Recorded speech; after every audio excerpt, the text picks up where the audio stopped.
In the walls.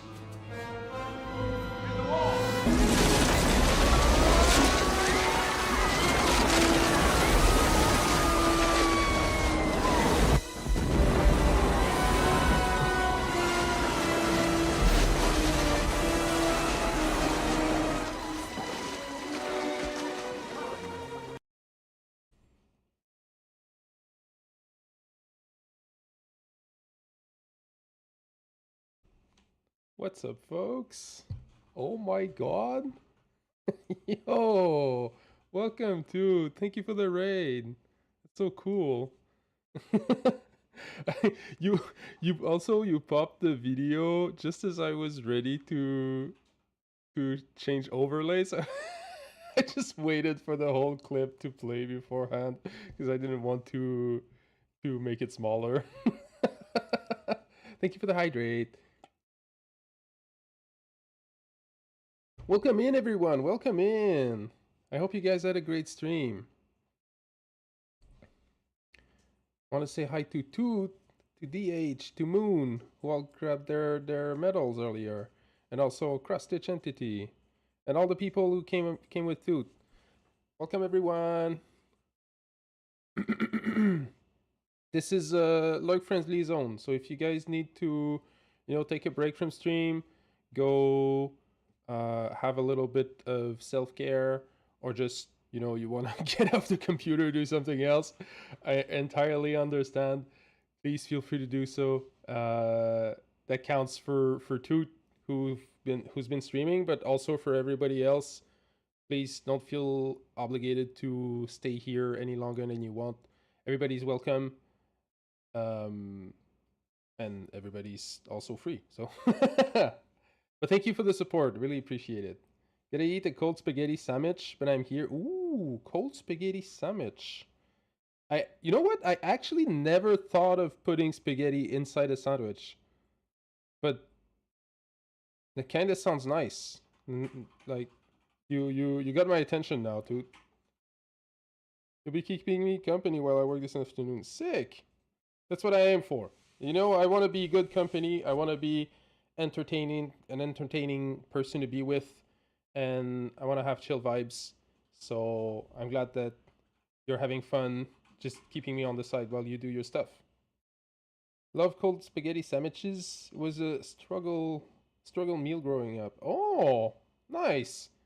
I'll have to try that next time. Moon and I eat some spaghetti, I'll keep it a little bit on the side and try it in a sandwich form.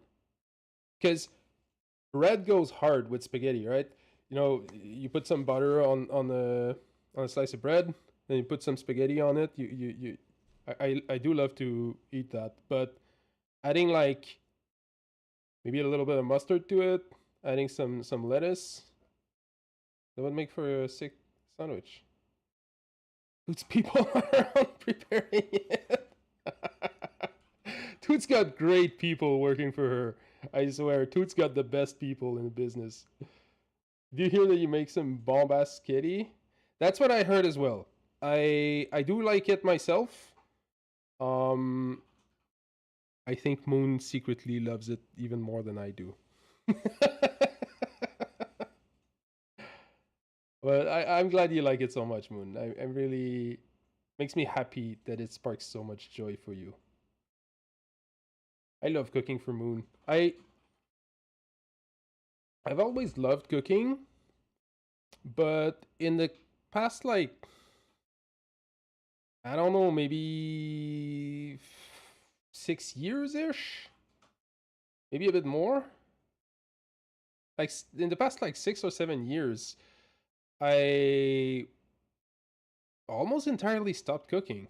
Because right before COVID, I was getting into my phase where I was ordering in a lot, like having takeout almost every day. That started like a few months before the pandemic. But when the pandemic happened, I pretty much entirely stopped going to the grocery store. I would only order takeout. And that was the golden age of Uber Eats. I could order like that was when 2 for 1 specials were actual 2 for 1s. Like for I would order at some local restaurants, and for something like $25, shipping included, and tips and everything, I would have 2 gigantic meals that I could split in half. So I would be able to cover 4 meals with one order, and that would cost me like sometimes as low as like $20. It was crazy. That was the shit. That was, and at some point, like one of my friends was like, "Bro, you're wasting so much money ordering takeout all the time like that." So I actually sat down and I did the math, and I realized that if I wasn't breaking even with what it would have cost me doing grocery, I was actually saving a little bit of money at the time. That didn't last though. That lasted for maybe 4 to 6 months before restaurants started catching on and they realized that their prices were too low for the amount of value they were giving people. So all the prices started going up. Restaurants started putting out fake 2 for 1s where it would be a 2 for 1, but both portions would be very like reduced. So you would actually be having like 1.5, 1.3 meals worth of food for the price of 2 meals, like for the price of one meal, which like it was still, it was still worth it sometimes, but just not as much as it used to. Um, and yeah, but at some point I had a conversation with a friend, and it was like he was saying you would be saving lots of money by going to the grocery store and cooking your own food, and you would probably be eating better. And I was like, yeah, that's fair, but it would also take me a lot more time. Like what I'm paying for is not just it's not just food. I'm paying for convenience. I was paying for the convenience of not having to take like an hour every day to cook my food, to wash my dishes, to, and I was also saving all the time I would be spending going back and forth to the grocery store every week, because it's like, okay, I cooking and washing dishes is one thing, but I also have to take time out of my schedule to go to the grocery store and spend like 45 minutes walking around aisles deciding what I want to eat for my whole week. And I'm a terrible decision maker when it comes to food. I like deciding what I want to eat in advance takes me so much mental energy. It's it's one of the things in life that I hate doing the most. Like if you ask me in the afternoon what I want to eat for dinner, that's all right. Like I can picture myself later in the evening being hungry, and I'll base what I want to eat then on my current desires. But if you ask me what I want to eat like 5 days from now, that's a nightmare. I have no idea what I'll want to eat 5 days from now. And if I'm not actually hungry right now, then I have no idea what I want to eat right now either. So I can't base my decision on any of those situations, on any of those uh counterfactuals. So it's not like it's just a pain. It's just a struggle. And so being able to order in all the time just completely nullified that struggle. It completely like fixed the whole problem for me. So that's why I ended up ordering takeout all the time. So I did that for like almost the whole of the pandemic. And then when I met my previous partner, um at the time she lived with a roommate, and he would cook all the time. He was a really good cook and he loved cooking, and so he would cook all the time.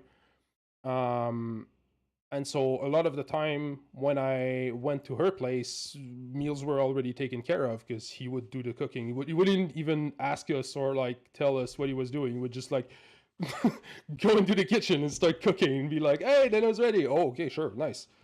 So that happened a lot of the time, and the few times that where I was like, "Oh, I actually want to cook. I actually want to make something." My previous partner, um, like she was a nice person, but she had a lot of trust issues, and so she would constantly be over my shoulder watching and judging how I was cooking.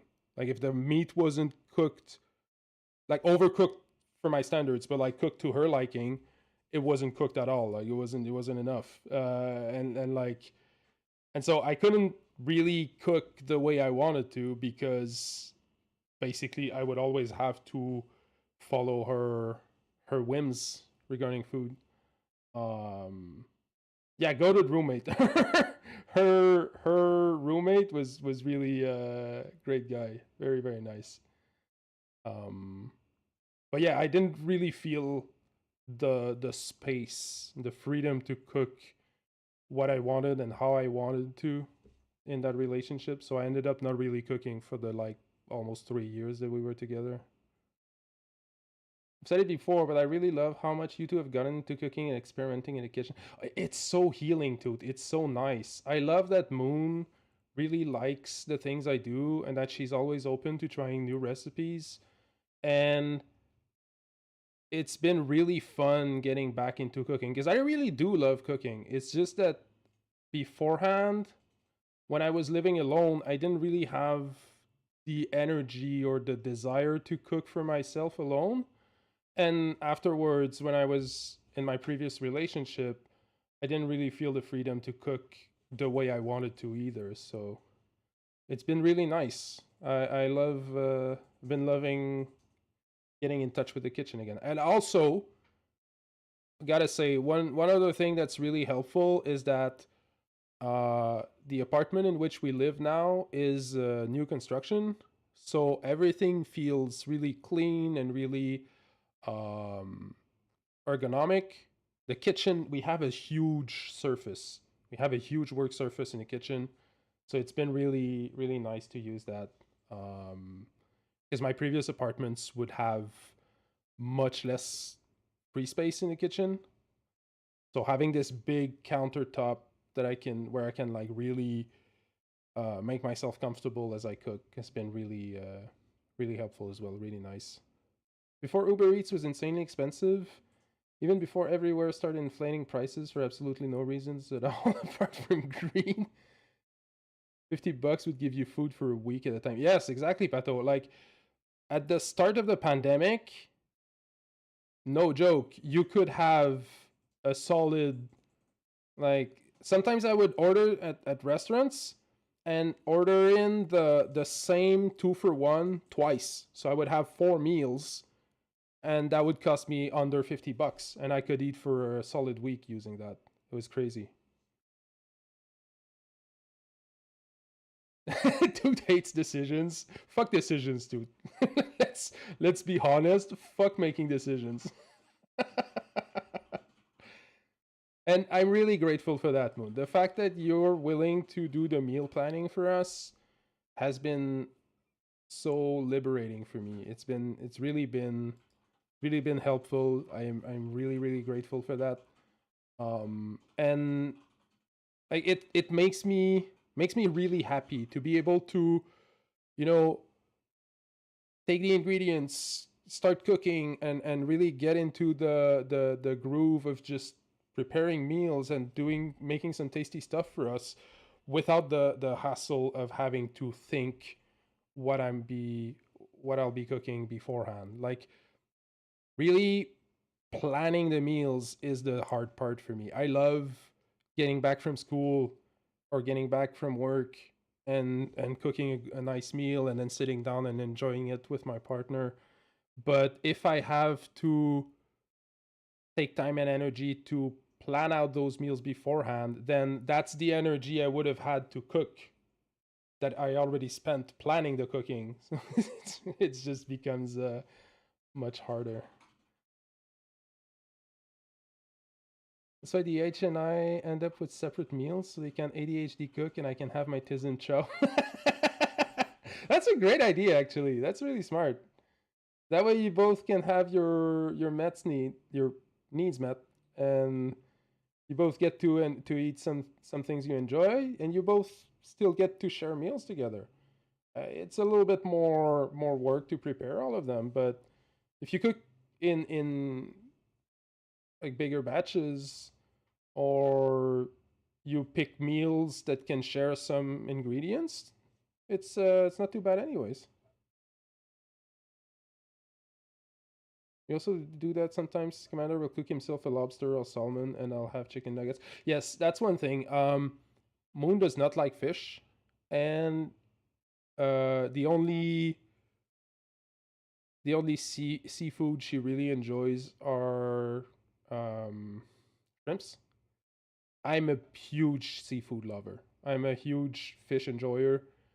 If I could, I would be eating fish almost every day. It's really one thing I enjoy a lot.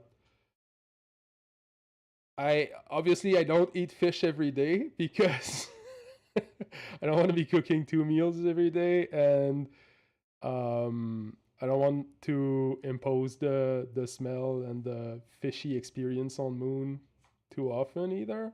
But once in a while, I do indulge. I get some smoked salmon, or I get some salmon pads, and I make myself some nice fish. Yeah, I love everything fish. I love everything fish. Like I think the only fish I like enjoy less than the rest would be what's morue in English? Cod?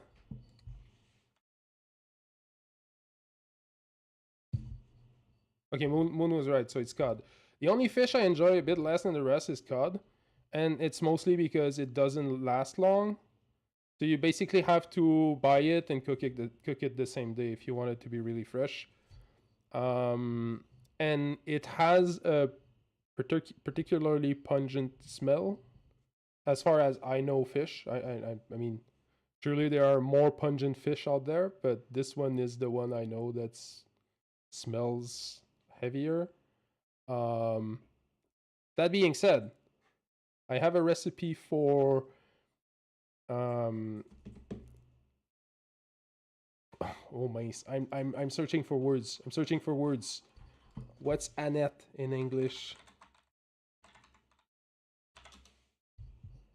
Dill. So I have a recipe for dill mayonnaise cod burgers. So you cook cod pads. You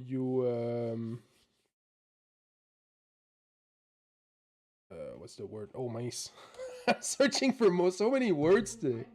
What? La panure. Okay, so you cook. Thank you. You cook some cod cod burgers. You bread them, and then you fry those, and you make dill flavored mayonnaise with fresh dill. Then you make burgers out of those, and it's so good, so good. But it's like all of Moon's worst nightmares rolled up into one meal. So I haven't had the courage to suggest making those at home since I live here. Maybe one day. Dill mayo cod sounds like Moon's worst nightmare. Yeah, exactly. Maybe with some mango salsa. But I mean, Moon loves salsa though. Doesn't really like mango, but she loves salsa, so I'm sure that's not too bad. But the dill mayo cod is really, it's like everything she hates rolled into one meal. When you first started dating, Commander presented that recipe idea to me. Yeah, you should have seen her face.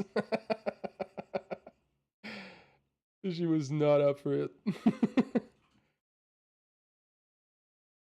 Yeah, cooking's the hard part for Moon. So I'm really glad that we complete each other like this way. It's really fun. I also enjoy sharing meals with you and your partners.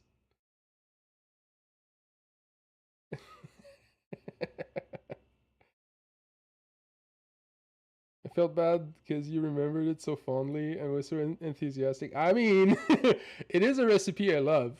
I did it twice and I really enjoyed it both times. But if you don't like it, that's all right. Never gonna force you to eat anything. Thank you for the hydrate, dude. Bet you'll be making it next week. I mean, if you put it like that, Moon, I might go for it. You can come stay with us. It's alright. Yuna and I will eat the fish. You can make it for you and I next time you come, and Moon and Toot can have CTC. Oh, that's a great idea, DH. That is a great idea. And then we can make sure the kitchen smells like cod for like 2 days. So they won't be able to go in there to grab food. They'll have to ask us, and we can secretly put hot sauce in everything they eat.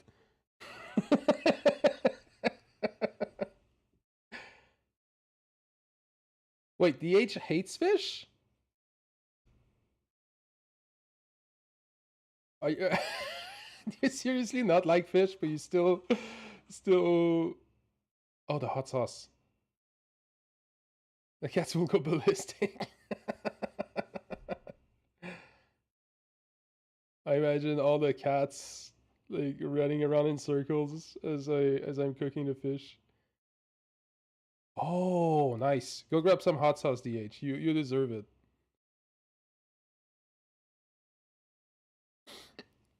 I've been this morning I spent a solid... Oh my god, what is my webcam doing? I don't know why this webcam does that. Once in a while she just goes ham and starts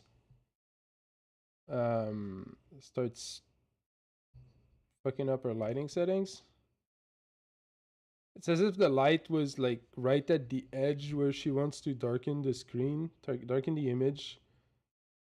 She doesn't know if she should like light up or darken it.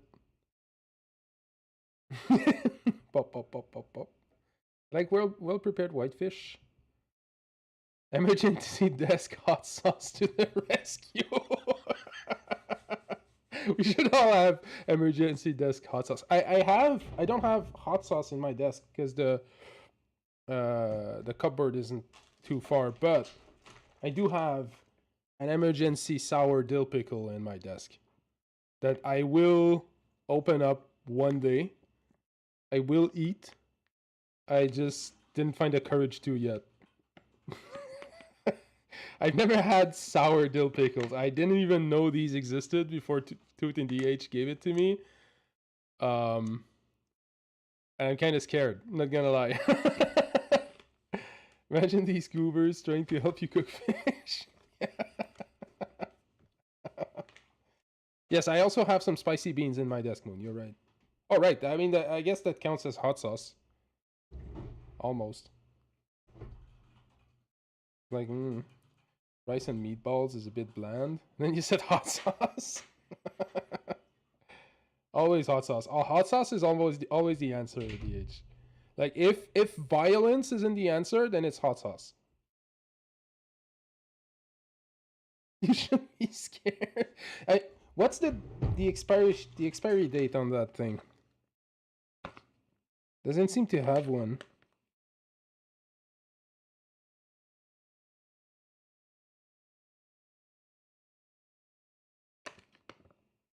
Yeah, I don't see an expiry date. Does that mean it lasts forever? Surely that doesn't last forever.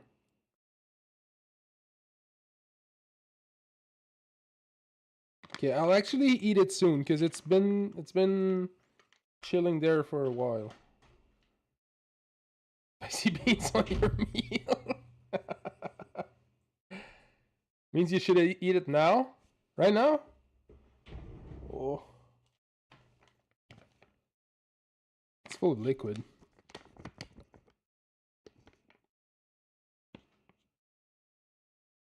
I have no idea what to expect.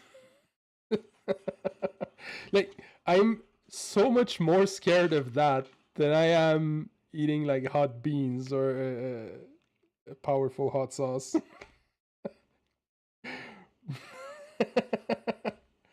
Don't open it at your desk though. Dangerous. Yes, I should at least grab a bowl. Bro caves under no pressure.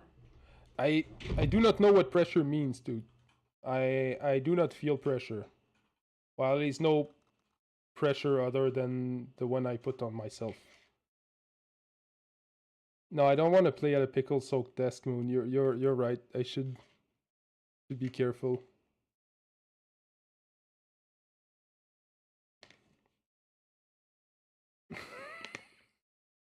I kind of want to do it now. I guess this is a pickle enjoying stream now. Scream, yes. That's what I'll be doing in like 5 minutes.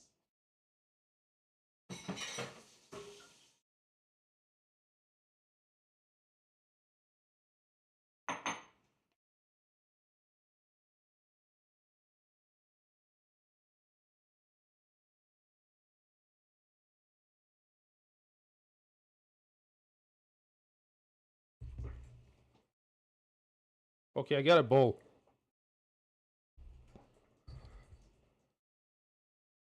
I'll turn down the camera a little bit so you guys can see. Okay, you guys can't see.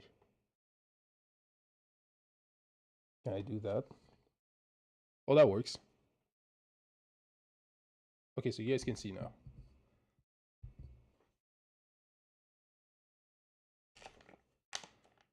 I am opening the pack. Forgot my emergency desk hot sauce and the extra hot Cholula. Oh, is the extra hot Cholula. Uh-oh. I smell spicy poop coming. And I also smell dill pickle. It smells so weird. It doesn't just smell dill pickle. It smells weirdly sweet at the same time. Moon, you should smell this. I think this is pungent enough that you can you'll be able to.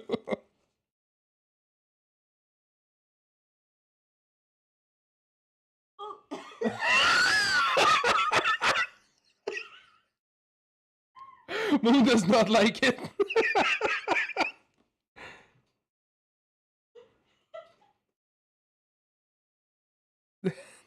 Liquid is like bright green.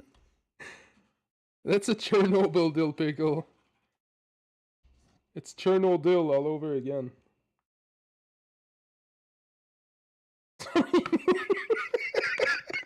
Only meant to harm him, never you.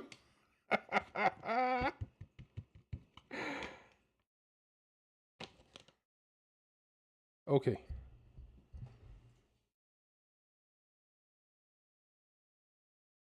What a big deal. Cheers.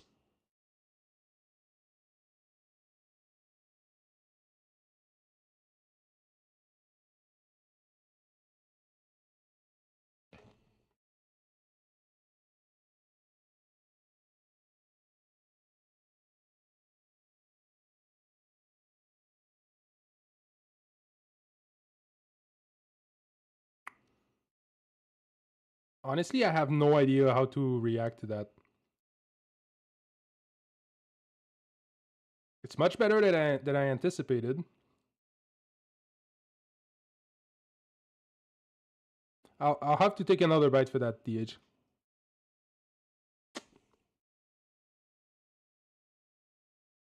Hmm.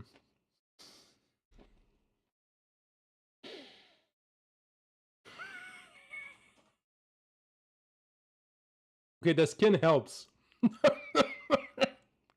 the center of the pickle is much more sour. The first bite was much better. Definitely. I mean, it's not awful. It's like it's eatable.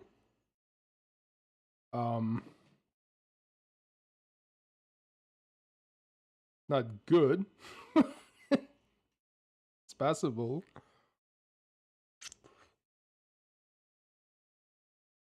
I hated the one I had. I mean,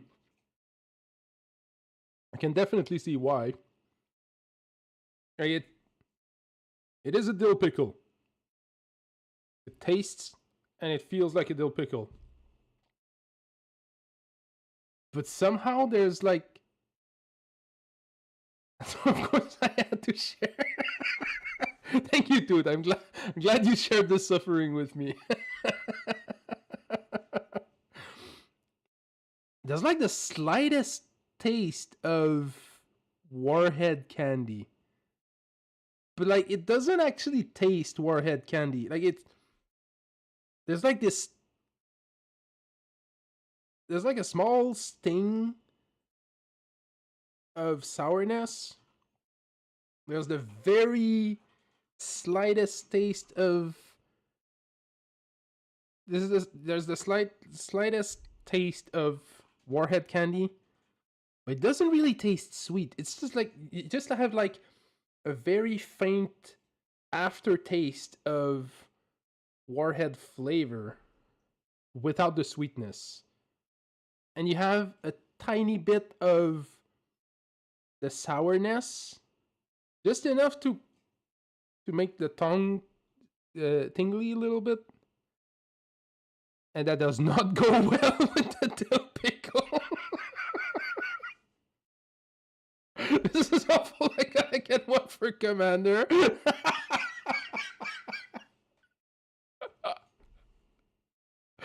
Oh, thank you, dude. This is...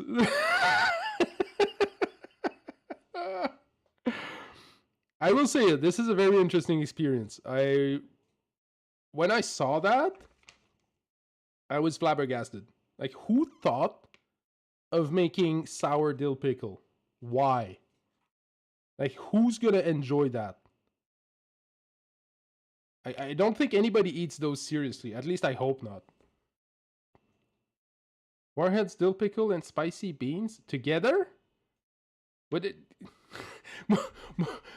Dude just comes in and expects me to commit war crimes casually like that.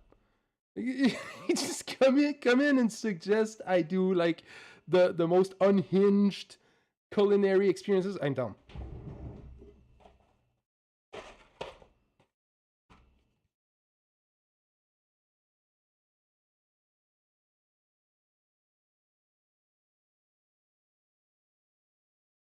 Only against yourself.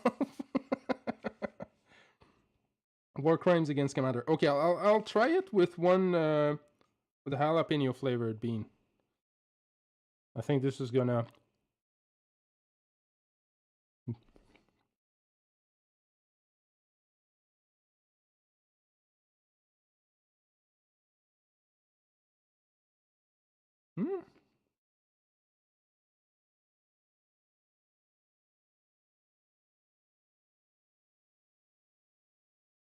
Huh.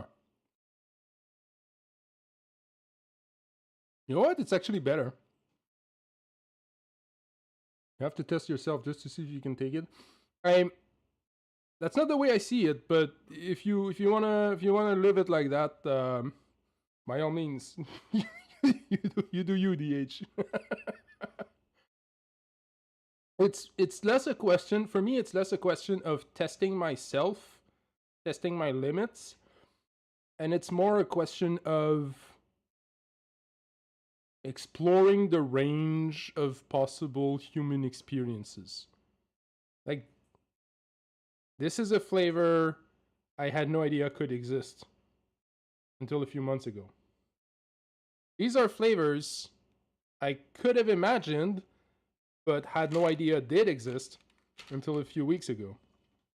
And now I have the opportunity to mix both of them together and see what comes out of it.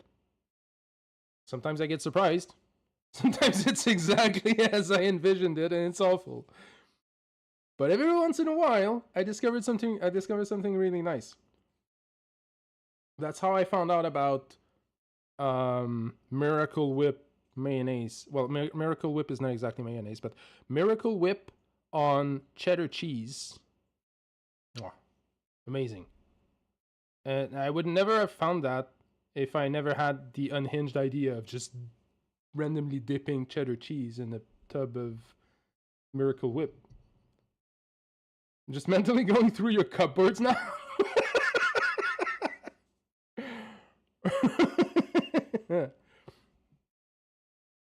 You know what? Pickle and with the garlic chips that Moon and I bought last week, I'm sure that would actually be good. That would actually be really tasty. Sorry about that. Yeah, the garlic chips were really good. I was really surprised because I was expecting like, you know, ordinary flavored chips with some aftertaste of garlic.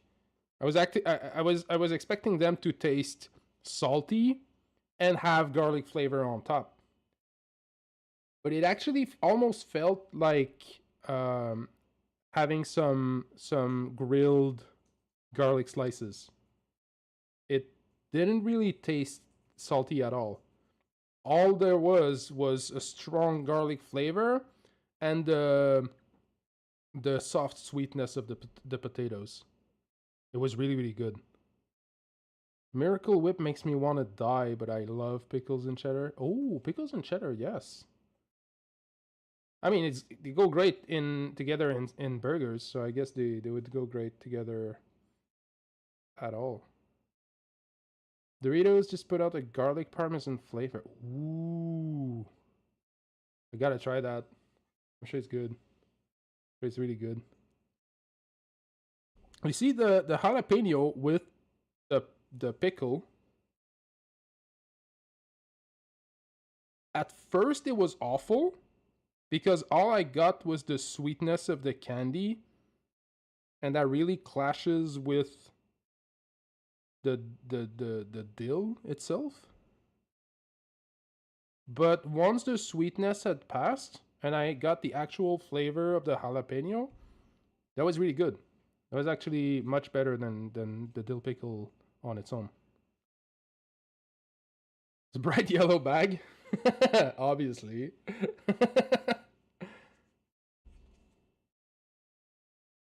I love tasting weird chip flavors. It's always an interesting experience. Last week when Moon and I went to the Asian grocery store, there were so many weird chip flavors. So many flavors I'd never seen before. There was like herbs,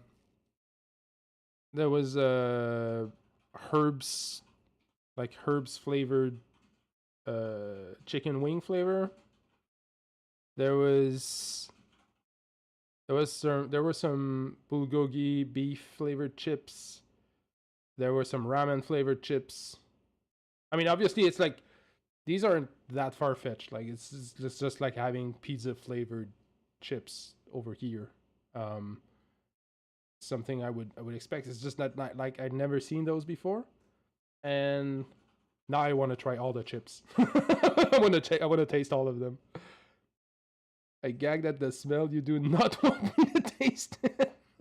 I mean, Moon, see it like that. You can't smell anything anymore, and something like 90% of the sense of taste comes from smell. So if there is ever a time where you could try that, I think it's today.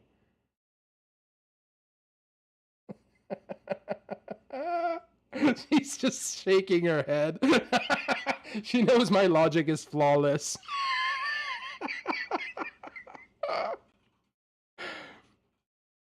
But you said you don't want to harm her. It's okay, Moon. You're allowed to refuse. I respect your no. still think you should do it though. Alright, let's do one more try, and then I'll think I'll dispose of the dill pickle. I'll try it with the hottest bean, the Carolina Reaper one.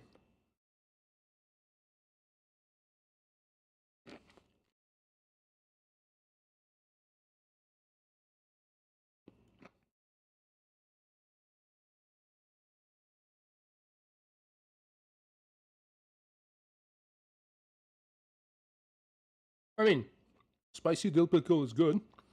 So, dill pickle plus spicy bean isn't bad. Ooh. Well, this one gets bad towards the end, though. Ew. Okay, so the jalapeno pepper one was awful at the start, and it got better as the flavors evolved. This one is the opposite. It was alright at the start, and it just got worse towards the end.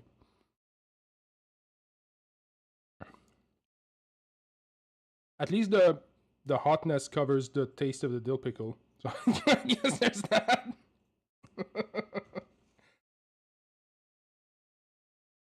The aftertaste was the real killer for this pickle. Yes, because the problem is the aftertaste is the warhead's taste. That's really what stays in my mouth. Like there's a bit of dill, but there's also the warheads, and that's the bad part. Don't forget to drink the juice for hydration. I've got water for hydration too. I think I'll be fine. Thank you for taking care of me.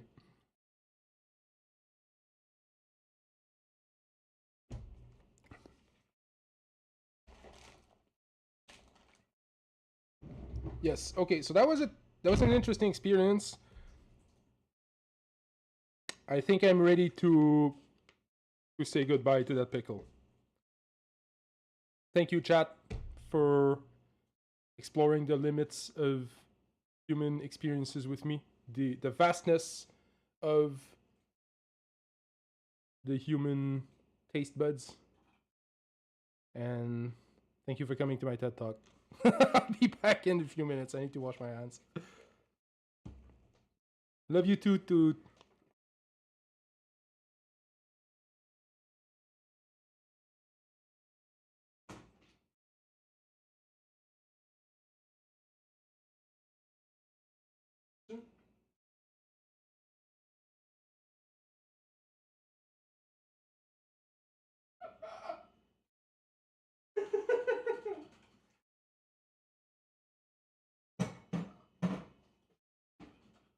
Erdegerd.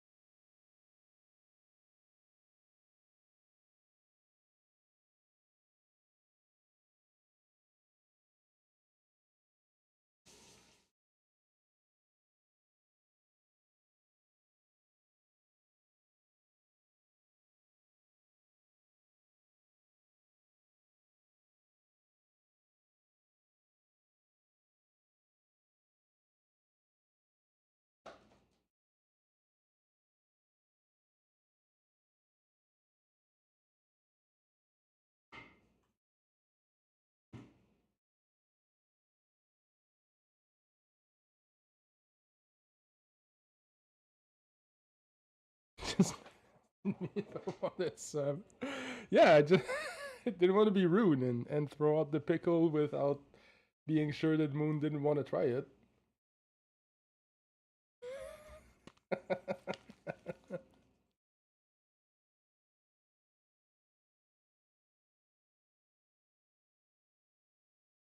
Alright, GG's.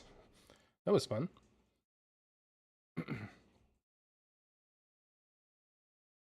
So, after this small interlude of pickle tasting,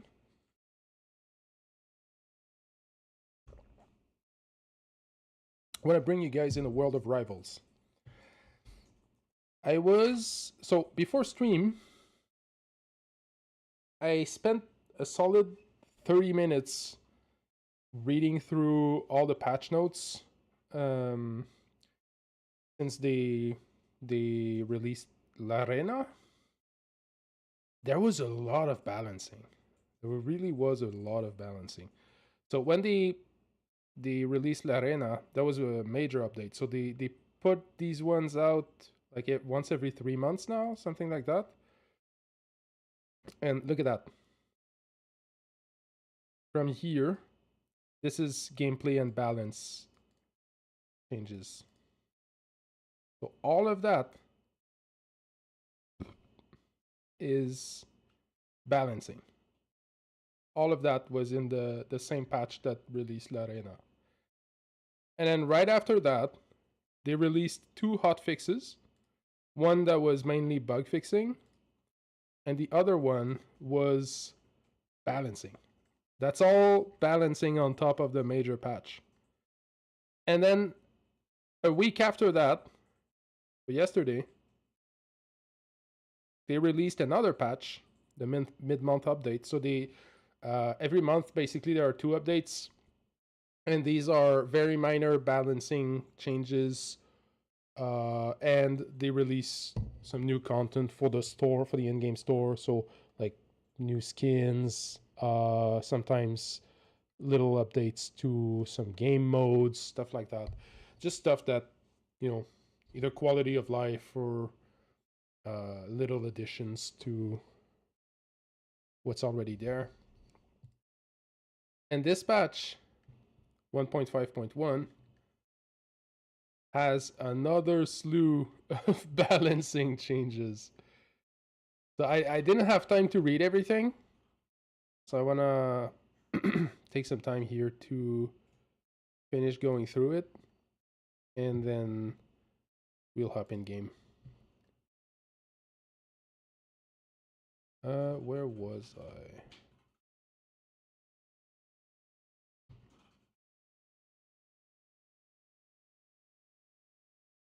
Did I finish these ones?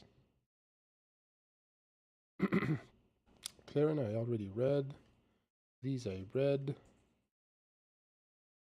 Okay, yeah, so I read all of that.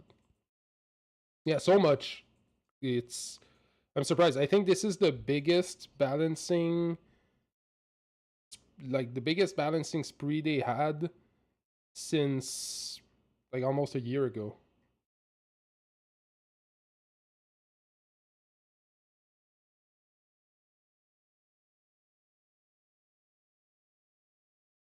So here they say, to increase game performances, debug logs are now disabled by default. If you wish to enable debug logs again, okay, that's nice.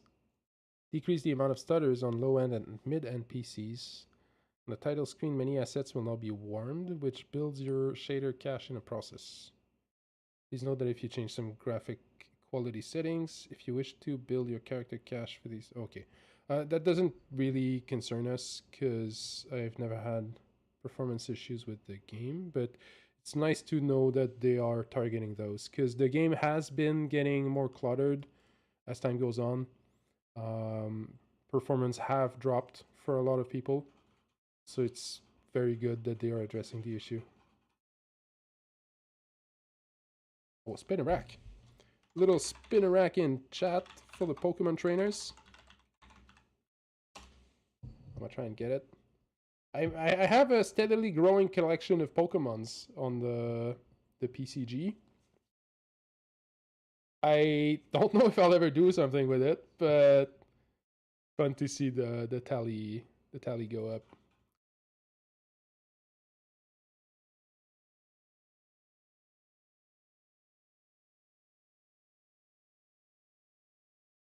Part fully DX11 compatible. Second part, which will leverage DX12 pre-caching capabilities and will propose more graphic options, will be released later for our DX12 customers. Fixed some players being unable to get new character or event levels after claiming too many character or event rewards. Reverted to 1.5.0 change. Outer limb hurt boxes are now unhit grabbable instead of just ungrabbable. Okay. Yeah, that makes sense. This change led to some unintended interactions, like Larena's up strong whiffing on opponents standing on a platform above her, so we're just reverting it. Grabs will now win trades against articles. Previously, the article would win, making it much harder than intended to grab. Oh, that's good. That's also good. Hey, welcome in, Natch. Oh yes, I guess I should have mentioned those earlier.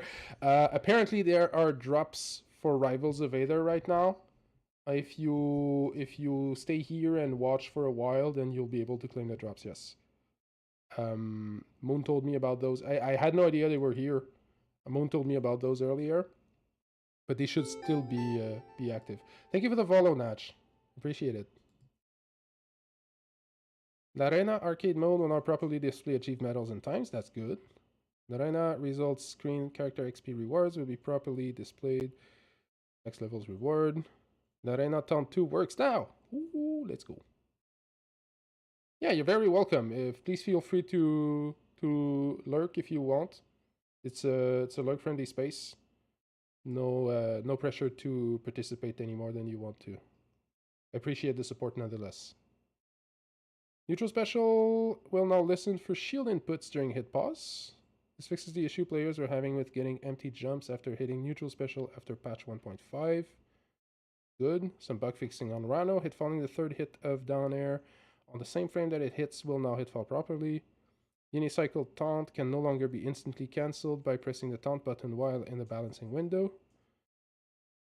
Crag says, fix the bug where attacks that can grab articles could grab Crag's rock after he picked it up with neutral special, causing unintended interactions. Maple fixed the bug where neutral special seed was able to break projectiles. Smoke clouds will no longer be destroyed if Forceburn is in a tumble state when they spawn. Smoke clouds created by the clone will no longer be destroyed if the real Forceburn is hurt when they spawn. Ledge, says Ledge attack now releases Ledge 2 frames earlier to match the rest of the cast. That's good.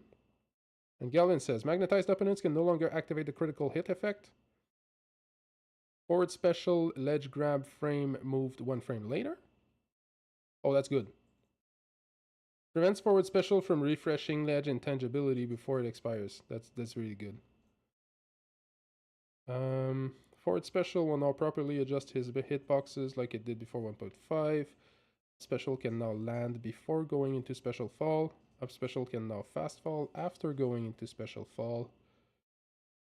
Aerial down special chains should no longer phase through the ground at very specific heights. They can still phase through the ground when aerial down special is buffered from a jump.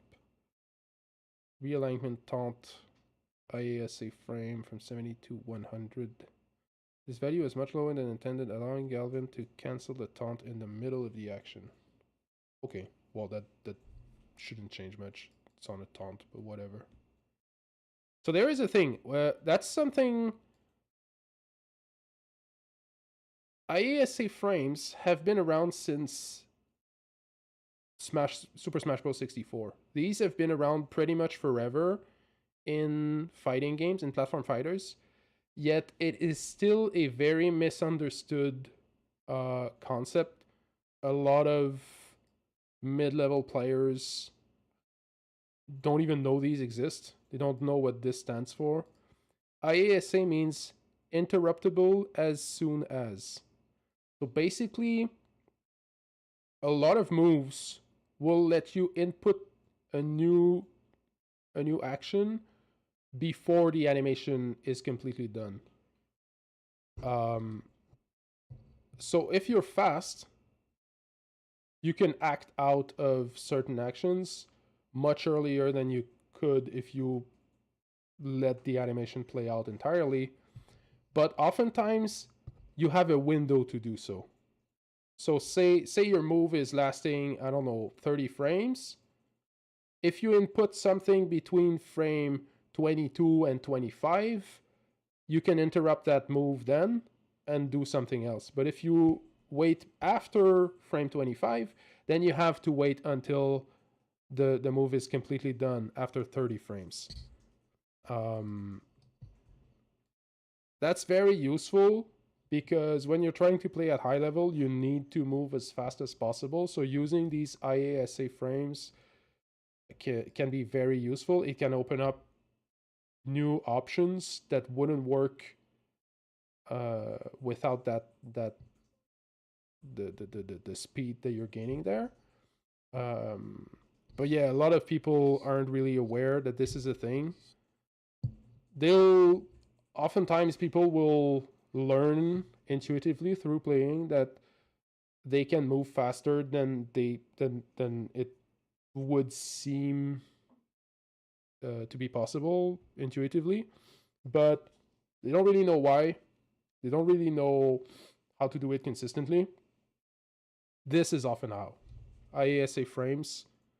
If you're a Rivals 2 player trying to get to the next level, trying to move and play faster, but you're struggling to find out where you can gain speed in your play, this is a very good place to search for. Go check out frame data, learn what moves can be interrupted before they end, when and how you can do it, and start implementing that in your play. It's really gonna give you a boost.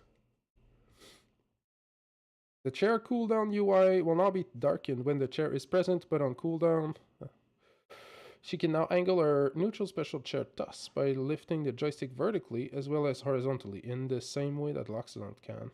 Well, that's cool. That's cool. Forward special's arm is now projectile intangible during the move's active frames. Okay. This prevents it from getting hit by grabbable projectiles before being able to grab them. Okay, I guess that makes sense. Chairs can now trade if they hit each other instead of one randomly winning. Dash attack can no longer jump cancel if it gets parried. Okay, yeah, all of these changes make sense. Now for the last one, the last bit. So they reduced parry intangibility from 90 frames to 75. I think that's really good because 90 frames is a long time. That's 1.5 seconds. Previously, when you landed a parry, you had 1.5 seconds of invincibility. That's in platform fighter world, that is an eternity. So 75 frames is going to be much more balanced, I think. Getting thrown will now only restore a single double jump instead of all of them. Yeah, that's good. Okay, I already read a lot of those earlier, I realize. New controls. New control settings. Pressing up on the ledge to ledge jump now uses a 3-frame buffer instead of the full 6 frames. That makes sense. Okay, Rano's second hit of forward tilt reaches a bit higher now. Raster's dash attack while dashing, the right stick will now perform tilts instead of dash attacks when set to attack. That makes sense. Fleet's forward air will be techable on walls. That's nice. Wrapped opponents will now be prioritized before Terry and marked wrap teammates when tethering. Okay, that's interesting. Get up special will now lose all vertical momentum if the diving active window ends in the air. Okay, yes, I remember that. I think I was here. I think I was at Claren. Up special multi-hits now have 3 distinct knockback angles and 4 stumble. The inner hitbox has the highest priority and still sends at 70. So that's the angle it sends at. The middle hitbox has the next highest priority and sends at 90. The outer hitbox sends at 105. This makes it less likely for opponents to fall out before the finisher hits, making it overall a bit safer to use. I really don't think it needed that. Honestly, Thank you, Moon.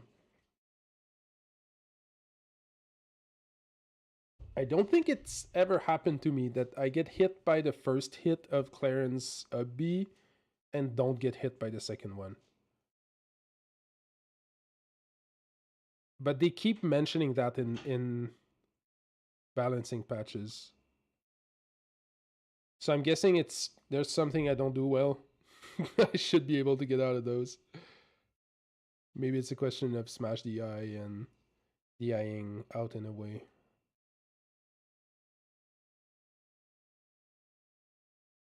Like down in a way.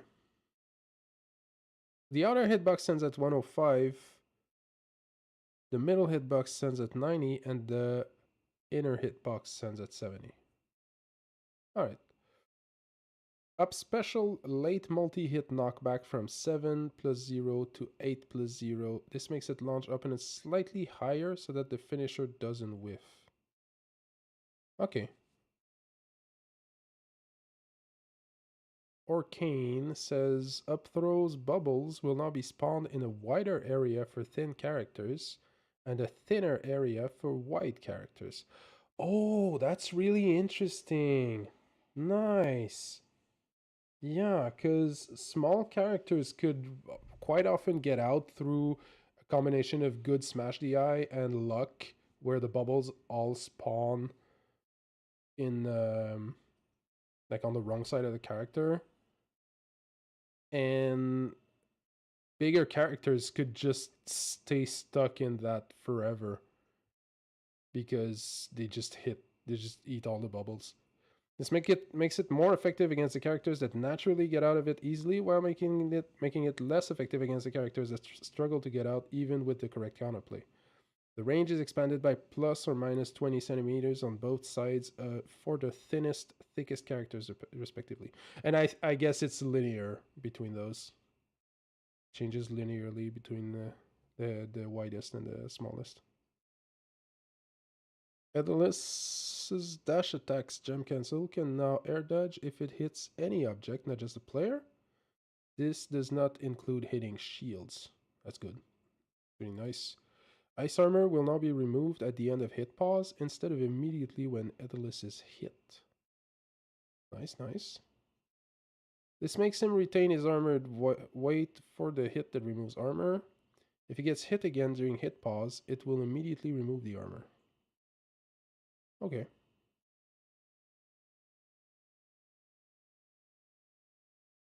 Abza says clouds will no longer display a hitbox on the first frame they're kicked by Abza. Functionality is unchanged. Okay. We're increasing the damage on some of Larena's attacks since the values ended up being a little low for their use cases. Chair will now climb walls faster when being recalled with neutral special. This lets her get her chair back much quicker when recalling it from offstage. Nice. Gonna be fun. Up Special's arm is now intangible during the active frames and the first 5 recovery frames. This allows it to challenge other attacks from below more effectively. Alright. I guess. It already reaches very high, I think. Like, she can easily grab people who are standing at the ledge from a pretty safe distance below. But I guess if you were to, like, throw out a hit and try to trade with her, you could get those trades pretty consistently. Now it's going to be almost impossible. Up air, forward strong, up special, and forward special will all have 40 armor when grabbing an opponent until releasing them. Oh, nice. It's going to be fun for doubles. This is mostly important for doubles, where Larena was often putting herself in danger just by landing her finishes. Forward strong damage from 11 to 13. Wait, they just upped the damage? I guess they're not changing knockback, but that's funny. Forward strong is already so strong. Up strong damage from 11 to 13. Back air damage from 7 to 8. Up air damage from 6 to 11. They almost doubled their up air's damage. Insane. Up air knockback from 6 plus 0.95 to 6 plus 1.0. This slight increase to the scaling so that it kills a bit earlier. Down air knockback angle from 75 to 78. This leaves the opponent slightly closer to Larena on the eye away. Forward special damage from 10 to 12. Forward special spike damage from 7 to 10. Default taunt can now be cancelled after 30 frames. And performing our default taunt on an offstage platform will reset its duration on the first pose, giving her enough time to jump off afterward. Performing a default taunt on an offstage platform will reset its duration on the first pose. Oh, okay, I get it. Where like you could do a taunt with her on like Galvin's platform off stage, and then the platform disappears, and you end up falling to your death because of that. But now it resets the platform's duration when you do the first taunt, so that you don't just kill yourself randomly by trying to style. That's funny. All right, let's boot that game.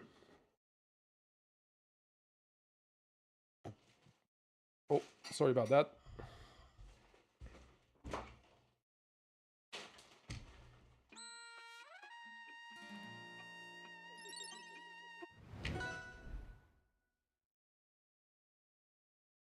Oh my god, my fingers still smell like pickle.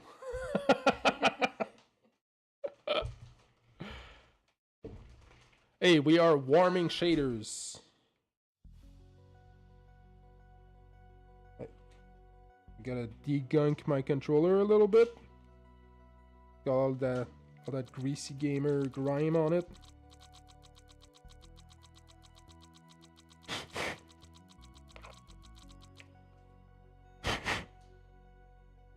Should be good now.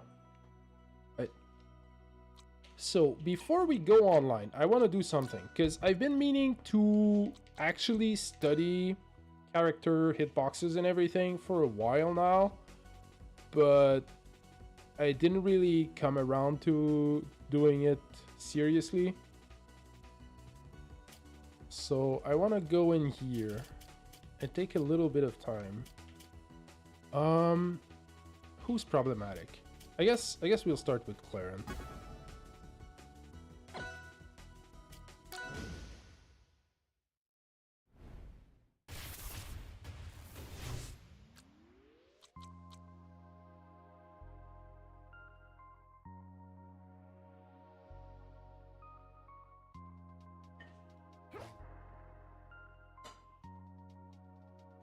Oh, I need to activate.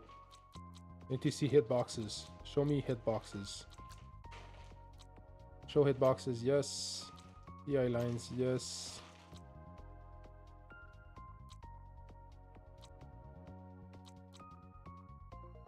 Put display.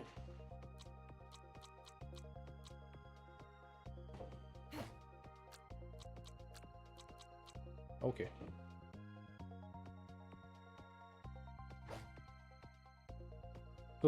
So her jab comes out on frame 5. This hitbox is insane. Why is the tipper so huge? Why does that jab cover her whole upper body? Like, this is just unhinged. Okay, it only has 2 frames of active hitboxes though. So, and it ends on frame 33. So that means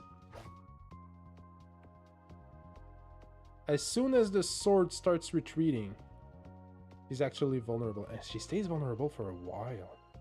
From 8 to 33, that's a solid 25 frames. She's vulnerable for 25. Okay, I never realized she was vulnerable for that long. Interesting.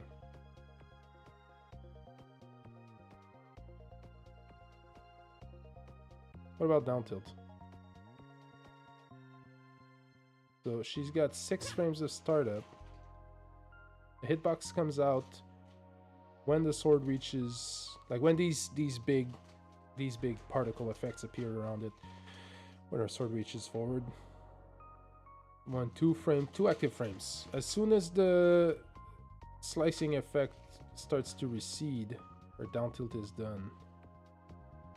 And then she brings back the sword. She has 17 frames of recovery. Oh no, more than that. So, for the people in chat who might be looking for ways to study the game a little bit, or improve in different ways. What I'm doing right now is what I meant by going into training mode and really looking at hitboxes. So what you do is you activate it, you show hitboxes, you show DI lines, so that when you hit a computer, you can see exactly where the move is sending, what angle, what are the maximum and the minimum, like what's the maximum DI in each direction around the move.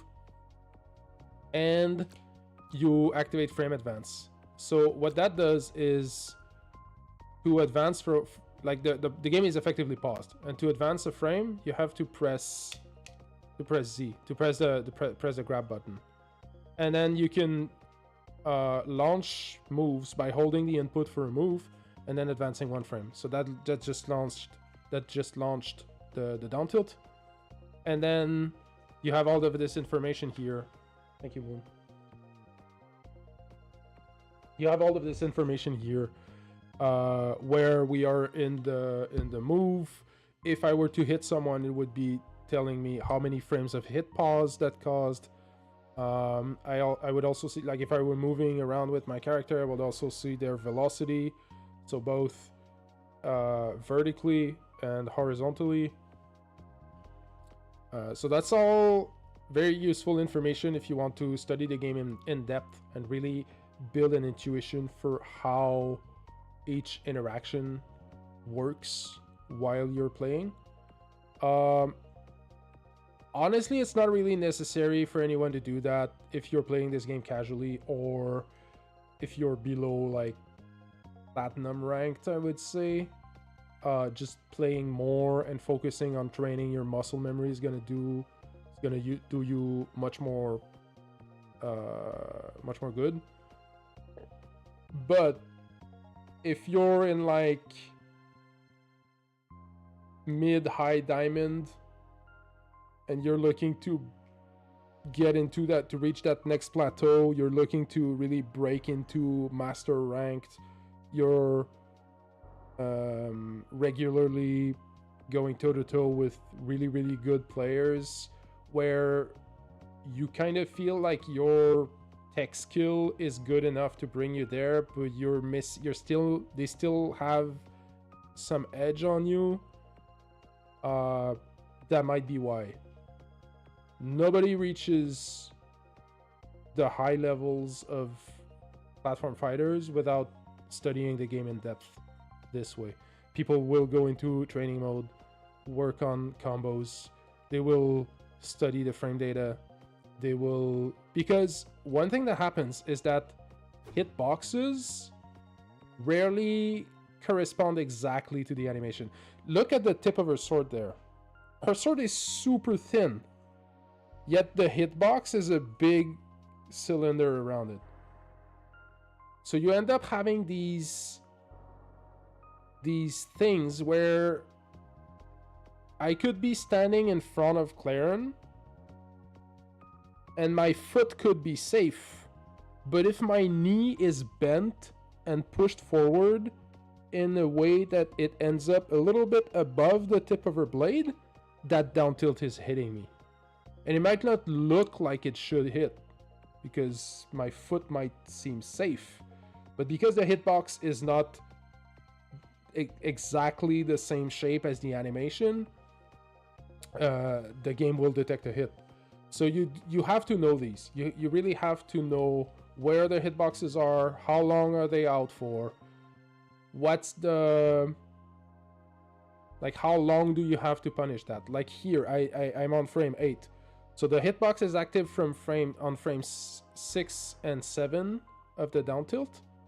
And after that, there are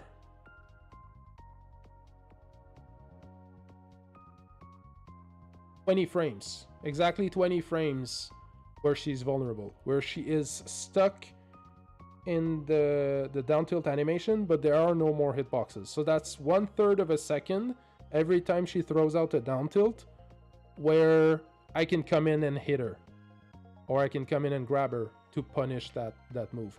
1/3 of a second might not seem that big. But if you're expecting it and you are buffering your inputs, you are really making sure that you're acting as soon as the game allows you to go punish that move, it is ample time. You will be able to act, and like most characters will have at least one option that's fast enough to go in there and punish that. Obviously, it also depends on your positioning. Like, if you're right there at the edge of her sword and you, like, your shield gets hit by that, you might not have time. But if you're super close to her, or you were further than the hit, but you were already running towards her, for sure you have time to punish that. Okay, so down tilt, like, jab is actually much less safe than I thought it was. It has something like 25 frames of vulnerable recovery. Down tilt, 20 frames. Interesting. Let's go for an up tilt. So the up tilt hitbox comes out right as the blade starts moving upwards, right as the particle effect appears. And that's on frame 8.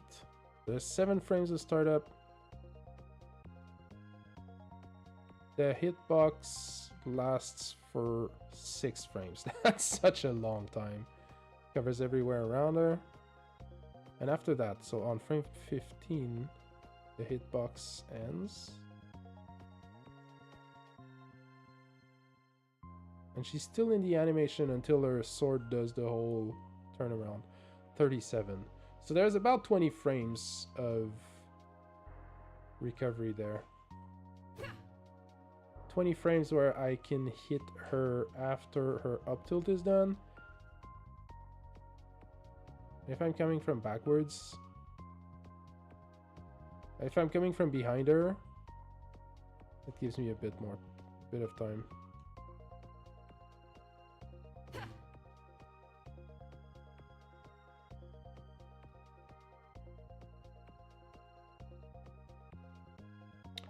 So right now she's kind of vulnerable from above. But as soon as the sword gets down in front of her, keep seeing the joysticks as eyes. They're the googliest of eyes, Moon. So as soon as the sword comes in front of her, it starts going, like, really starts going down, she's vulnerable from above. That's interesting. Basically, as soon as the particle effect starts disappearing. Okay, that's interesting. Let's go for forward tilt. Oh, that's a dash attack. Whoops. I kind of want to see that. Because she's vulnerable that whole time.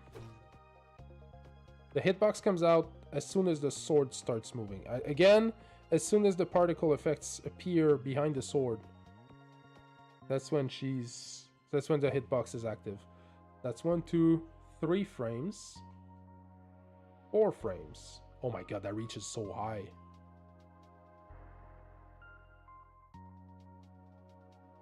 And then he's vulnerable for that whole time here.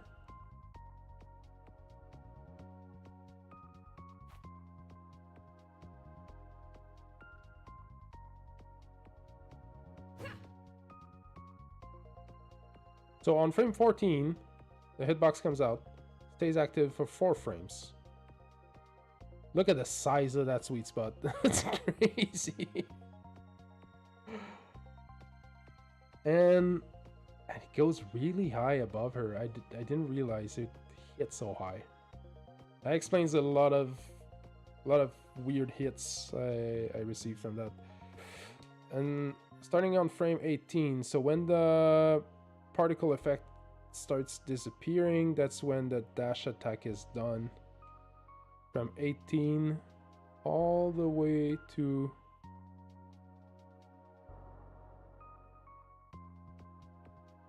40 something, 40, 48. Wow, 49. So there's 31 frames of ending lag on that. That's half a second.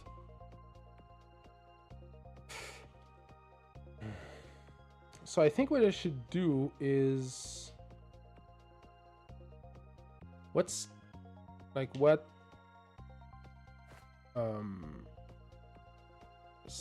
distance does she cover? Almost half the stage here. It reaches all the way to the edge of the platform from center stage. Crazy. Okay, so I should expect that distance. That's exactly, almost exactly 4 meters, I think.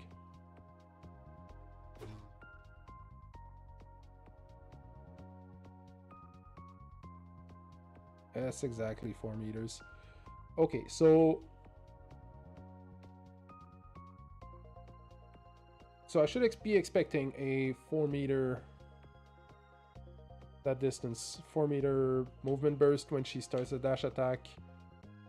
It's gonna reach like a full platform length on this stage, plus like it's a full, it's a platform and a half of length on her dash attack here. That's her effective range when she starts it. So I need to stop trying to avoid the dash attack from above, because the last hitbox is huge. I really need to overshoot if I want to avoid it from above. Okay. What about the forward tilt?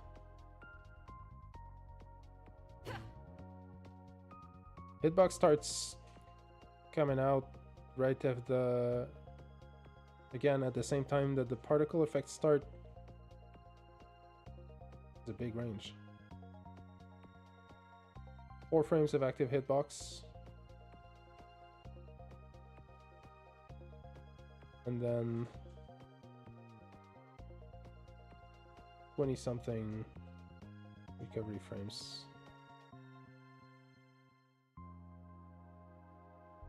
1 frames of startup.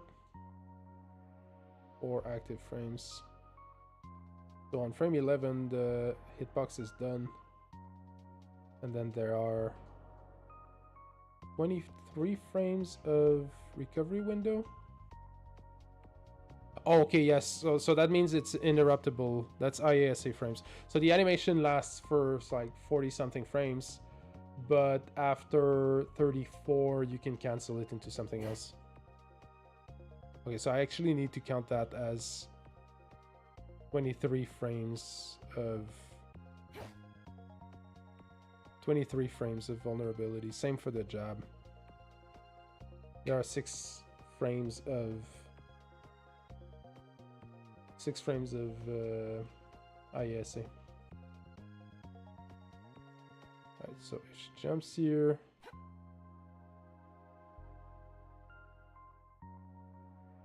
And she do a full nair in a short up.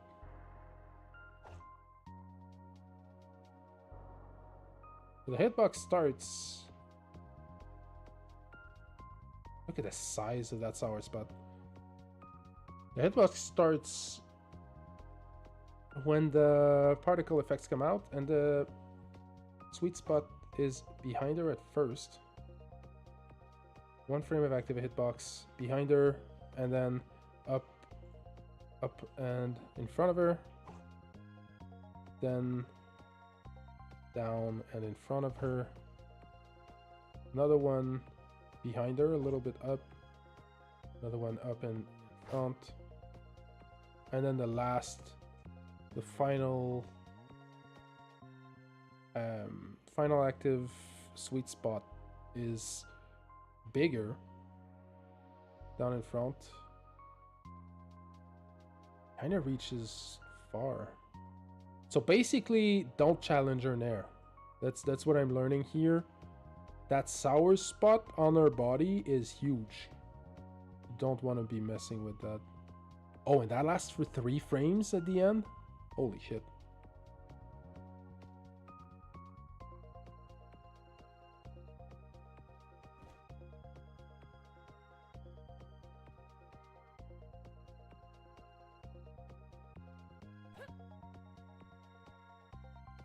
We go for an air. Takes 9 frames to come out. And then it's active for something like 12 frames.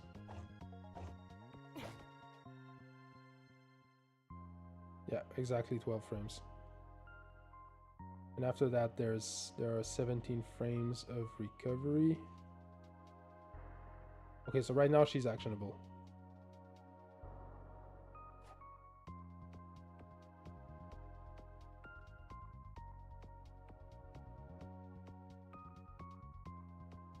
What can she do? That would be sick. That would be crazy. If you go and do a... Okay, that's not exactly frame perfect. I wanted to do a frame perfect full hop nair. And then... Oops. Not exactly a frame perfect double jump either. Doesn't land. I'm sure she can land on the platform there. Imagine how insane that would be.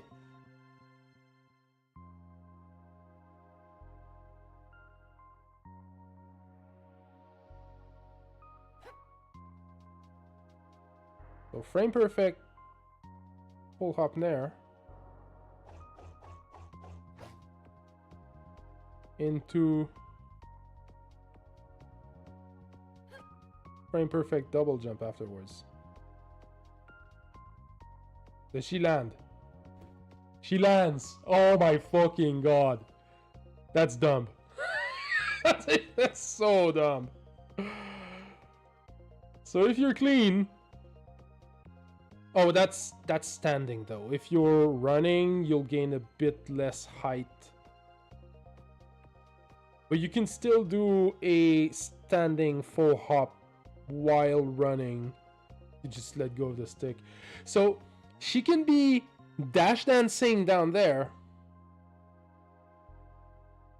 Suddenly double jump nair, like full hop nair, cover a bunch of space there, and then double jump and perfect land on the platform, on the top platform there, to be safe.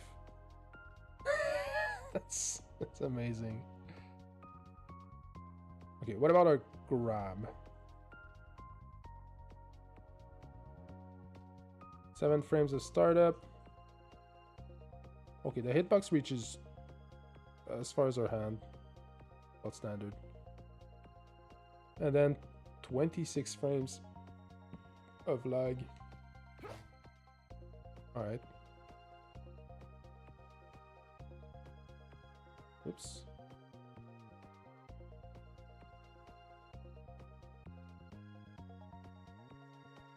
Okay, I want to see our forward air. 5 frames of startup. Oh, it comes out pretty fast. 2 frames of active hitboxes. Then there are 7 frames between both hits. Another 2 frames of active hitboxes. And as soon as the particle effects start disappearing, he's vulnerable for 24 frames. Okay.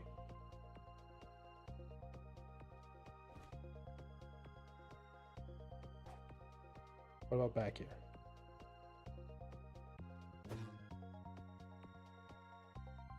One, 2, 3 frames. As soon as the particle effects start disappearing, she's vulnerable for 23 frames. Dance. Well, down air. 16 frames of startup. Yeah, that looks pretty slow. So hitbox comes out on the side. There's only the sour spot that reaches upward. 1, 2, 3, 4, 5 frames of active hitboxes. This one follows the animation pretty well. And then 27 frames of recovery. Okay.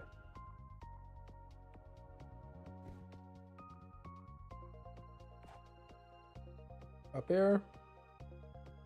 15 frames of startup. Hitbox. So she does a full flip. The hitbox comes out when the particle effects start. 2, 3, 4. So what I'm gathering from this here is that the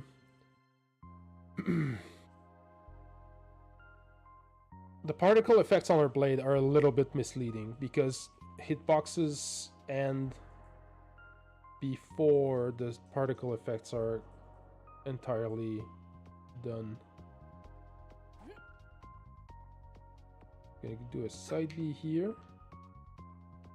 16 frames of startup. Is vulnerable during that whole time. So she's still vulnerable here. Now she's intangible.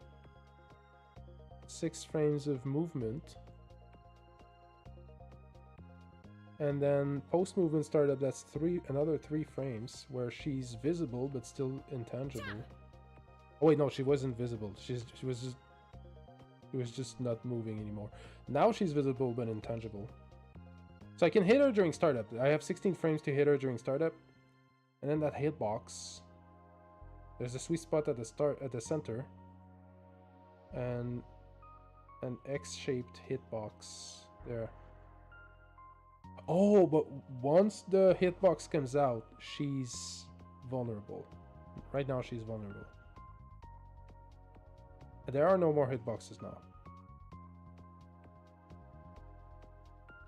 Stalled recovery. So 11 frames of stalled recovery. And she starts falling. Can she double jump now? No. Now she's in special fall. Okay. "24 frames of landing lag. Interesting.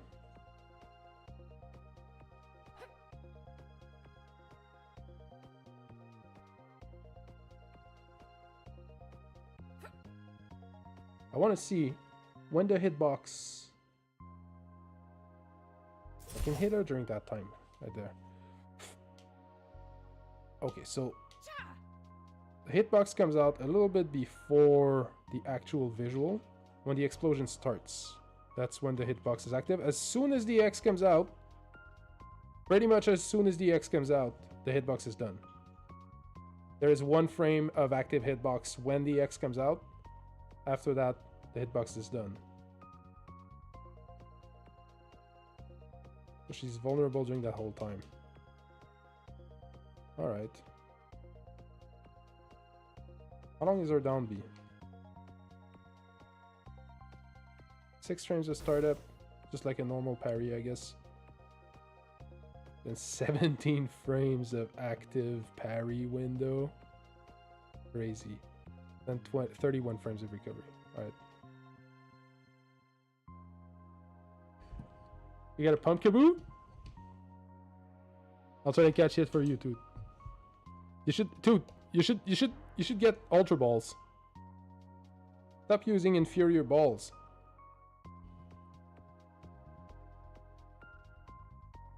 Okay, B. 15 frames of startup. There's a full flip before she starts going up. Then the hitbox starts as soon as she starts moving up when the particle effects appear. 2 frames, 3. Okay, so that's 6, 7, 8, 9, 10. 10 frames of active hitbox. There are no hitboxes here for a few frames. He flips. Oh wait, didn't do the second hit.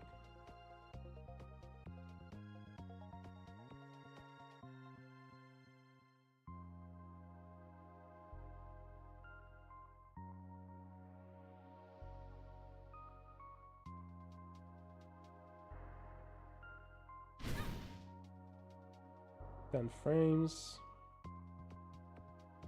And now she goes for the second hit.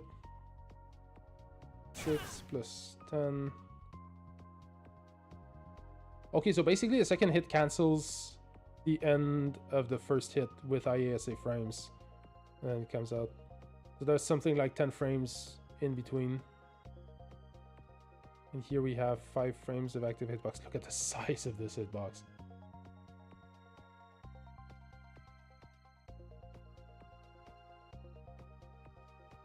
And the hitbox is done way before the animation, the particle effect.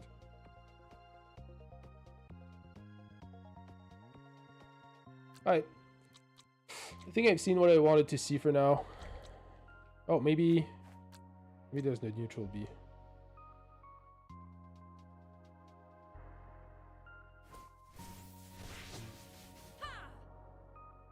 Only active for 2 hitboxes, two frames.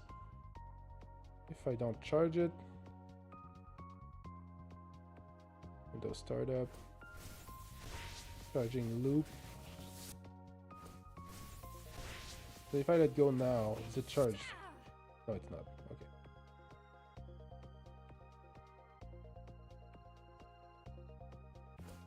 Charging loop 1. How long do I have to charge it?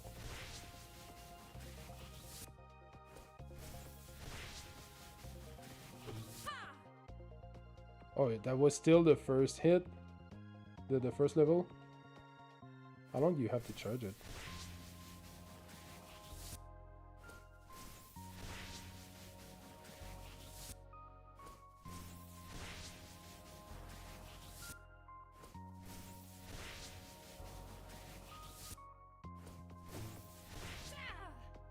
Okay, that's level 2. Level 2 reaches a solid... It's almost 5 meters. 2 frames of active hitbox. Alright. And then 38 frames of recovery. We're done. I did a little study of Arcane. Clarendon. I think it's time to go play some games.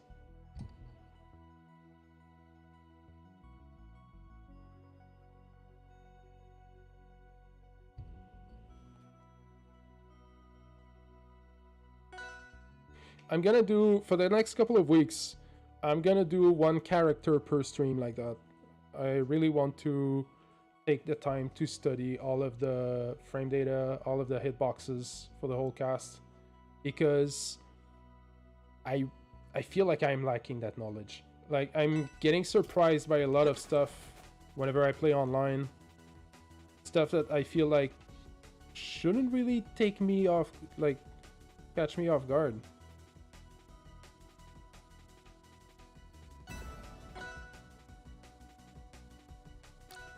And it's just because I haven't done that work enough of going in training mode, taking the time to really learn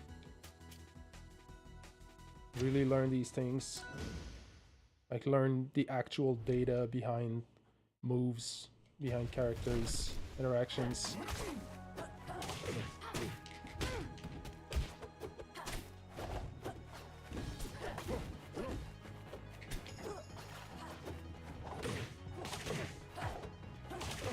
Oh, I didn't want to drop there. No time to shield? I'm surprised. Oh, interesting. I was waiting for a grab.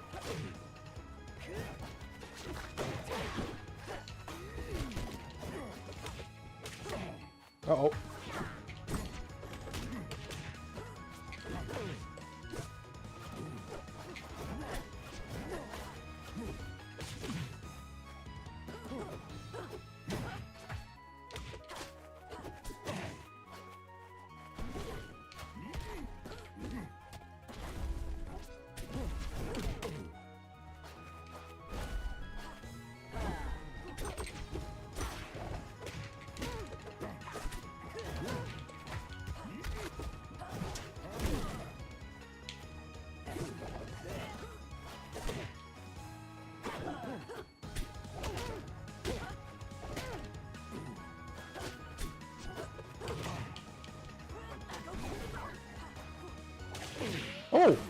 I was not expecting the up air there.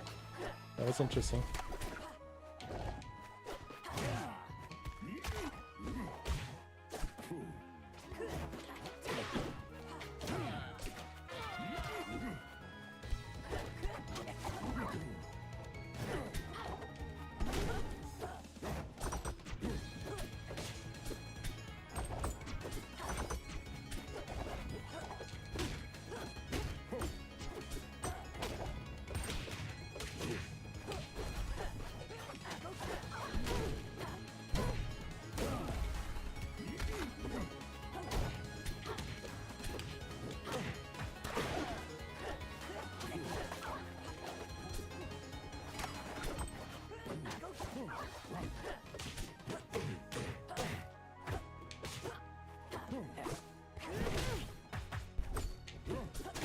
Oh, what? I jumped in there?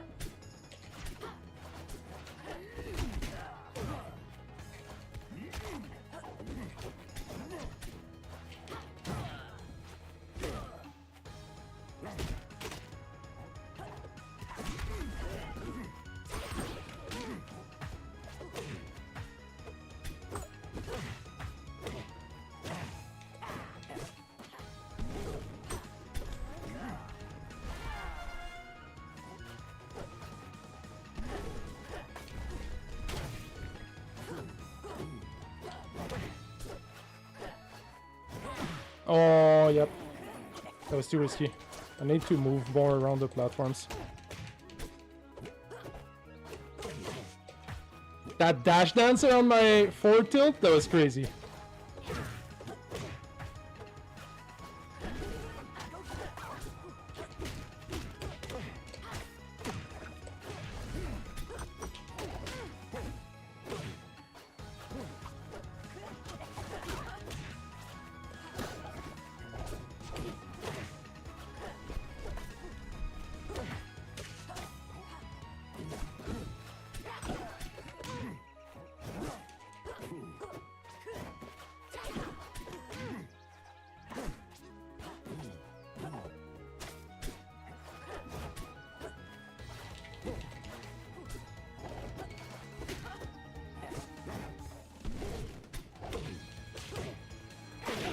Oh, nice.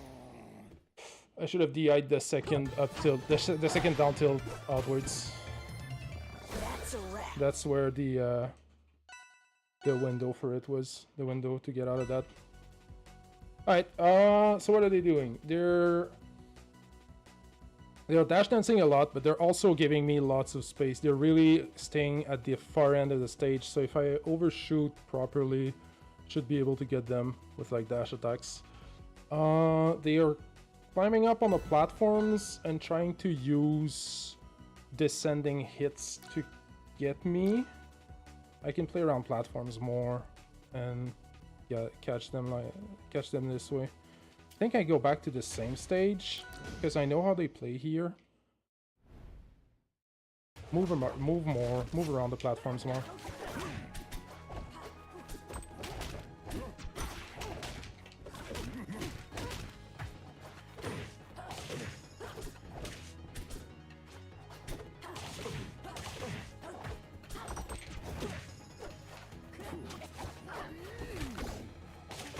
Oh, interesting. Very nice. Very nice reaction times. Oh, bad reflex. That was just bad reflex on my part. Yeah, that's so they're waiting for that. They're baiting that. Oh, what? That was fast. That was so fast. What the fuck?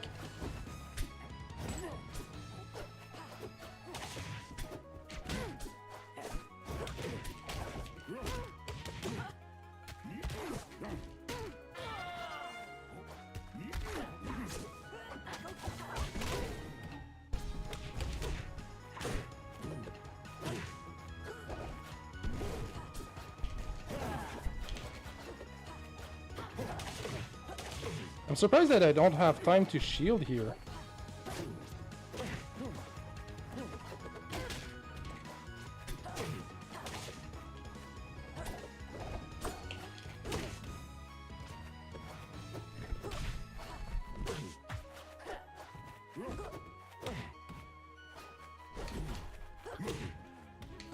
Wow. Okay, so they were expecting that.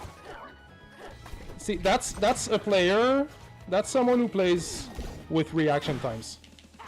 Like, that player was really... They were not... I'm still here. They were not anticipating what I was doing. They were reacting. Like, they were really staying on their side of the stage, moving around in a way that... they're not just a static target. And then reacting to my approaches, reacting to the options I was taking. If I was trying to overshoot an approach, they would throw out a back air like that to stuff me out. If they were noticing that I was staying on my side and trying to anticipate an approach, they would go and parry my down B. That's all reaction times. That player just really had really good reactions and they learned good reflexes. So they were doing, you know, they were making the right decisions in split-second situations, but that was all. There was little anticipation there. These are the people I have the highest difficulty handling because my reaction times are bad. Like, not that bad, but like not good. And so I'm really I need to anticipate. I really need to anticipate what people do and go for callouts. No, it's not Grandpa Commander. Honestly, my reaction times have always been very mid. I used to think I had actually trash reaction times until I did some reaction time tests online and realized I was right down the center of the bell curve. I am as average as it gets for a human being in terms of reaction times. It's just the average player is insane. The average player is really good, but the average player is also playing more on anticipation and callouts than on reactions. Being able, like having good reaction times and being able to wait and see what your opponent is going to do and react to those things is basically a superpower when it comes to platform fighters, because you can choose much less committal options and still punish whiffs, like still punish your opponent's overextensions and whiffed attacks in situations where most people would just, you know, let it be and hope that you take another risk, or like they would take up the space and be like, okay, I'm gonna play around this, knowing what they go for.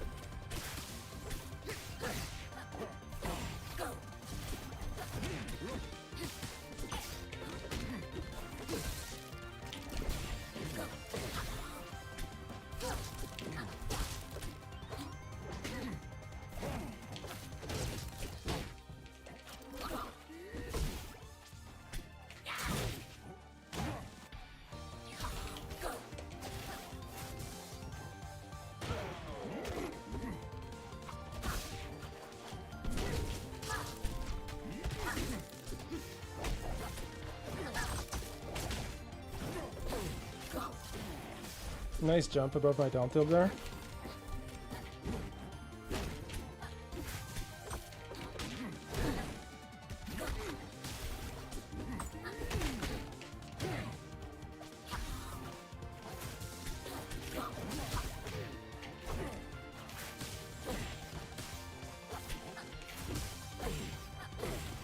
The range on that up B.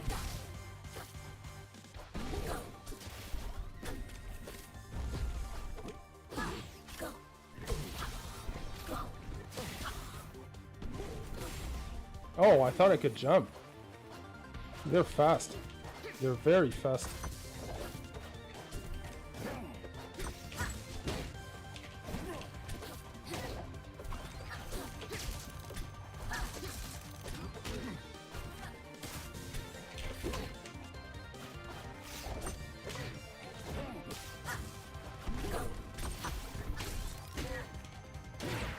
Nice.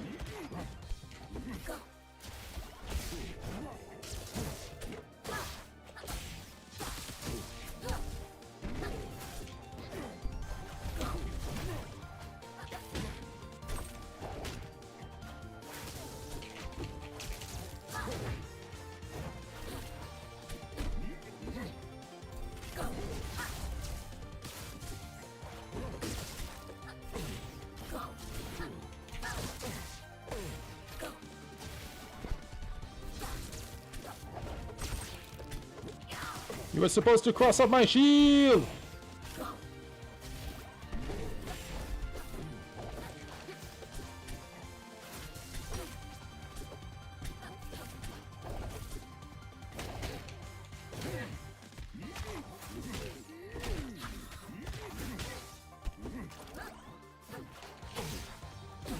Oh, she reaches. Wow. What a game. Very nice. Very, very nice.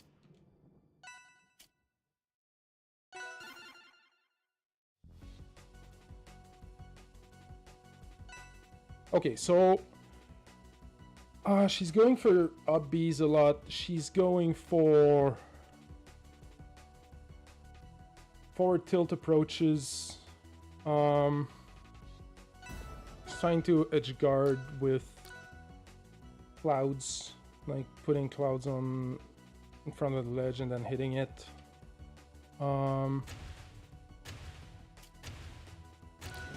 Take her back to the same stage. The moist accumulator, I love that.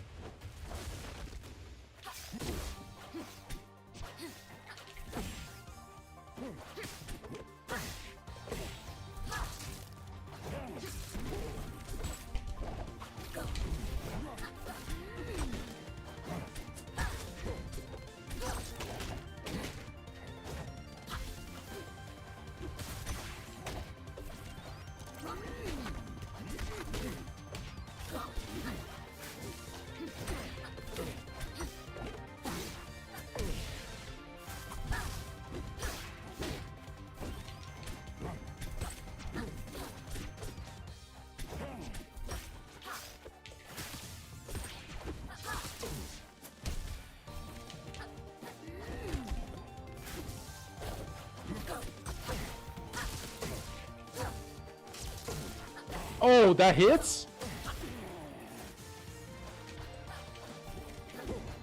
That was very unfortunate.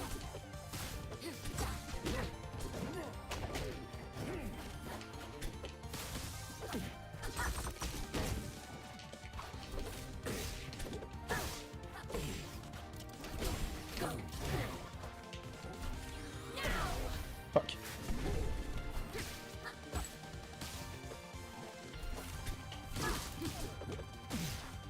Very nice grabs. Very nice grabs. I was supposed to edge cancel!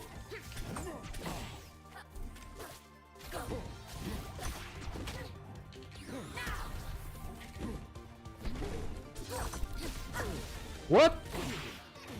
You just stuffed out my grab?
Yeah, this is dead. GG's. Hey, welcome in, Miguel. How are you doing?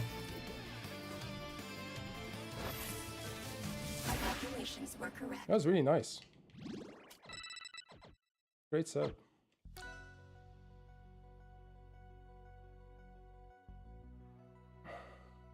I feel like they were just a little bit more precise in the second game, and that's how they could be. That's how they beat me. First game was like, I mean, first game was really close. It could have been anyone's game. Second game, they caught me off guard with like one or two things, and they were just overall they were just really precise with their positioning. Rastort! Hey! That's my man. I swear to God, that guy is always playing Rivals. Glad you're doing well, Miguel. Welcome in. I don't think I want to go here. I don't think I want to go here.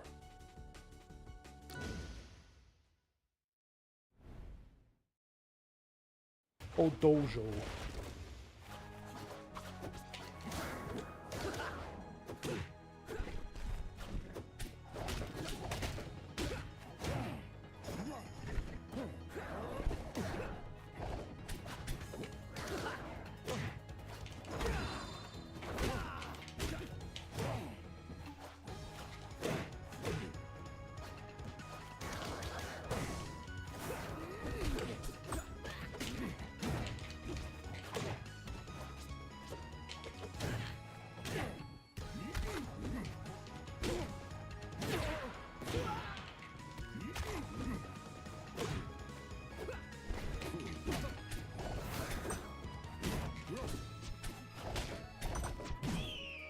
Interesting.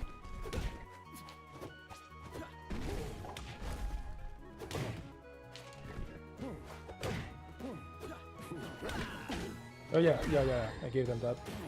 Should not have come up as early as I did.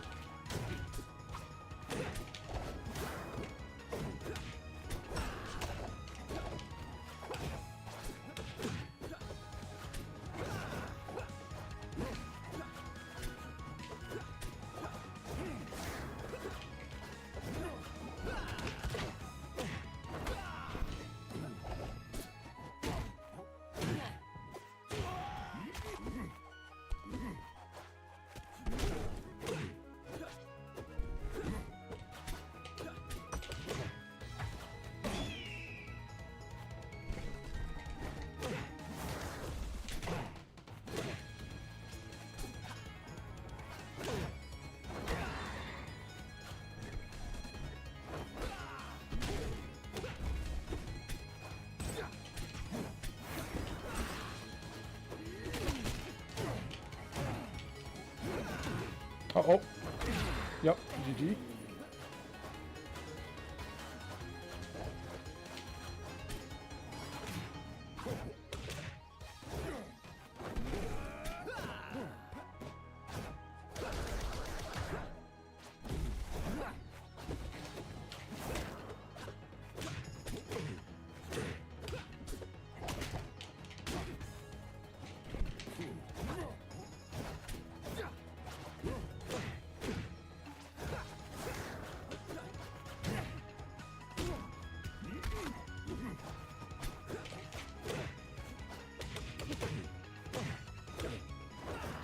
Oh no! No time to a B. Damn. Hey, welcome in, Creighton. Hope you're doing well. I have 5 seconds to reply to this message, or it will self-destruct. Taking too long. Yup. Rip. I was never here. GG. Nice try though. I gotta thank Moon for not complying, or else I would never have known. GG. Not everyone can reach out while fighting for their stock. No, that's not a skill I have, unfortunately. I know what frame data is now! Hey, let's go, Cray! Commander stopped by stopped by a few times, yes. I didn't slop by Creighton. I stopped by and enjoyed the show. Sick. Well, congrats. Let's take them here. Want to fight them on this stage.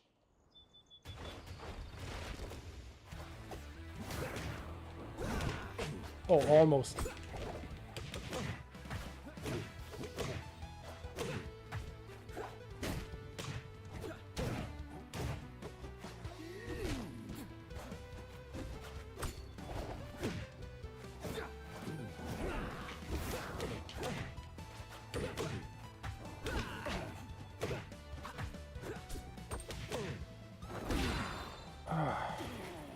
The first hit pushes me down, pushes me off the platform, and then the second hit lifts me up.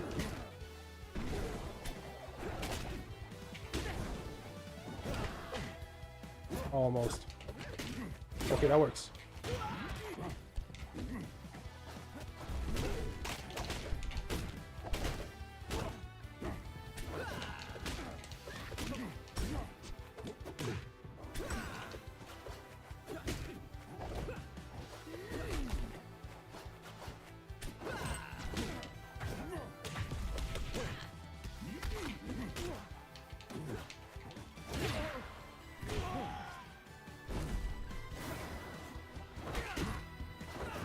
Oh, almost. Wanted to come in and shield and grab them afterwards.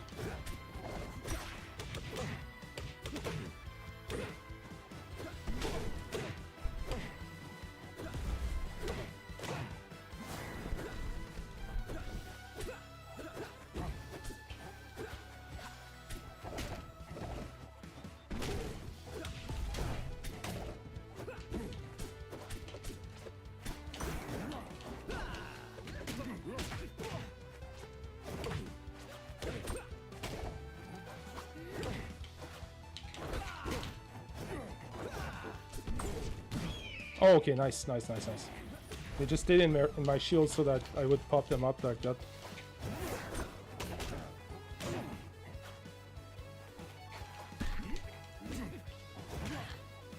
Nice! That was sick. Return is near though, I'm getting that rival's itch. I think I would do it in the morning, then go to Tekken later. Oh, that's a great idea. Honestly, and also switching from one game to another is definitely gonna help you out. Gonna help you improve faster in both games, because you'll be taking everything you learn in both games and bringing it to the other. I always found that it helped me a lot. Also, if you want to play some games, Creighton, please hit me up. Feel free to do so. I'm always open to playing with some chat people. I don't think I want to go here or here. Dude, didn't think of that. Big ups. Nice. I love talking strategy. Yeah, I'd love to play now. Just let me finish that set and then I'm down.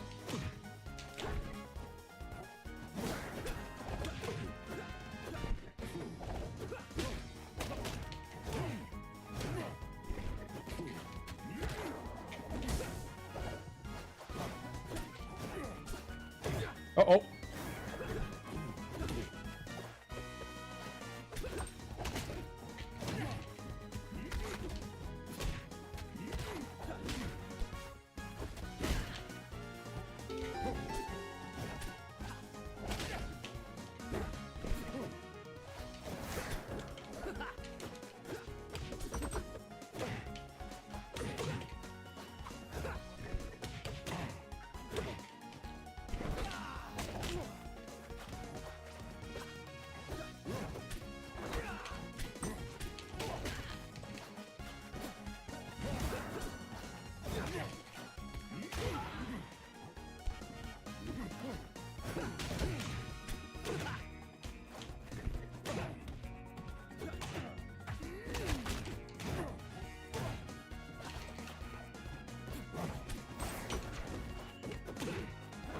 Yup, I DI'd that in.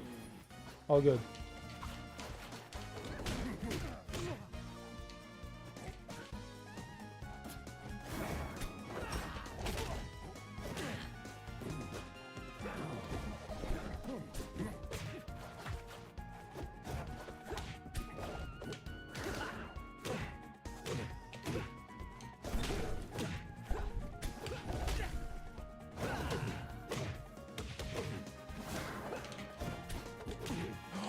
I almost grabbed that. Oh my god, I missed the ledge and that killed me there.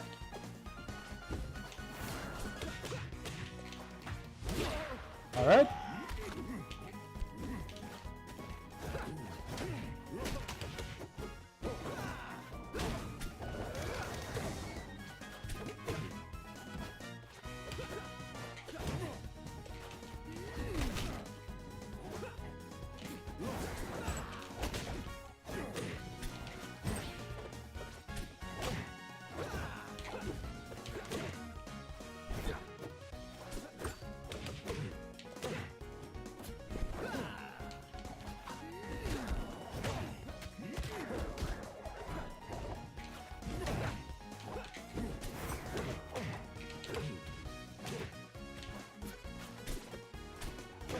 Oh, shouldn't have jumped.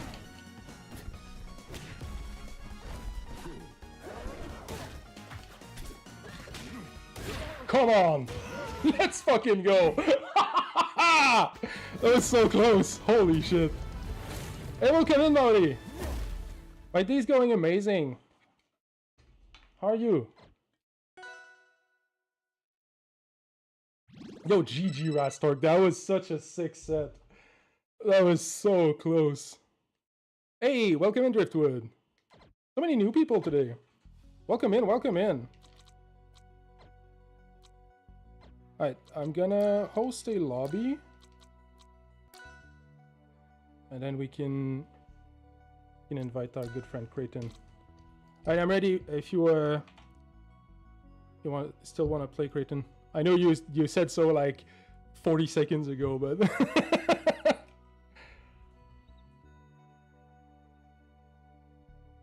and run some for an hour. Sick. Thank you to all the new people today. Thank you for all the follows as well.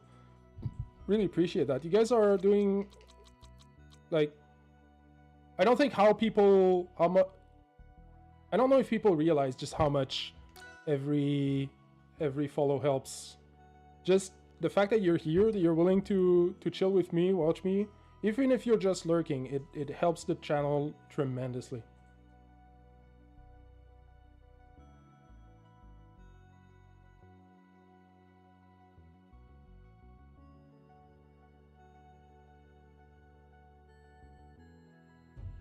What matchups do you want to play, Creighton? Also, you want to hop in VC?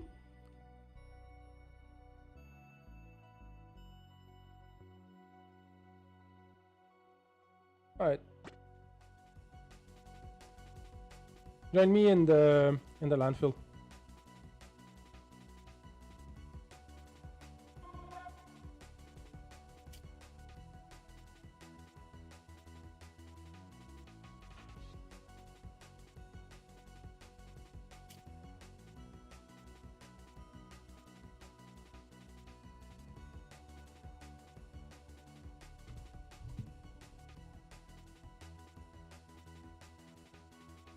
Thank you for the clips earlier, Moon. I just saw you posted them.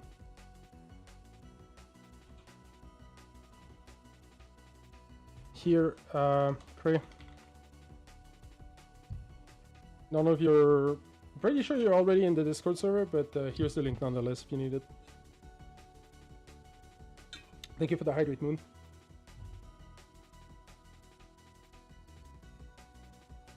Oh, by the way, guys. What's by the way?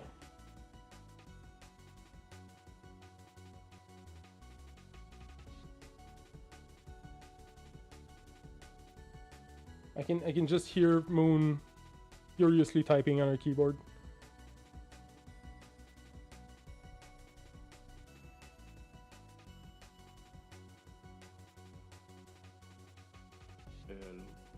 Hey, welcome in.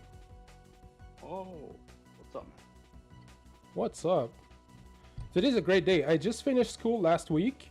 It's been exactly a week yesterday. And so I'm just taking easy, and I think it's the first time I play Rivals today since I finished school. Been so busy somehow the last couple of days. Yeah, it's been really fun. Oh yeah, thank you for that, Moon. School again for? Sorry? What were you in school again for?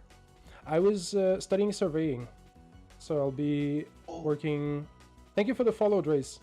I'll be working mostly in construction, but there's a lot of different avenues for that, and so I'll be the measuring guy, basically. No, that's good. That's awesome. They get good money. Yeah, honestly, the pay seems good, and I really like what I did in school, so pretty sure I'm gonna like the job. That's awesome. I'm happy for you. Amen. How's life been on your side? Pretty good. Nice. Yeah. Been very interesting since what is it? Christmas. Kind of moved in with my girlfriend. Oh, you moved in. Yeah, moved in with my girlfriend. Sick! Congrats. That's awesome. It's scary. It is a bit Nah, scary. She's amazing. She started writing like little like heckin' notes for me and stuff, like frame, and in a book that she won't let me see until it's done apparently. So, She's preparing a surprise. I know, it's gonna be sick. Sick. Oh, I'm so happy for you, bro. That's really nice. Thank you. How's the recovery going? I know you had surgery Going a good. few weeks before the holiday. Yeah. What was it? So I had that in November. Yeah, November 27. And then yeah, I've been healing since. I just got my guard off like 2 weeks ago, so I've been able to eat some better foods. And then tonight, Nice. actually, I'm going to an all-you-can-eat wings buffet. No way. Sick. Yeah. I hope Boneless it's wings. amazing. Yeah. Thanks, buddy. All right, kick my ass. Gotcha. That's how I learned, sadly. It's all a lot of learning is done in this game. Yeah. You're coming a long way. Eh? Yeah, I've it's never been beat Rasberg. I've never beat him. Oh. you did beat me. I think once we met in ranked while you were streaming. Yeah. Pretty sure you won that set. Oh.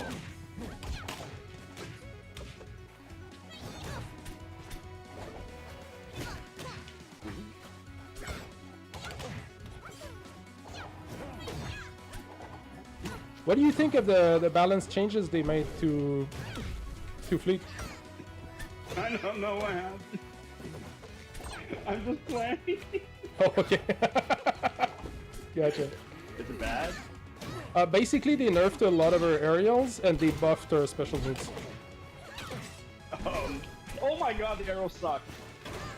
I Yeah, can't damage. they added something like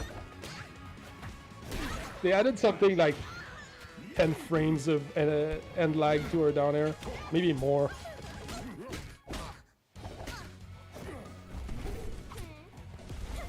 Oh, oops. Damn it.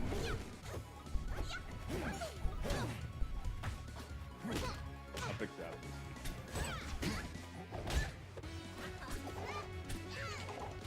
It was taking me so long to like figure out how to.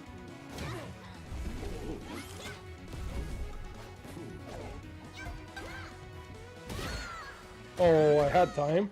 It's like, One thing I don't miss, and that's her recovery.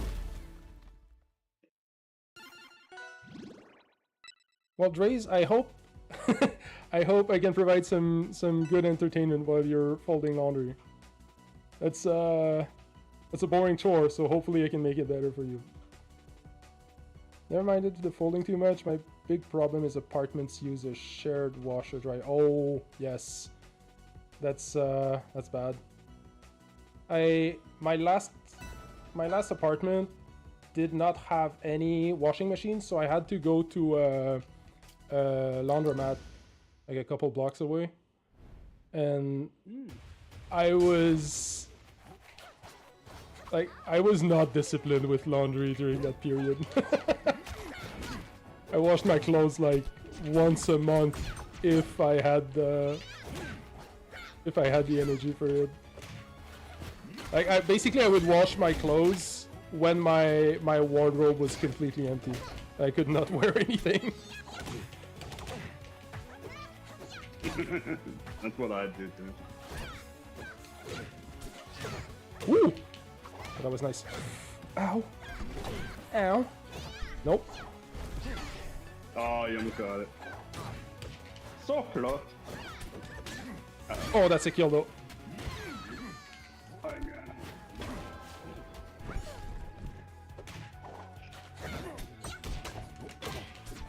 You grab that? What the hell?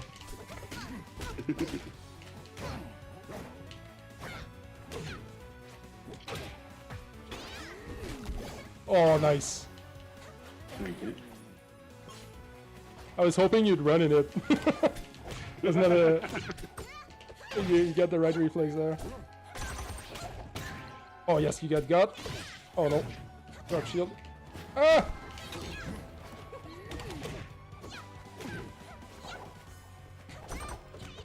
My turn. No. Please. Oh. Oh, okay. Okay, I can't do that now. Okay. No. You were patient. I was.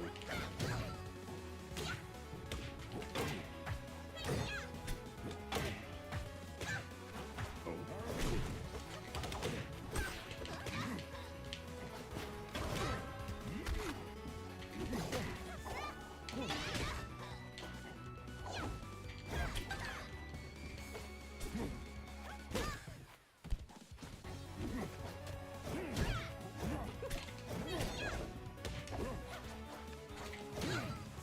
Ooh, what a hit. Nice, good job.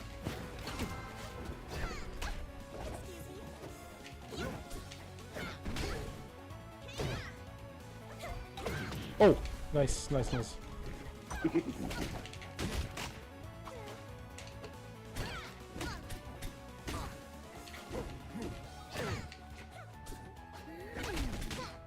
Oh. Oh. Uh-oh. We're fine. We're fine. Yeah, we live those.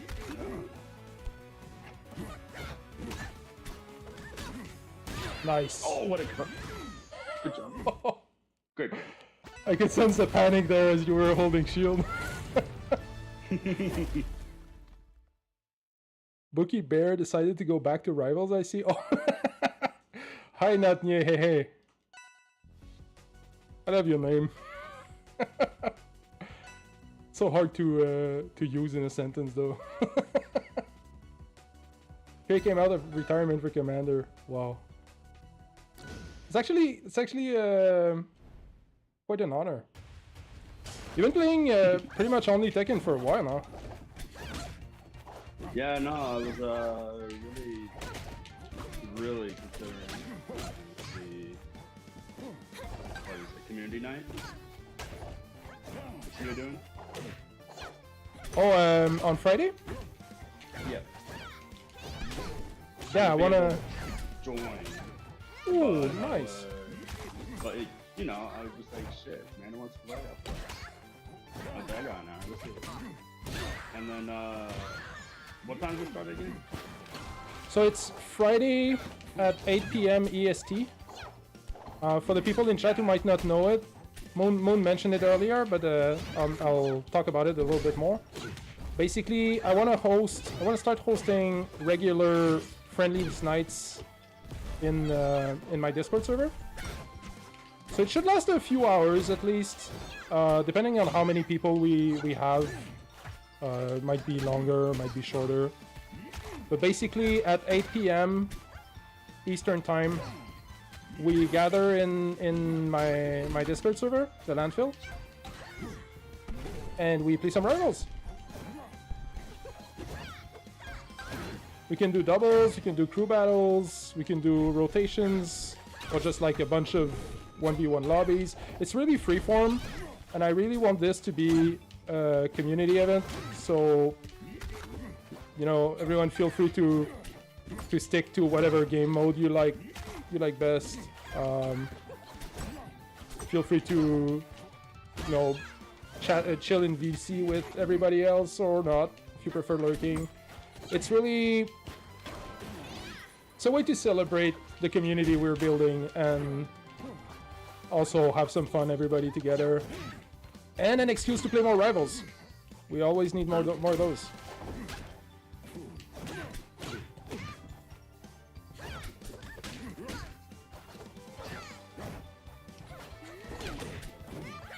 Oh, ow.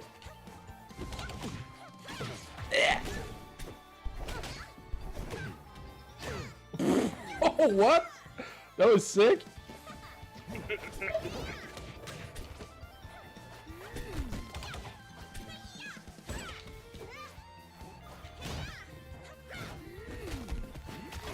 Uh-oh. Did they make the float longer, or did I just never used to use it like this? Basically they made it more responsive. Ah. It comes out a bit faster. You have to angle the stick a bit less than before. Nice. And what else did they do? Yeah, her side B, so the tornado hits faster now.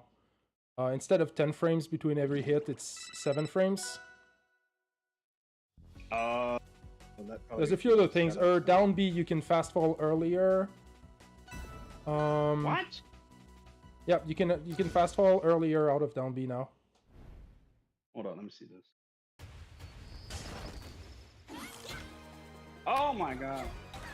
Yeah, so basically you can, if you do like a grounded down B, you can land 5 frames earlier than regular down B instead of the 1 frame you had before. Oh, I see this.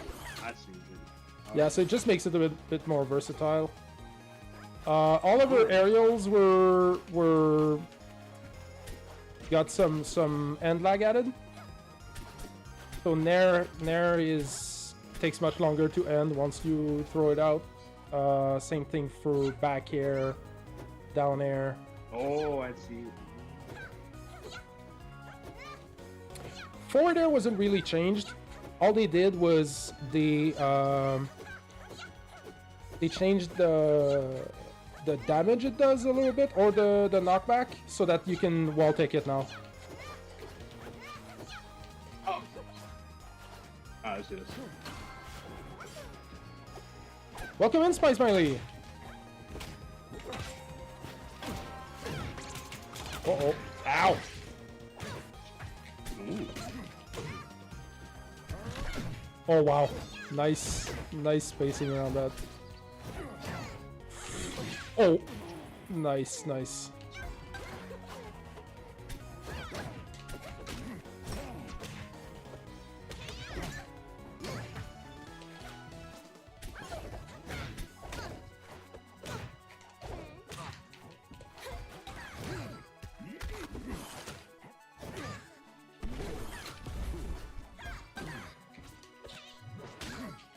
We go up.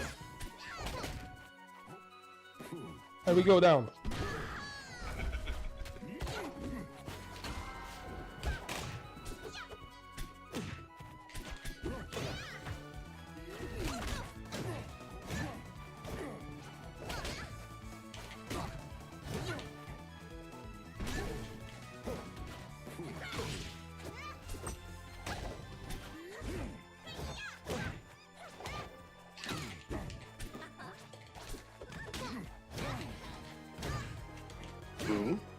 Oh.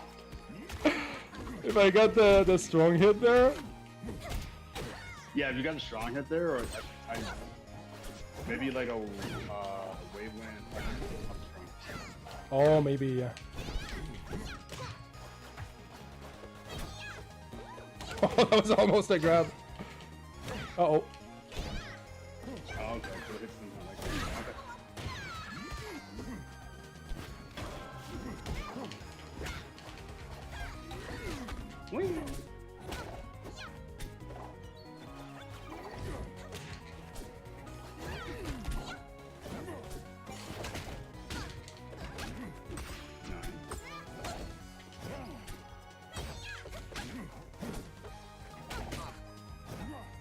Oh, that doesn't work. Ah! Oh, we live in.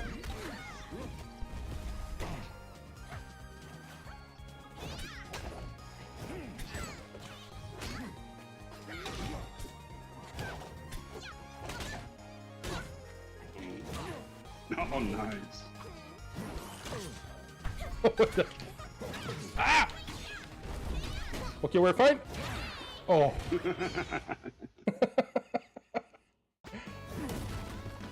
I can't believe I came up from all the way down there.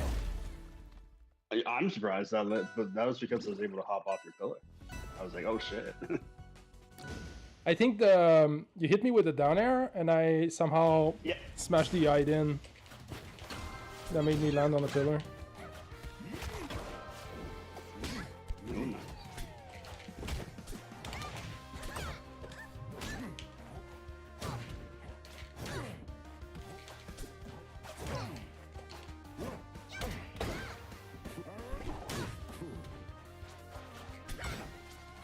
Uh-oh.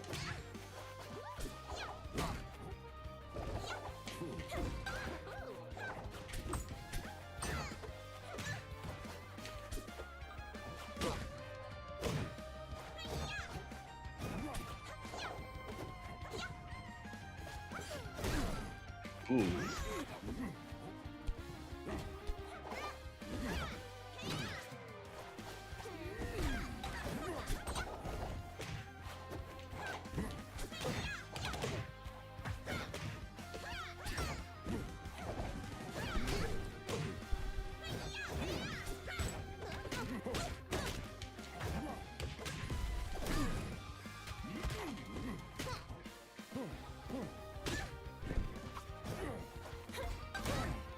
Oh, that hits?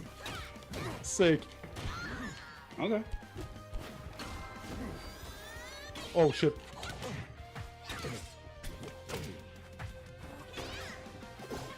Oh, nice. I can't do that now.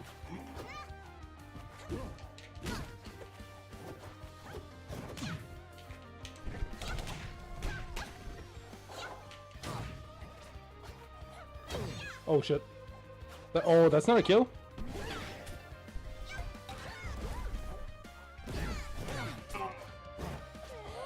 Almost.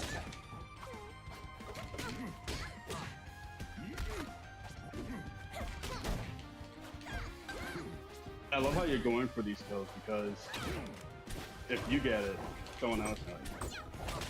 Or at least I'll remember. I'm like, oh, nah, Commander went for that. Yeah, then you know it's a thing, right? Yeah.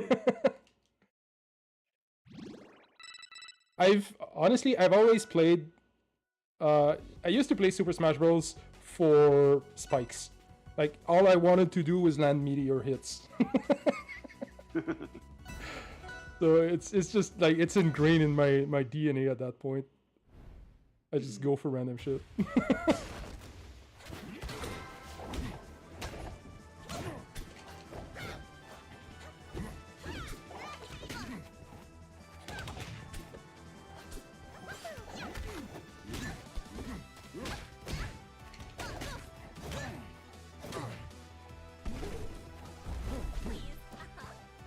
Oops. I think I had my double jump there.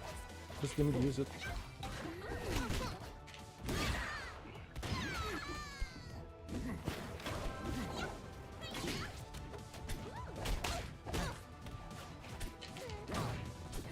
Oh wow, you were on your feet?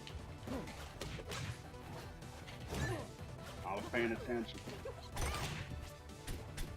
Shit.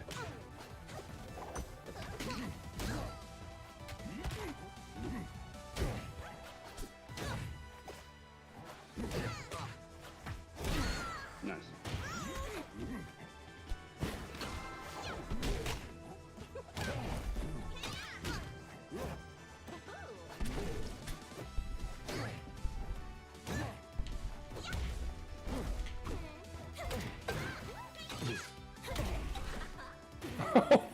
Okay. Uh-oh.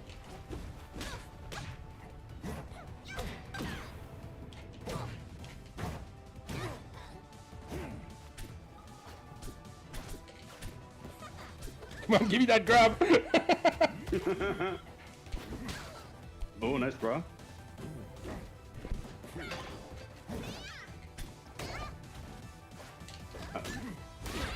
Oh. You don't really have the reflex to DI out on the top though. I'm getting a lot of free up smashes. Oh shit, I'm not DI now. Oh shit. Yeah, basically every time I grab you, you should be DIing out because forward throw doesn't really kill, and DI out is the best DI on both up throw and down throw. Okay.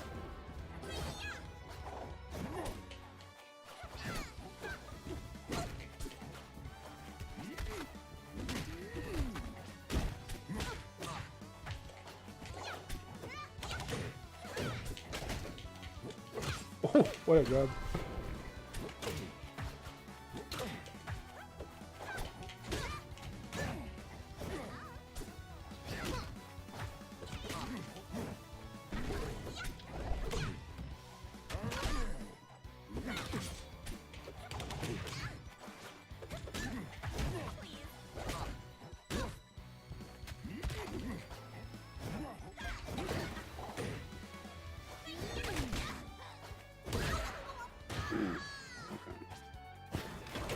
Oops.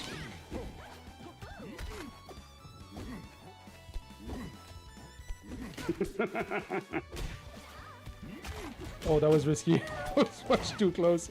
Uh-oh. We're fine.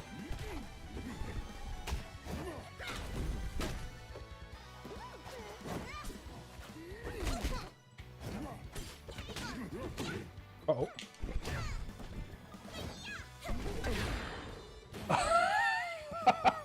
I put myself right in your sweet spot. Yeah. Uh-oh.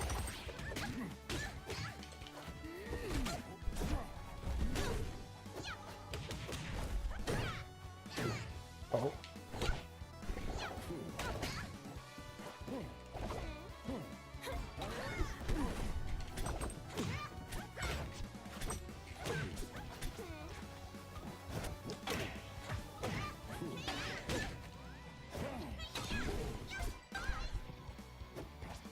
Oh. Oh! Did you save Oh my me? god, that delays. That arrow Got saved really me. bad. Yeah. Yeah, I meant to save you. I did not mean to die. I'm gonna...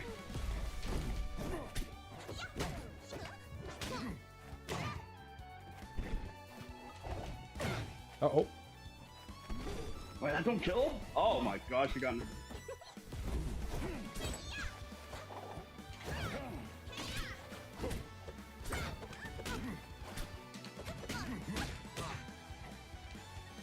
No. You know exactly what I wanted. Oh I'm no. gonna get hit with the downer. I'm not getting grabbed like that. Uh-oh.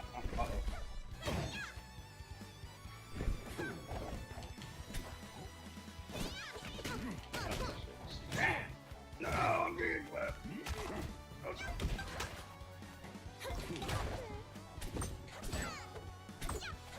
Uh-oh. Here we go. You can join. We're fine. Oh, fuck. That killed. Oh. Oh, pfft. Both hits? Ouch. Okay. Look at this. You did not take the bait.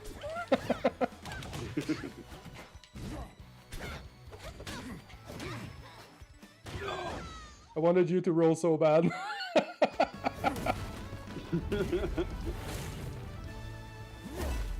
Might hop on later if y'all want to play any doubles. Oh, sure, Drace. You're welcome if you want to join. Maybe we can get Captain Whiff in on this. Mm.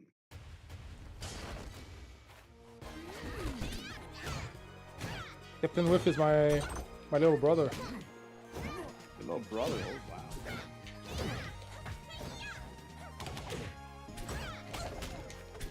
We grew up on Smash 64 together.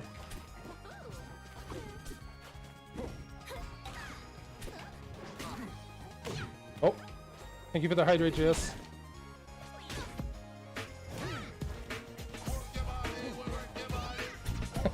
I get the feeling JS likes to see me do some push-ups.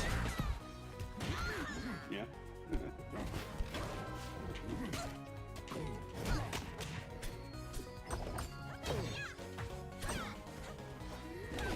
Uh-oh.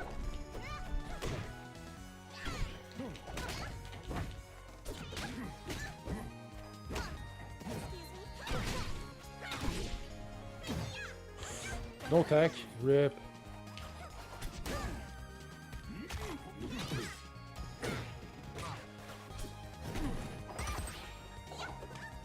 We're up till fast now. What the fuck?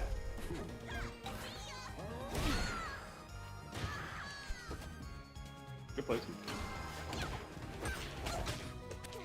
Perfect.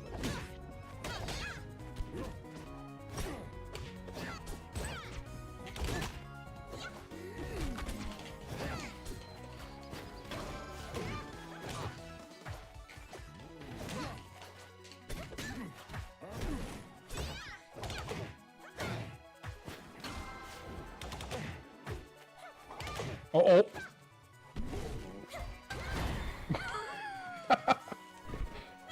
We're fine, we're fine. We are living? Oh no, we're not living.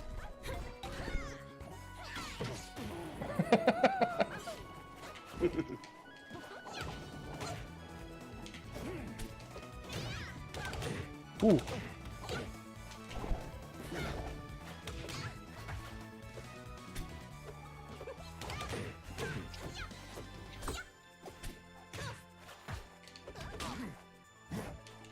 That doesn't work. That never works. No! Please don't kill me.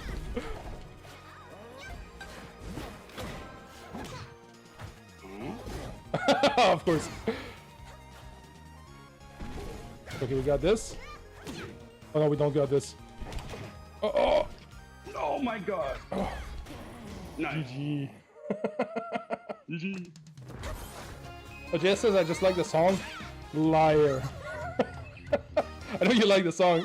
I'm sure you also like to see me go out of my way to please you. And also, you like to see me suffer. On breaks, I won't stay long, but had to pass say hi and redeem some push-ups. Yeah, I hope you have a good rest of your shift too. Thank you for your follow, the Hailstorm. Appreciate the support.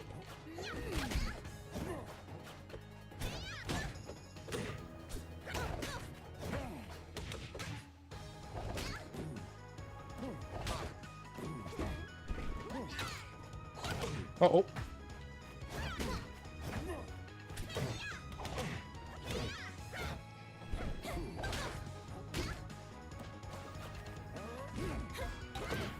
But that doesn't work.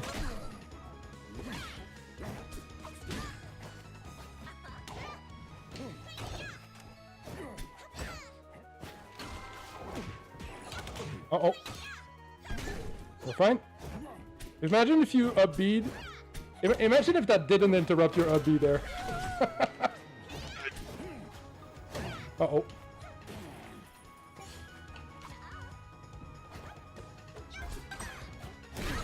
Nice.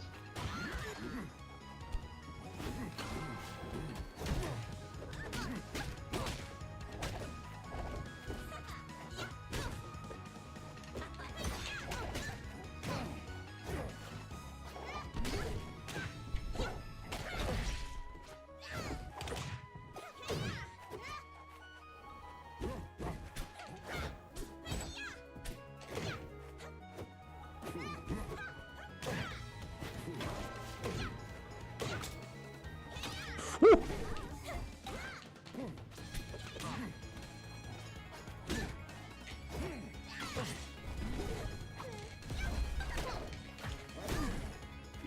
Oh wow.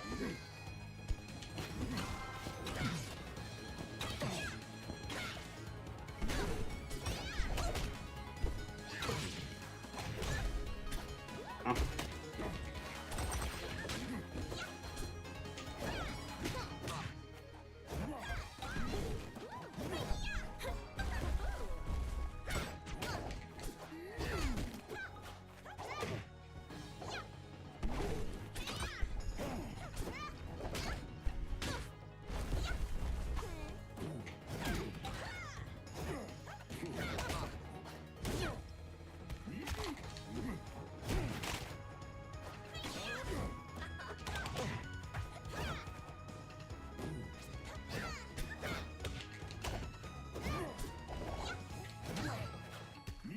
Wow, would have liked that Nair to connect.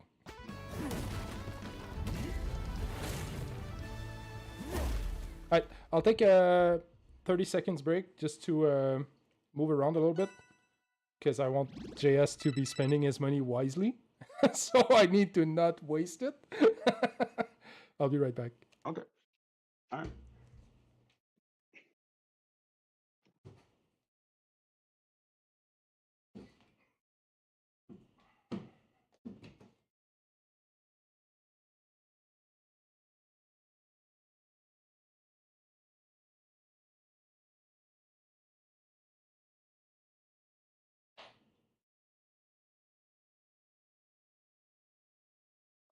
Oh, actually.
Chat.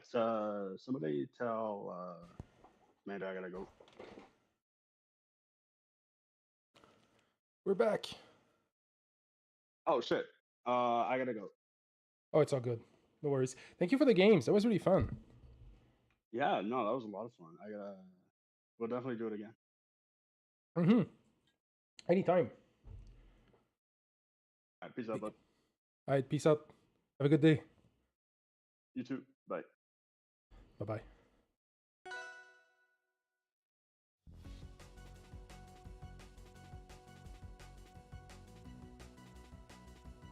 All right, GG's to Creighton. That was really fun. That's some great games.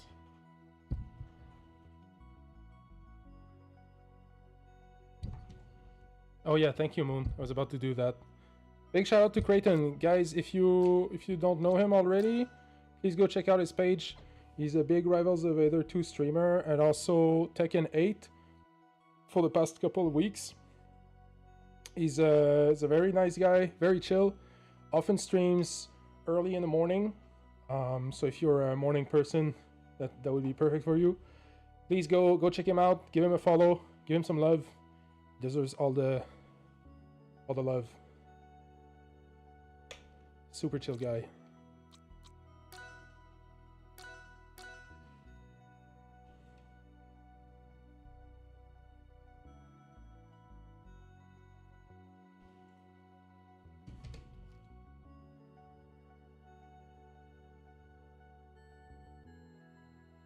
One thing that really surprises me every time I play with Creighton is he's ranked higher than I am. Like he's managed to reach master. He's managed to reach like mid master, I believe, and he pretty much I pretty much always beat him somehow. And I think that goes to show that playstyle is a big component of like results against different opponents. Like playstyle is real. It's a huge thing. Sometimes you'll be beating someone, or you'll get beaten just because the way that person plays happens to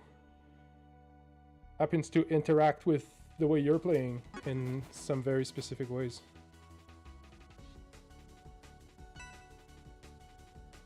But GG's the great one. He's a great player. He's a really fun opponent.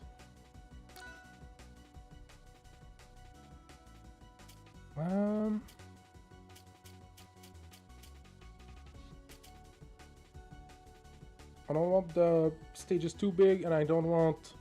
I want platforms. Against Arcane, we want them platforms.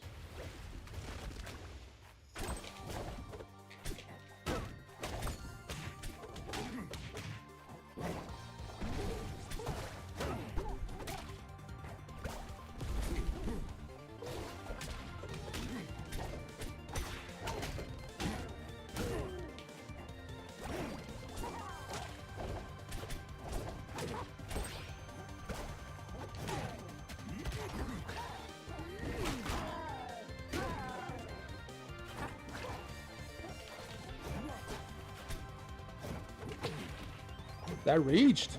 That grab!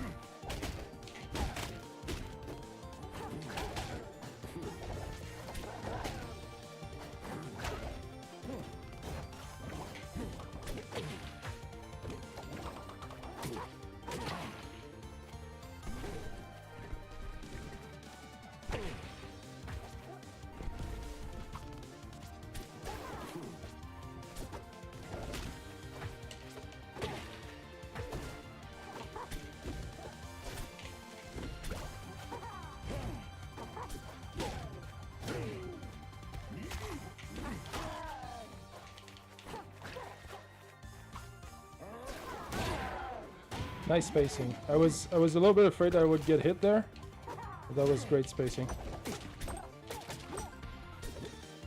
Whoops. Oh, we're fine.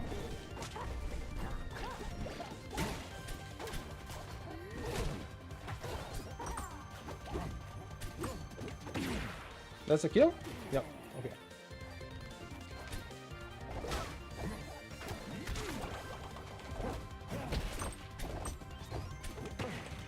You could spot dodge both hits there? I'm surprised. Hey! Thank you, Zirin. Thank you for the follow.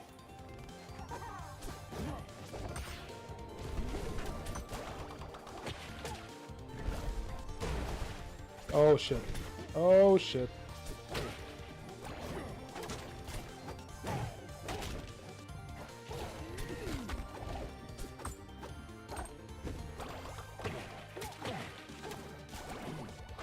Oh, I jumped in there. Oh, and I jumped in the back air. Oh my god.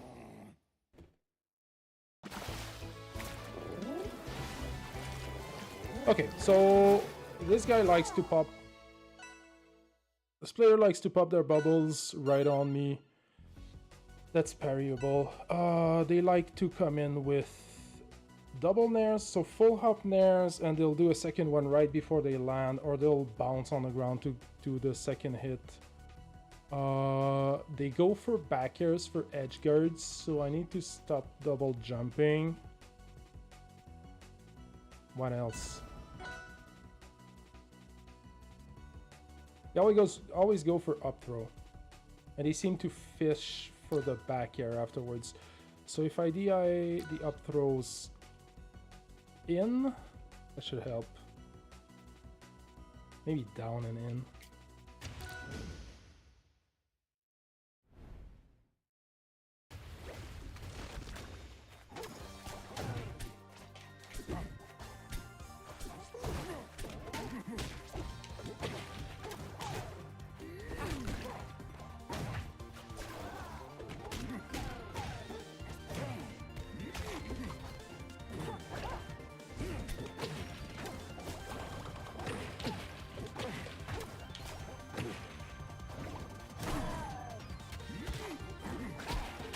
What?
Oh, yep.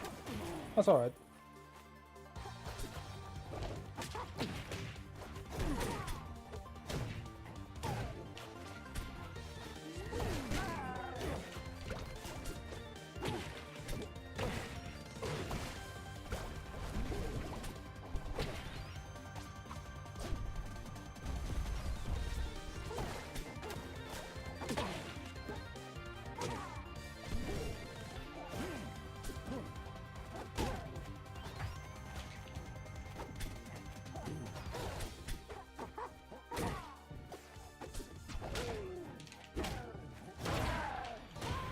That was clean. They were not expecting that back air. Thank you, Moon.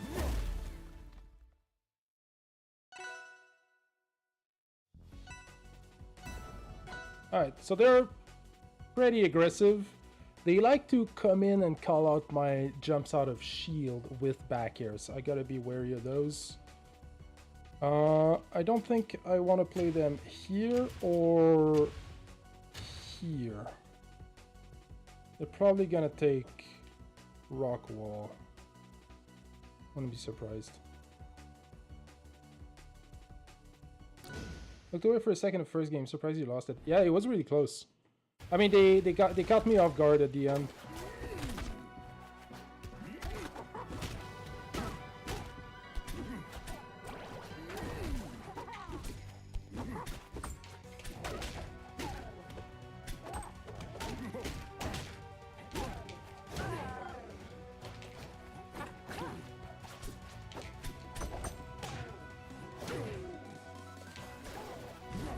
Oh, I wasn't close enough.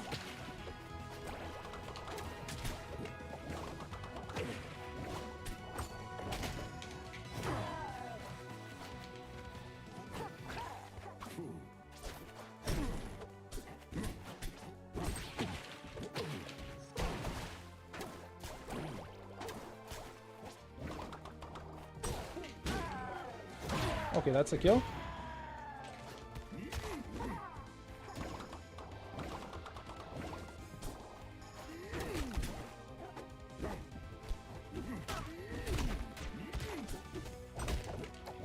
What a grab.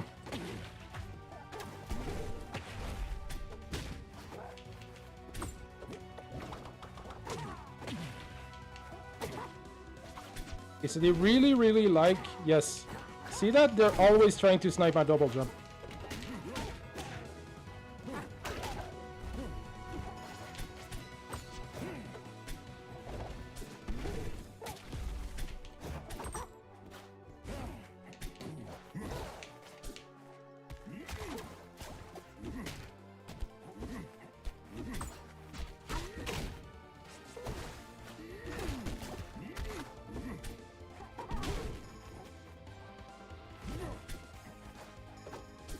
They don't know what to do if I don't approach.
Oh no, I should not have done that.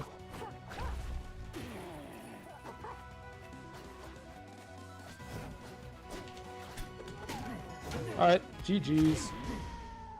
I love when people take me to that stage because, like, 9 times out of 10, when people bring me to Jules Vale, it's because they want to be able to play fast and have lots of room to run around so that I'm forced to chase them and they can use their speed to their advantage. But those types of players, what they don't realize is that that stage also gives me lots of room to ignore them and force them to approach. I can start playing much more defensively because I have lots of room, and the platforms are very good at forcing people to, like, if I use the side platforms effectively, it's very, very good at forcing people to approach me from unfavorable angles, and then their whole game plan crumbles, basically. Because I stop approaching them, like, they're expecting me to approach them a lot because the stage is big and they'll be running around like crazy. But the second I stop approaching them, then they're the ones who end up approaching because they don't know how to do anything else. Like, what they're doing is they're trying to bait stuff, but if I don't take the bait, then they start going in because they're like, nothing's happening. And so they start playing much more aggressively.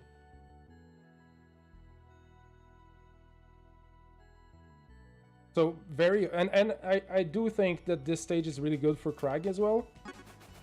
So whenever people take me to Jules Vale, I'm like, I know exactly how to play. Hey, Midwest Balls. It's another raster. Another person I meet quite often.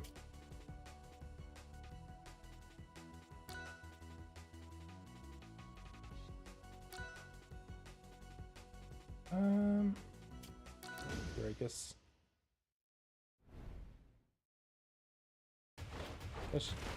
Pretty sure I should just treat that guy like I did last orc.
Did I kill?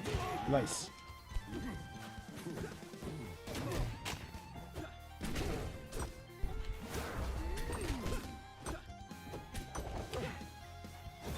Oh, no jumps.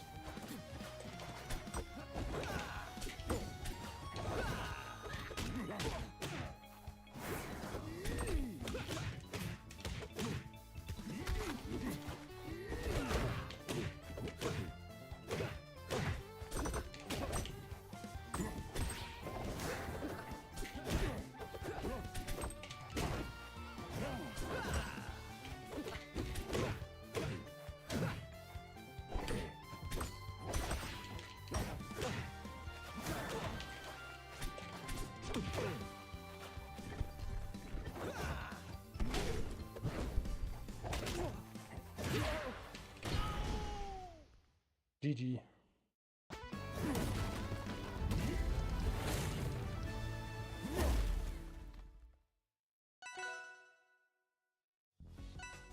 Okay. The other down airs to as a DI mix up.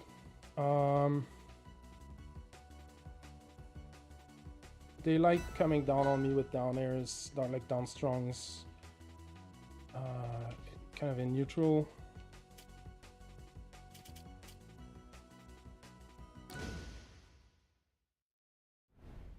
Use forward tilt on the ground.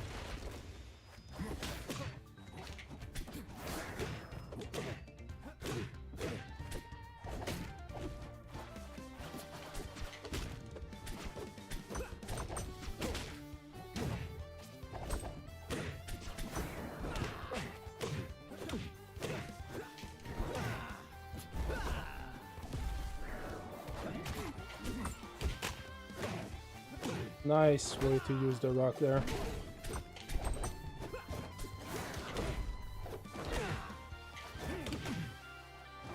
They reach? Yeah, they reach. Okay. Hey, welcome in, Clapsy.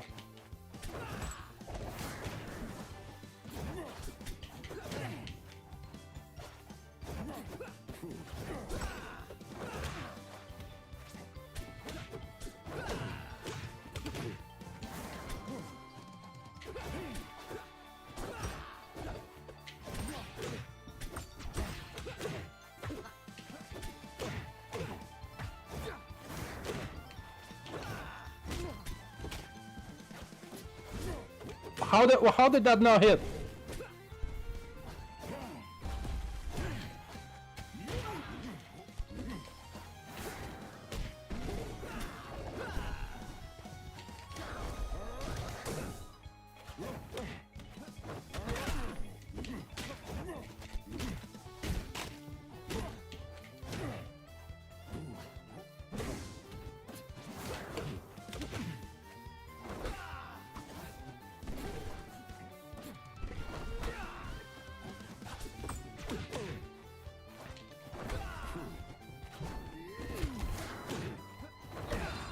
I'm surprised that didn't hit either.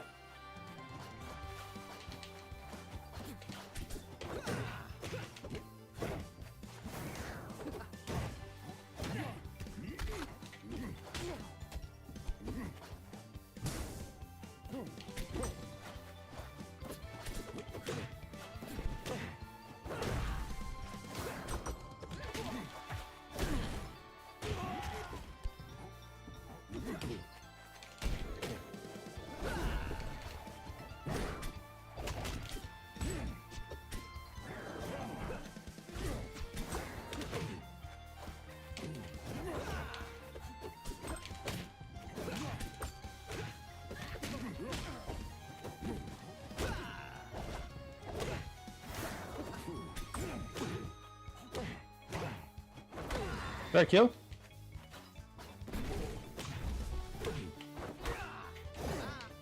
Wow, what a parry. What a fucking parry. Incredible, that was sick. Very nice. Good scrub, yes, yes.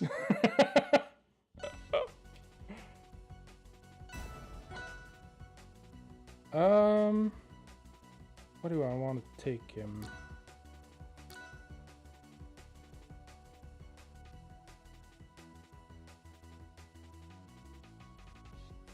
Maybe somewhere his down airs, like his down strongs, will be less effective.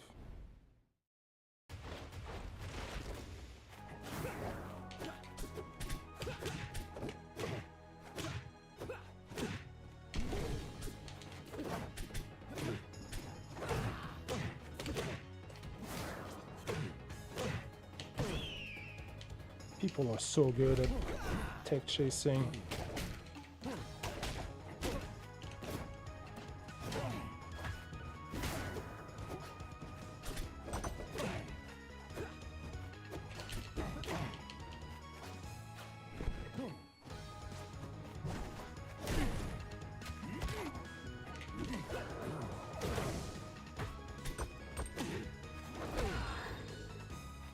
It's fine.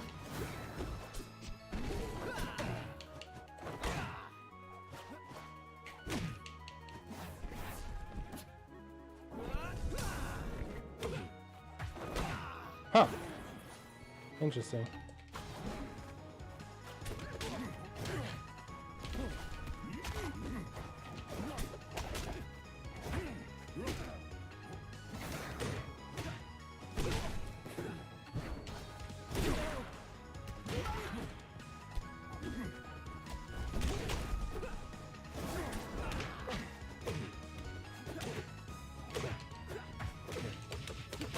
Pretty sure I could have wiggled out of that.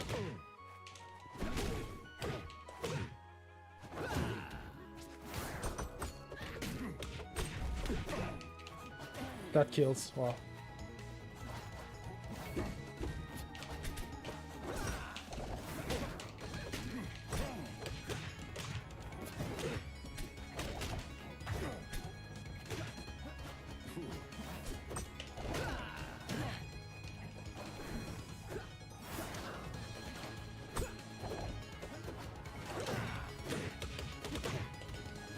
What a read.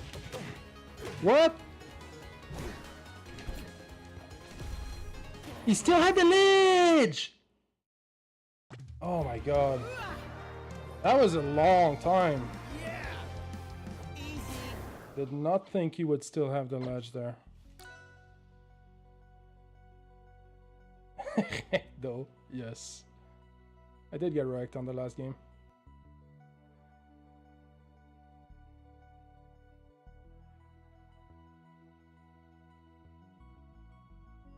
Oh shit, Clapsy started with a Cyndaquil. That's sick. Congrats.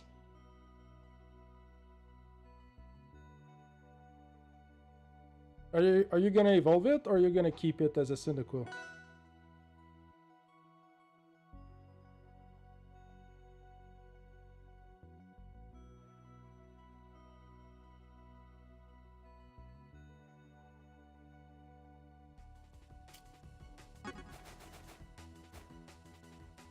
Doot doot. White Kirby. I don't think I've seen that player before. Loxodon. Alright. Where do we take Loxodon? I think... Yeah, not this one. I think I want flat stages. I want lots of room. I want to be able to parry his meatball effectively. Take him to hell. Alright, destination hell on earth.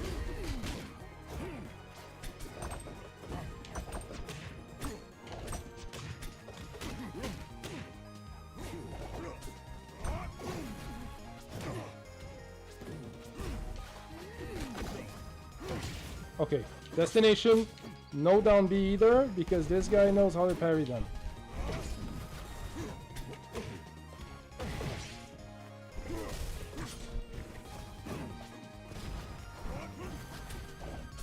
Alright, they know how to reverse their up B as well, so as not to get parried. So that's not gonna be super effective. Nice.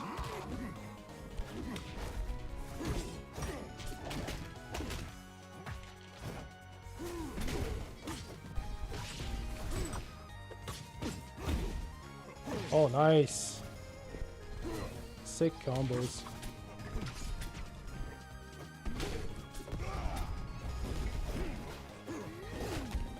What? Who does that?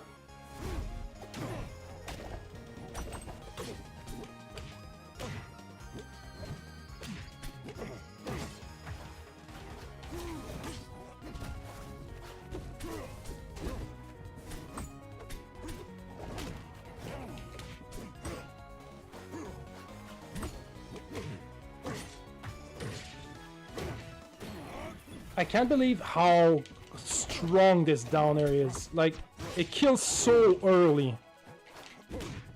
I was barely at 60 there.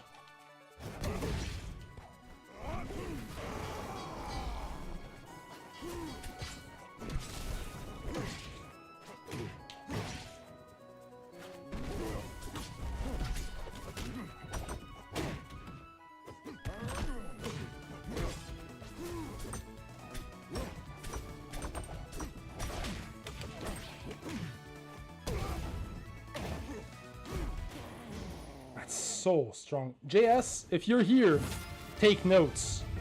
This kills. Down B into neutral B is Loxodon's best kill setup.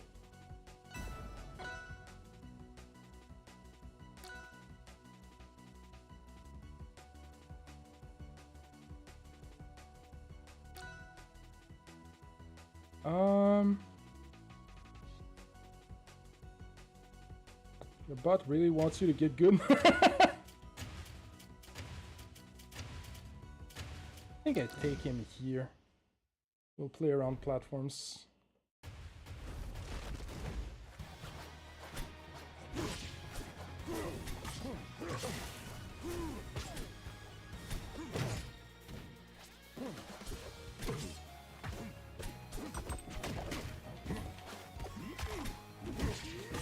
Okay, so that player likes to hold down. They're basically SDIing everything downwards.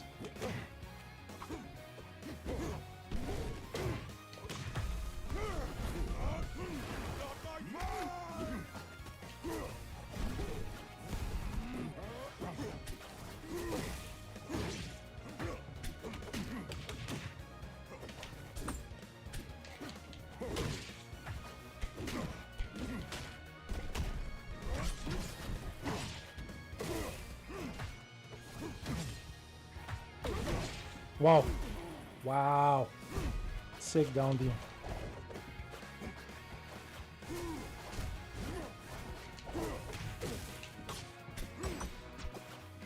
That's not what I wanted.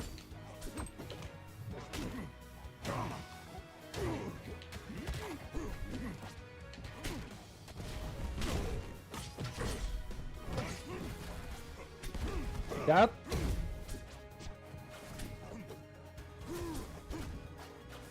The fact that that knocked down. Alright.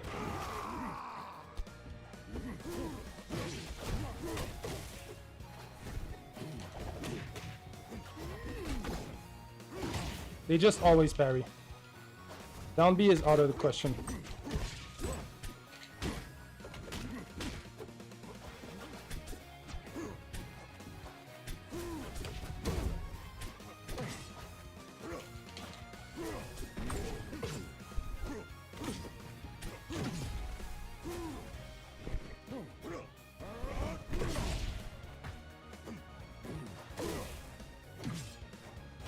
Oh, that's a kill. Wow, the reverse back air goes far. Much farther than I thought.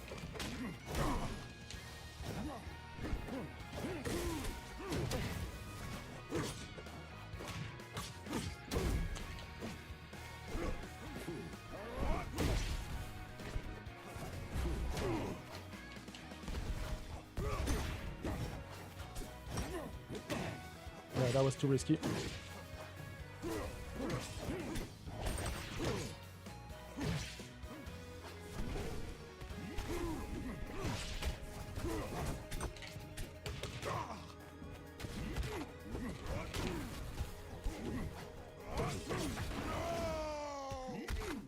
Whew, I was scared.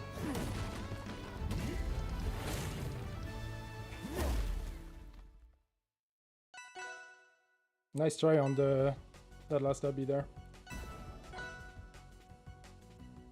Okay, pretty sure what I don't want is I don't want to die too early. I don't want the stage here because this is gonna be awkward with the way they use meatballs. Fucking hate that elephant. This moves has so much coverage, right?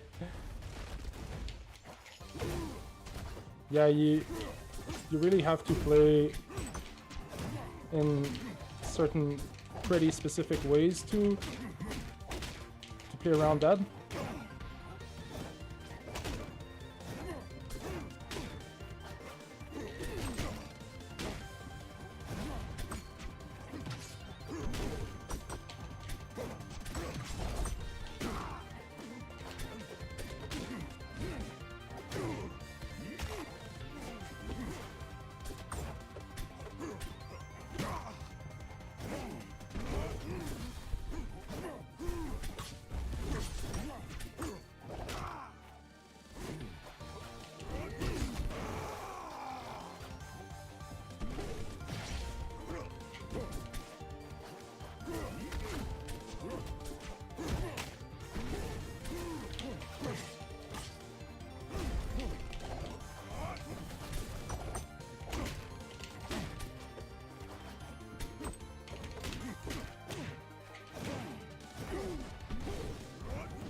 tried to parry there. I don't know what happened.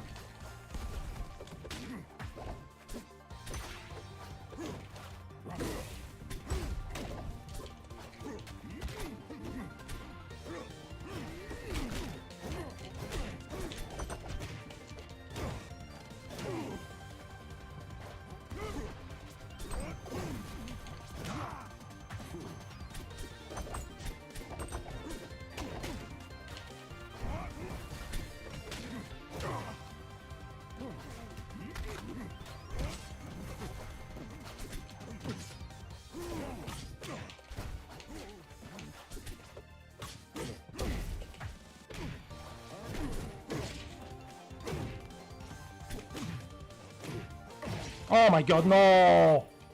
What a DI mix-up.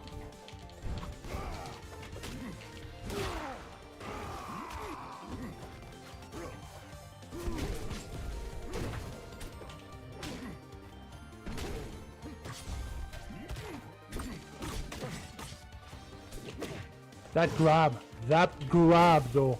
What? No!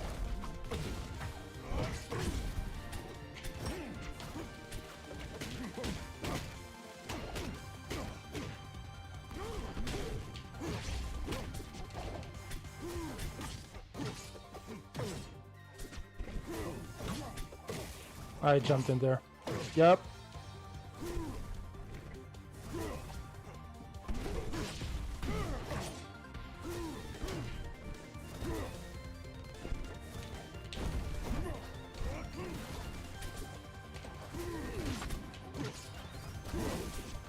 I was supposed to hit the... Oh, I wanted to hit the meatball. Hey, welcome in, Sakiha. Thank you for the follow. Damn, that was so close.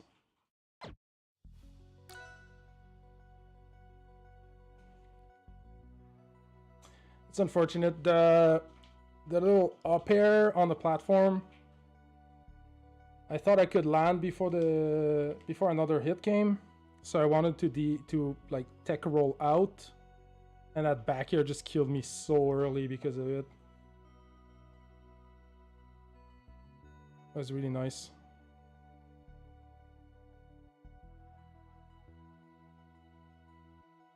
Loxodon is weird. Like, he feels like he should be a slow character.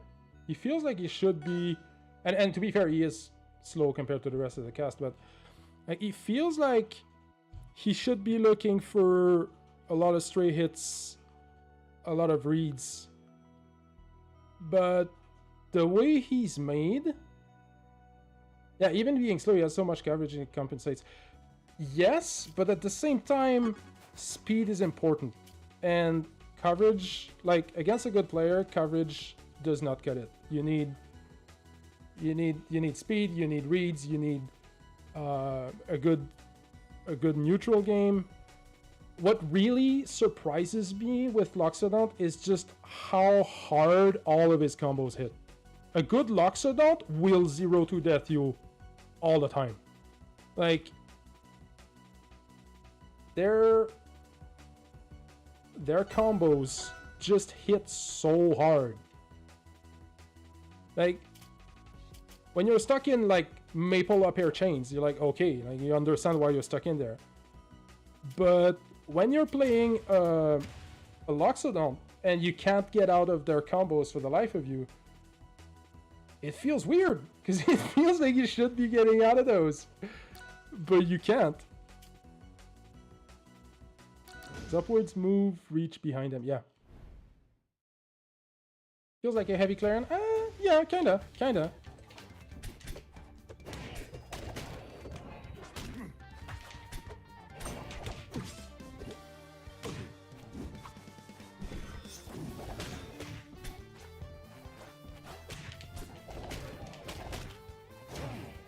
Oh, that was sick.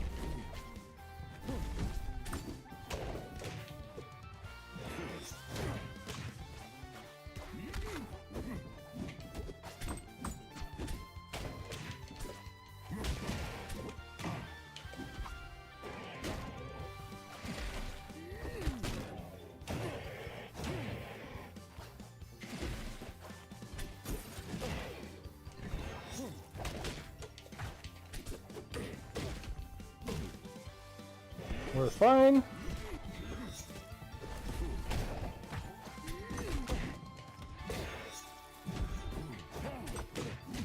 Ow.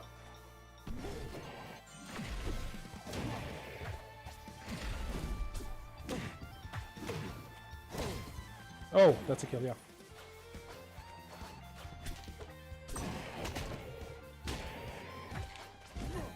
I wanted a down smash there. Pretty sure it would have killed.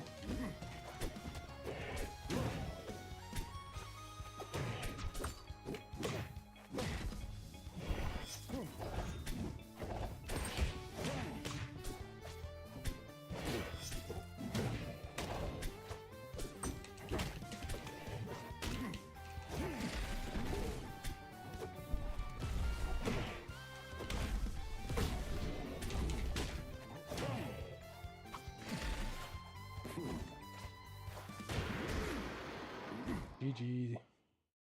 Reaches further than you think a lot of the time because of the weapon and the disjunct. Yes, yes, and that's his great strength, right?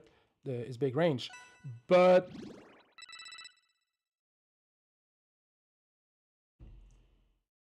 the fact, like, what makes this strength strong is one, how much damage most of his moves do, but also how many of them he can link off of one stray hit.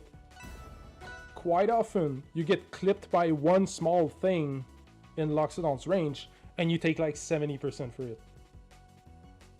And like, to be fair, it's like that with most if not all characters in this game. But the fact that Loxodon can do it so consistently feels weird, because in any other platform fighter, he probably would not be able to do as much damage out of like 1 or 2 combos.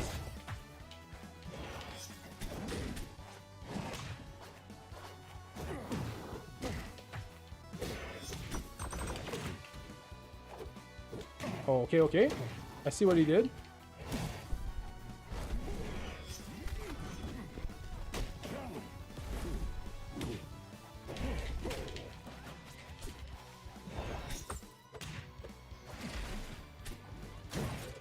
Yep, they took the bait. Oh shit.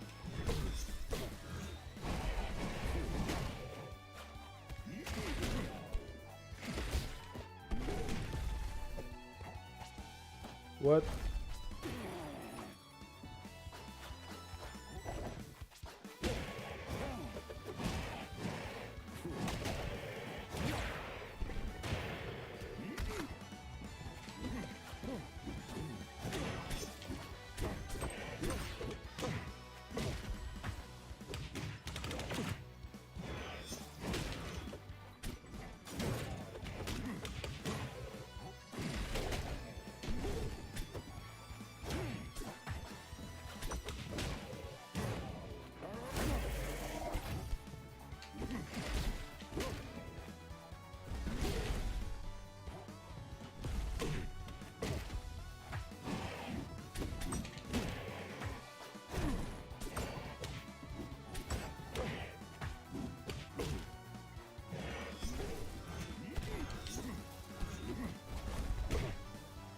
The range backwards?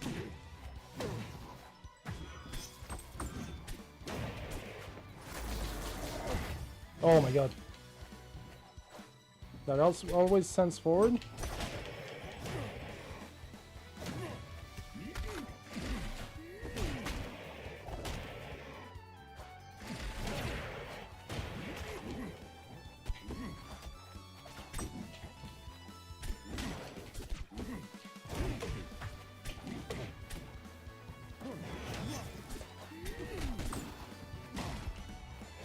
Yeah, that's a kill.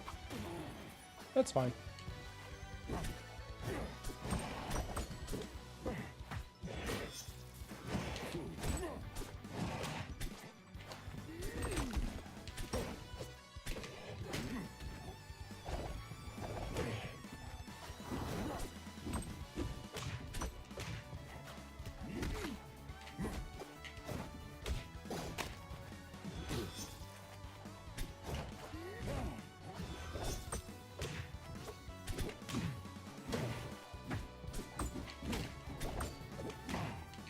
Imagine if I neutral be there. There's a world where I'm better at this game and I neutral be in these situations. Oh no. Unfortunate. GG's. That was fun.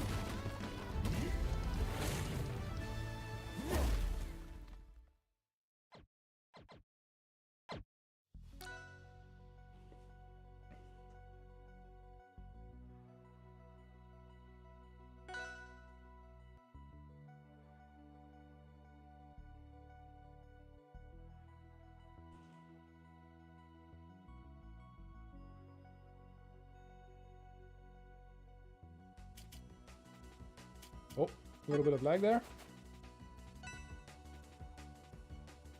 Darrow 13. I haven't seen that name either.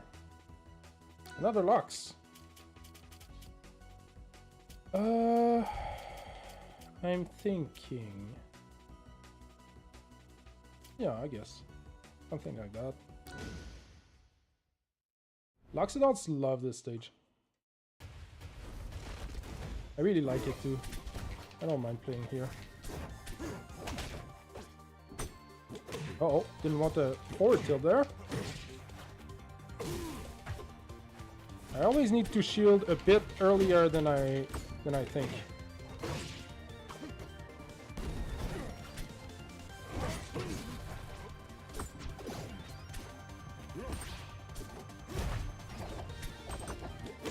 They could spot dodge through my entire neutral air. What's with spot dodges today? People have been spot dodging, like doing some crazy spot dodges.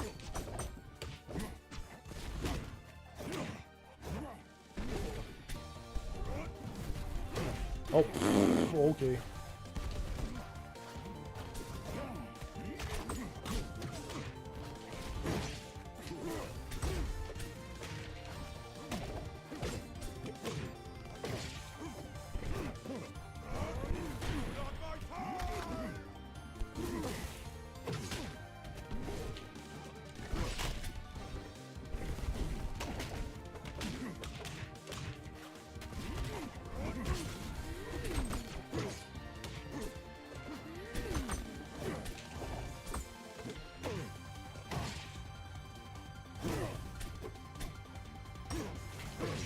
Did not want the roll.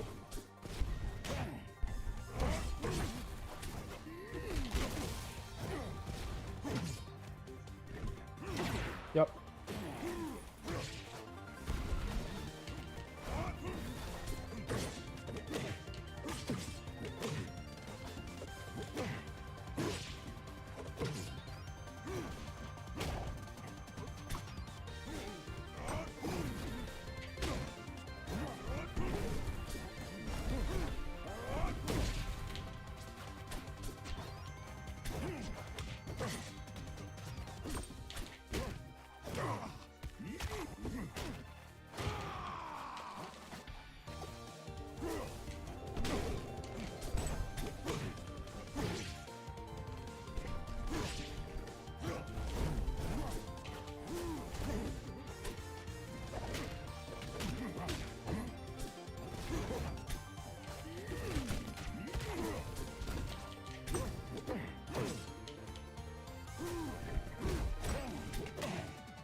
Oh my god, no, I DI'd the grab out, so then the hit got me. I got the sweet spot basically. You had Thank you, no dude. shot. Okay, so what do they like to do? They like to give me a lot of space, stuff me out with jabs when I try to approach. They grab. They like to go for grabs. They go for the tried and true setup of like up throw, little hit at low percent to grab some damage, rack up some damage.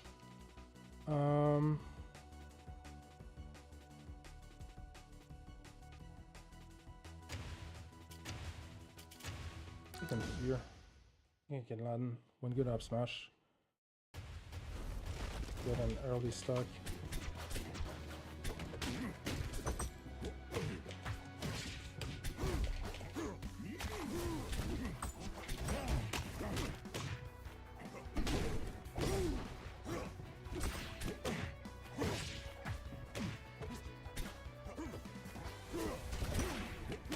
What literally all Loxodons do as well is they abuse shield. And Loxodon is really good at doing that.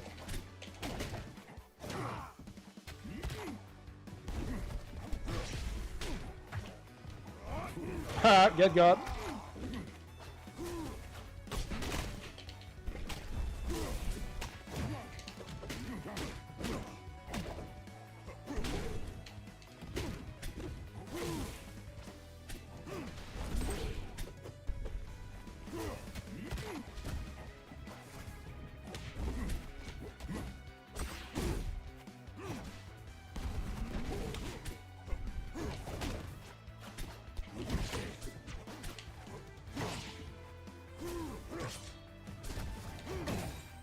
Huh, okay.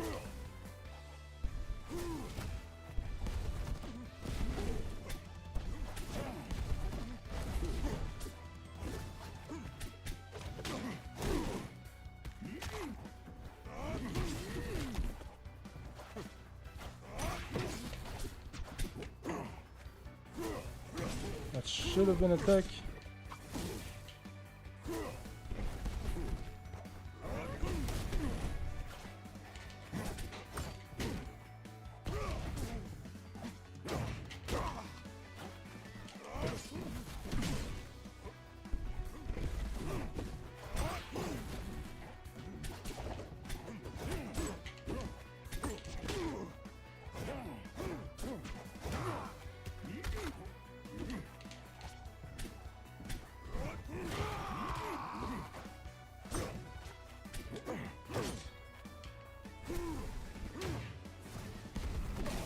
Oh, what?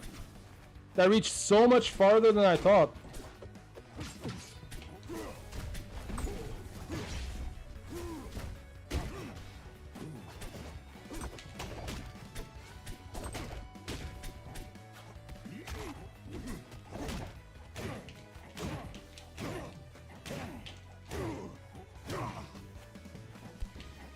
That was a very nice combo. Wow. So many hitfalls in a row. I'm really proud of that one. That was clean.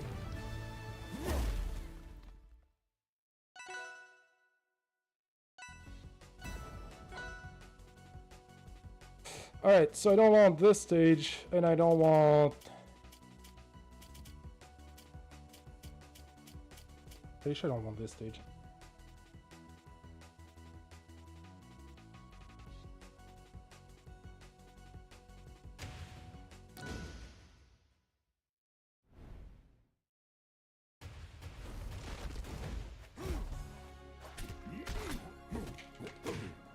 What? They grabbed my back hair like that?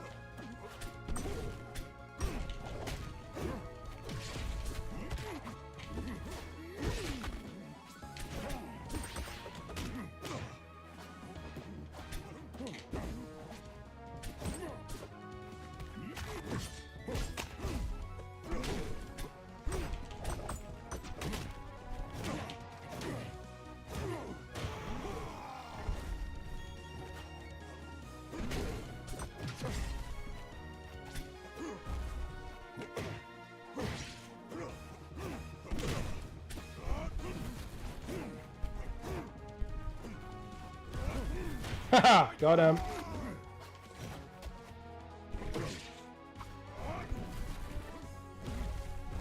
Alright, we got an edge guard.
Aye, GG's. Very nice adaptation on their part, though. They were doing some different things. They were trying stuff. That's a good player. Congrats on your Ninkada avocado. The avocado Pokemon. Avocado bug. Ninkada Kadavra, is that how they say it?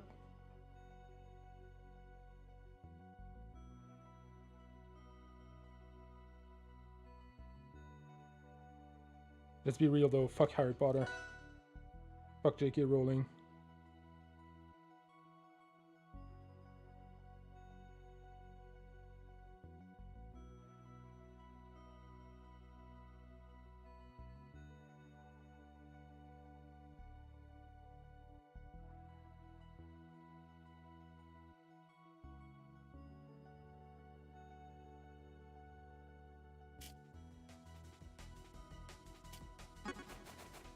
Boys kissing? What a name. This is so good. Hey, let's kiss you and I. I love that. Like this, I think. EFP2. Oh, you're right. That's good.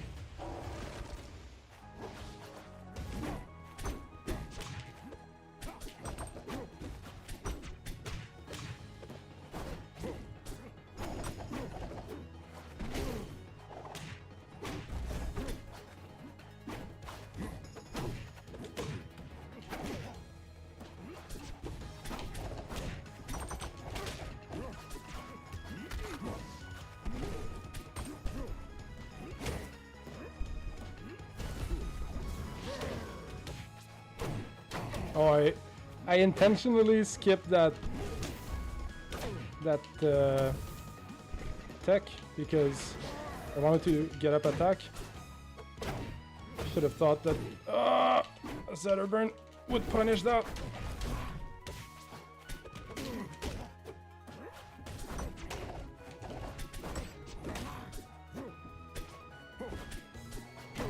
Oh, that hit.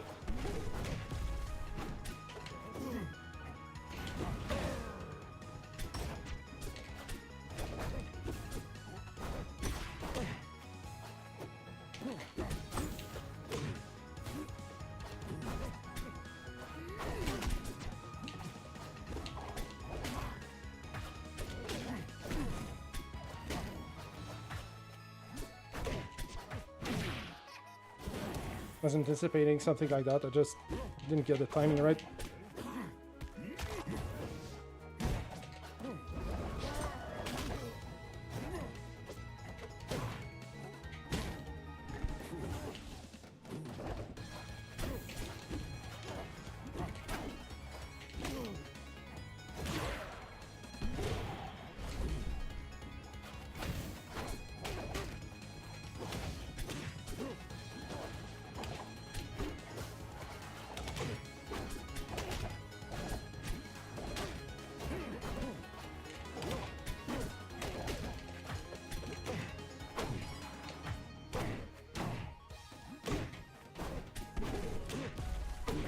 Oh, what the fuck?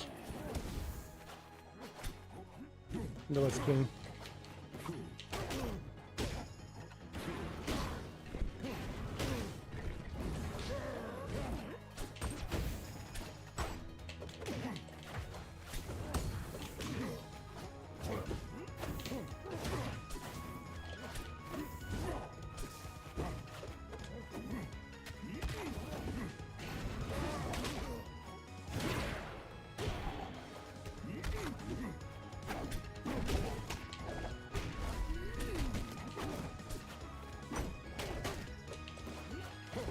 I can really stay in my shield for a long time against that person.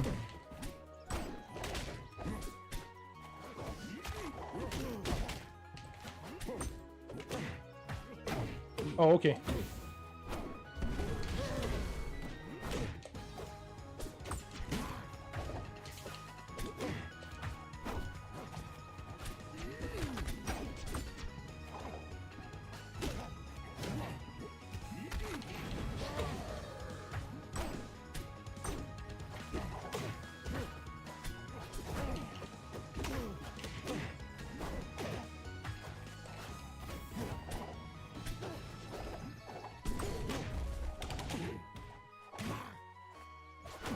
Oh, okay.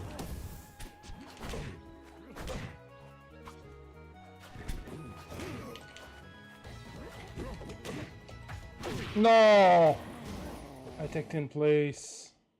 I teched in place. They've been punishing all of my tech rolls. Another one time I tech in place. That was conditioning. That was really good.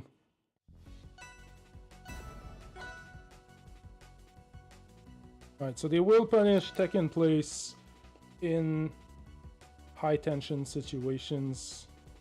I think I bring them back to the same stage. That went pretty well. Oh, actually, you know what? I think they have a little bit of difficulty with close quarters. I think that's gonna be good.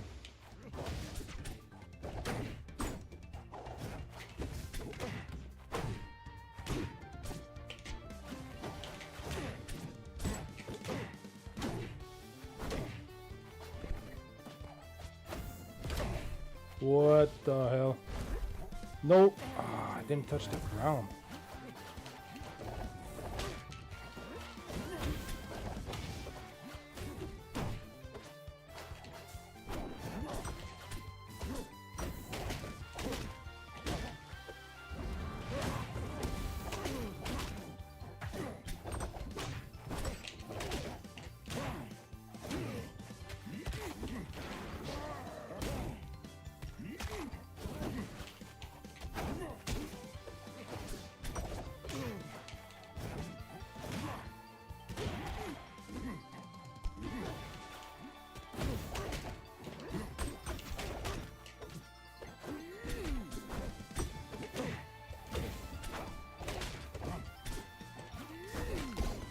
Oh, interesting.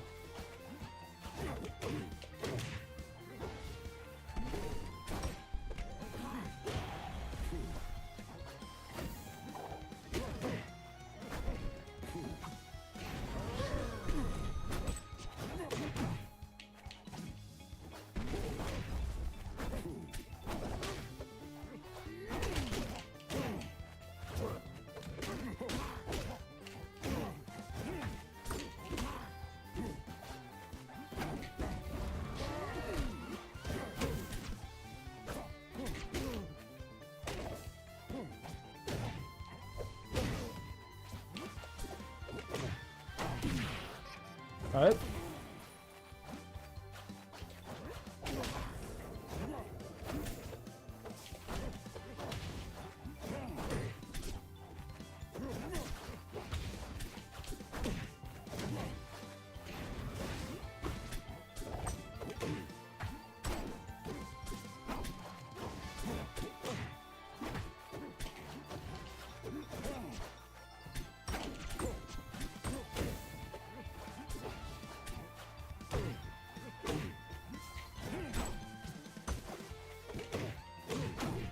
Yep.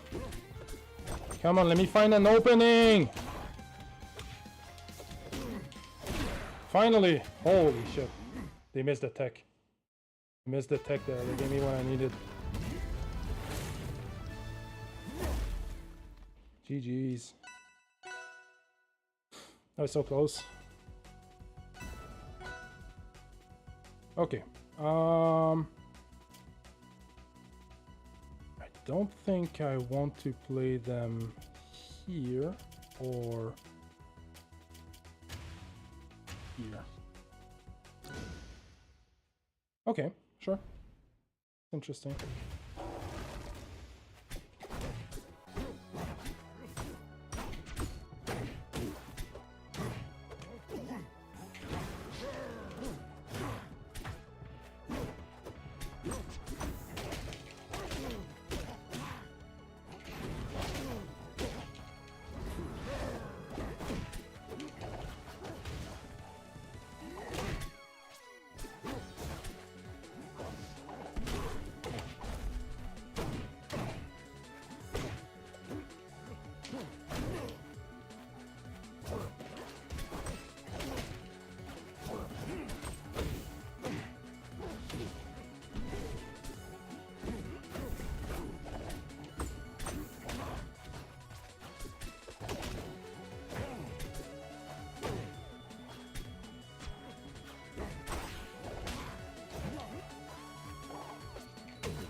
Oh wow.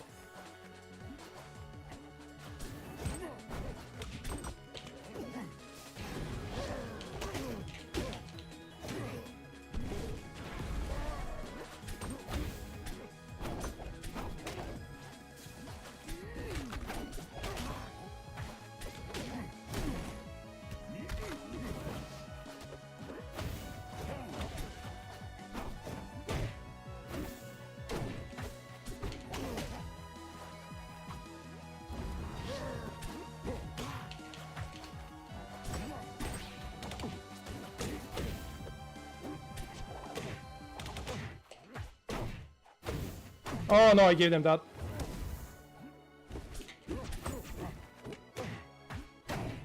Come on.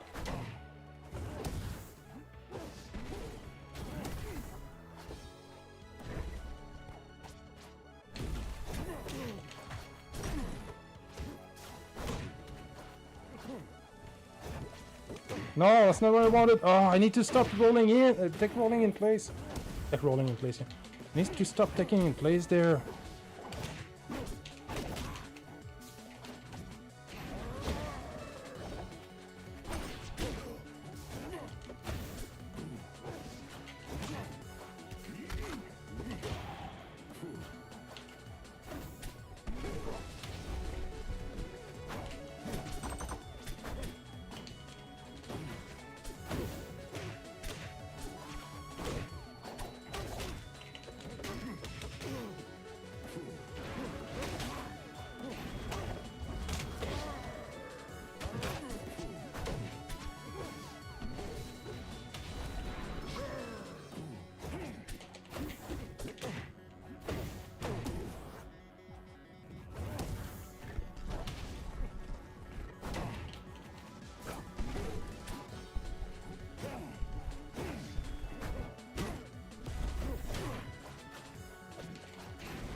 Come on, kill.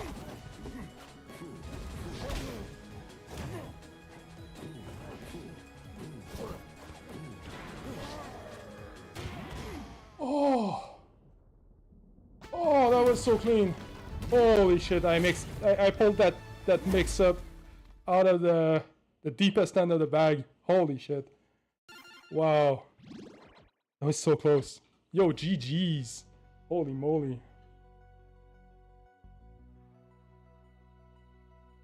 That reverse forward there at the end, I think, was one of the most well-spaced aerials I ever landed. That was crazy. Holy moly. And, like, I needed the reverse, because if I didn't get the reverse there, they were flying on the other side, but they were not far enough that I could force them to recover on ledge. And then, who knows, the game continued.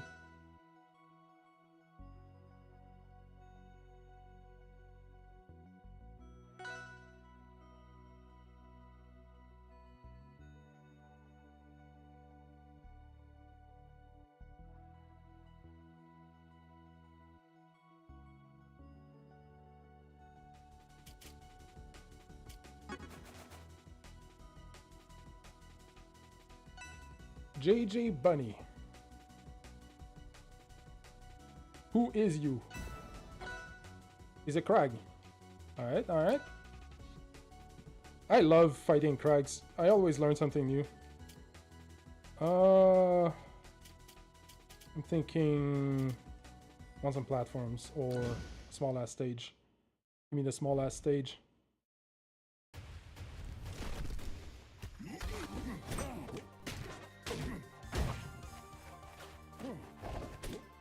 That grab range?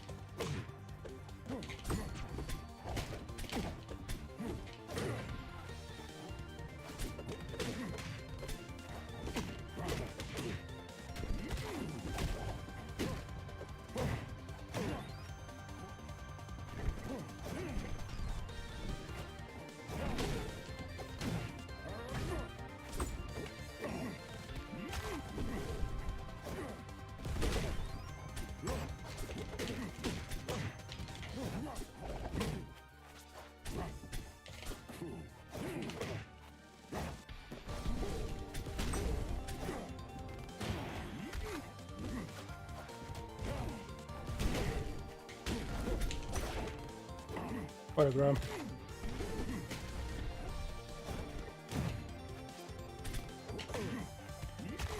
Oh, that kills.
Huh, interesting.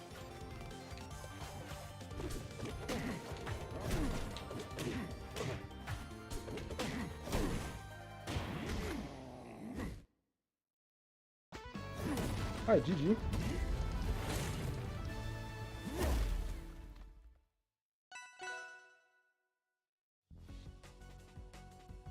I'm glad I landed the weak back air towards the end there, because if we hadn't traded, that was a kill. I was getting the kill there. Oh, they're switching to Maple. Okay. Maple, I don't want to go... Why do I not want to go against Maple? Probably like here and here, right? Same stage, fair enough.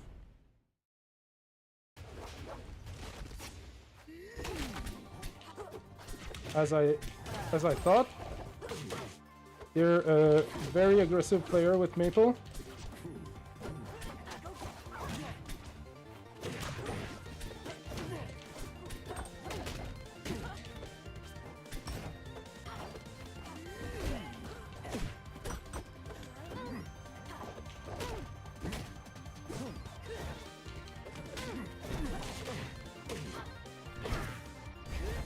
Oh, I gave them that. Shouldn't have gone for the side B cancel.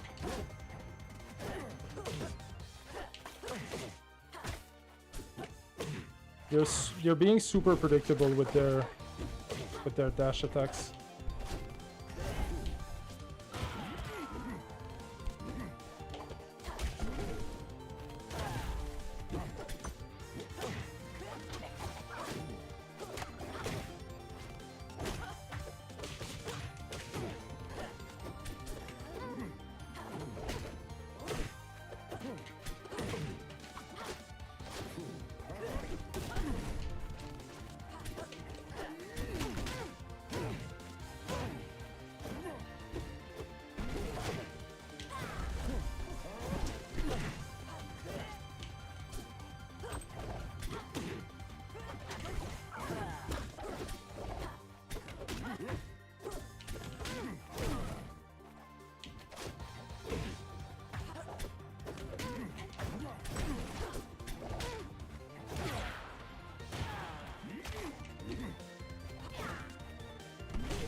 Oh, nice.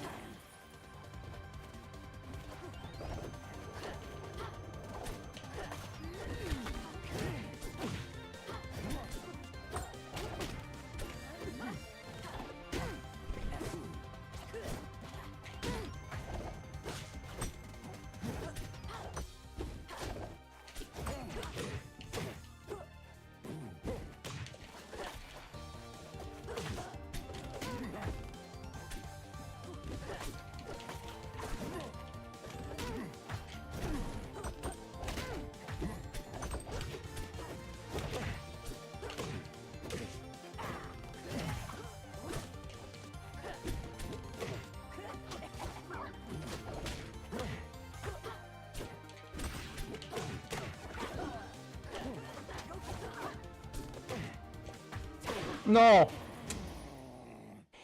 I was scrambling at towards the end. I couldn't find a killing setup. Still here. I was fishing for a grab way too hard. Okay, so they're really aggressive. I can definitely parry the dash attack. They like to attack my platform with their back airs. They like to come down stage with a down air. I can challenge that.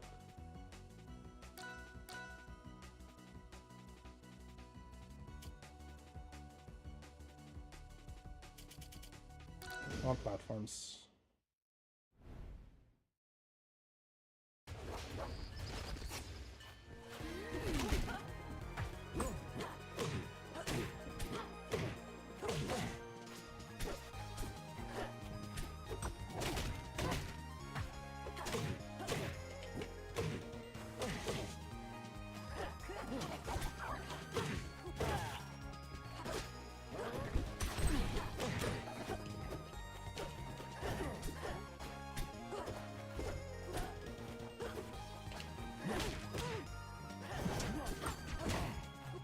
Did not want a back air there, no.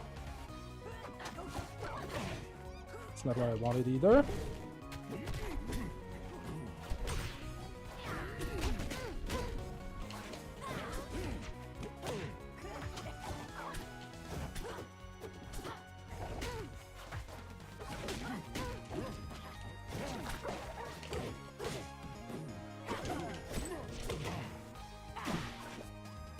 Interesting.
Oh, I just missed that.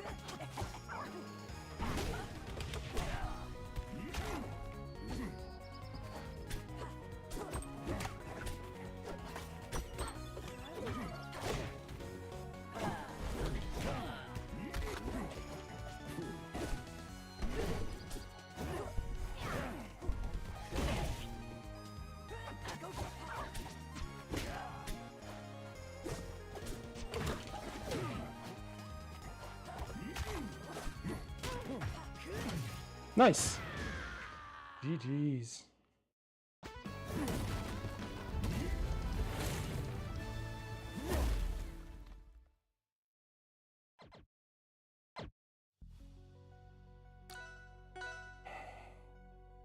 That was close. That was a close set. That was pretty nice. Like, they were doing a good job of... Like, at first they just started going super fast with Maple, and they were trying to rush me down. And when they saw that didn't work, they really slowed down the pace and they started forcing me to approach. But they really had they had a clear game plan then. Like play Crag for a little bit and then switch up, and even as they were playing Maple, like it wasn't just their idea wasn't just like okay, I'm gonna, you know, switch character and then they'll be thrown off. It was actually no, I'm gonna switch character and then I'm gonna switch play styles with that character, and really hoping to mix them up.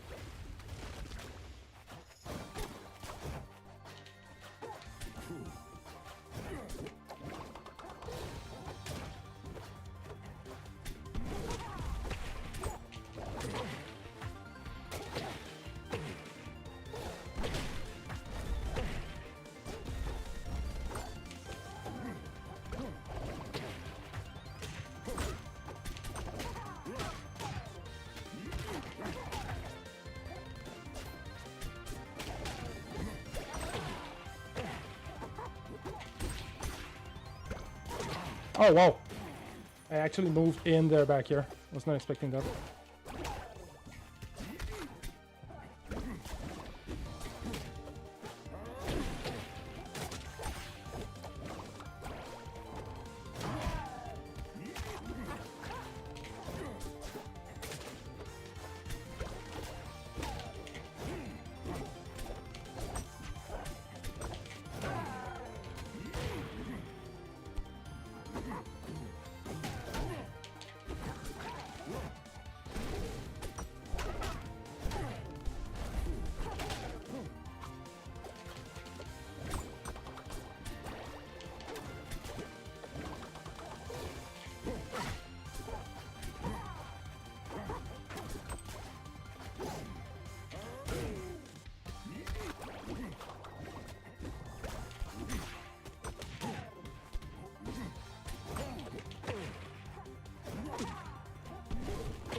I gave them that!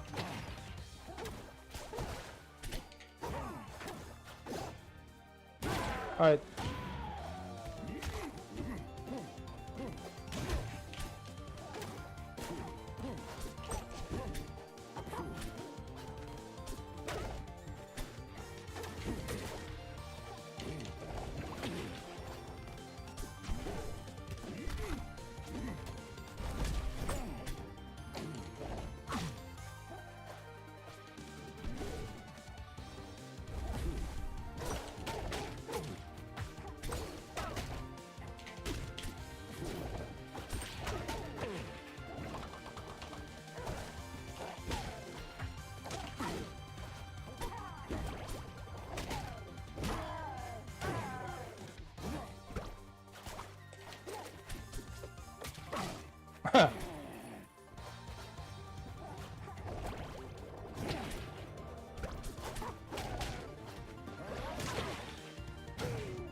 GG's.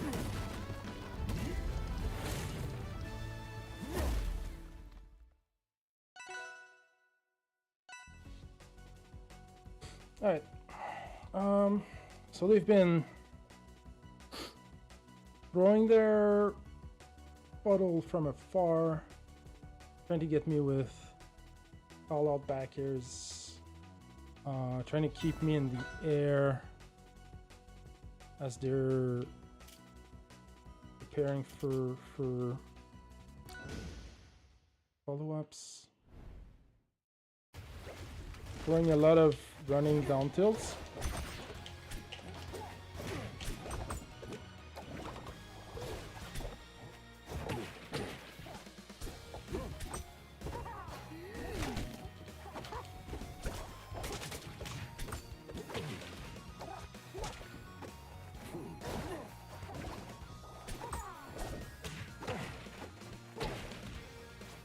They basically crouch cancel everything and then down tilt. It's been their game plan.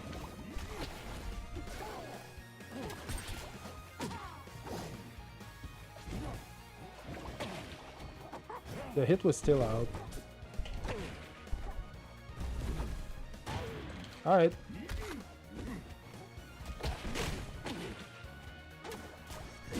What? That reaches?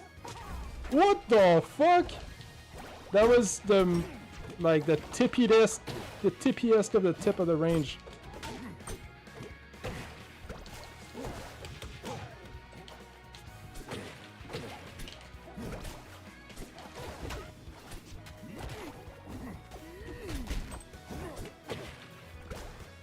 Why does everybody have infinite grab range when they're playing Krag?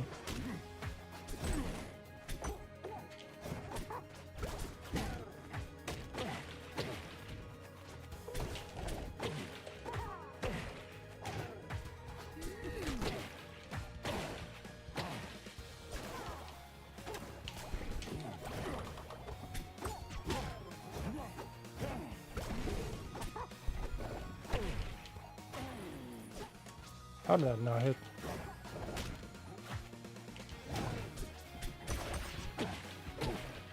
I want to be able to punish Tex as well.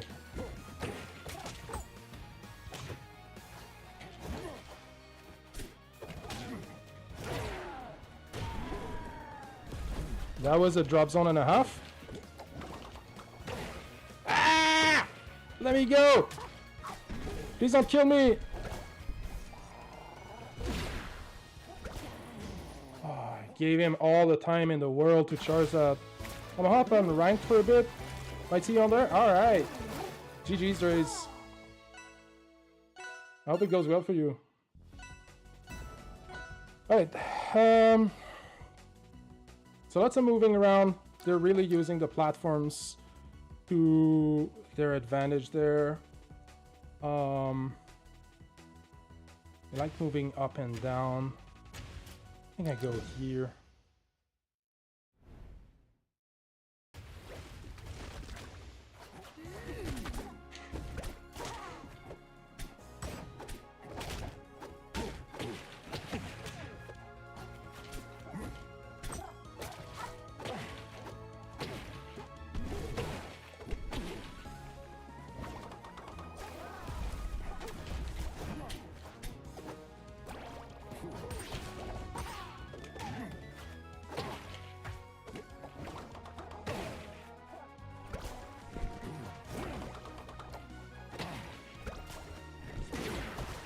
Very nice. Very, very nice.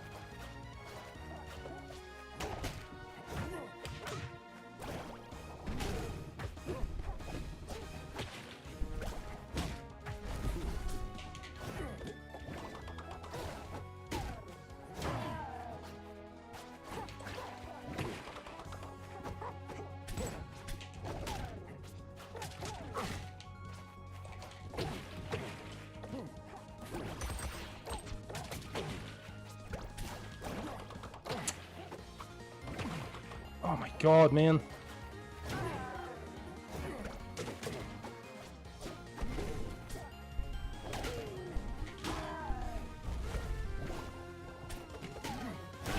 All right.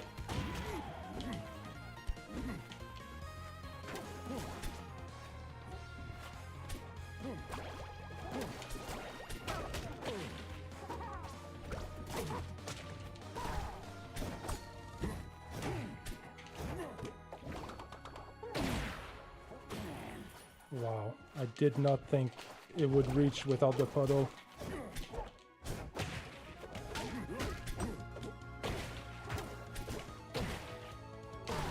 What?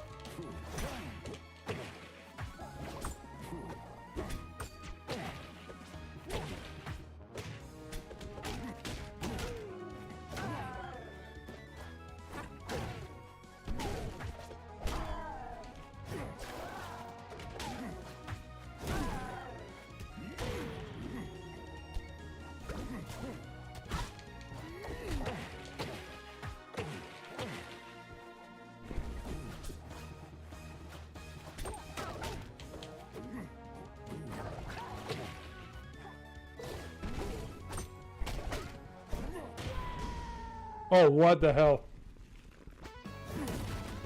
GG's. Thank you for the hydrate, Captain Whiff. Yo, I'm shocked.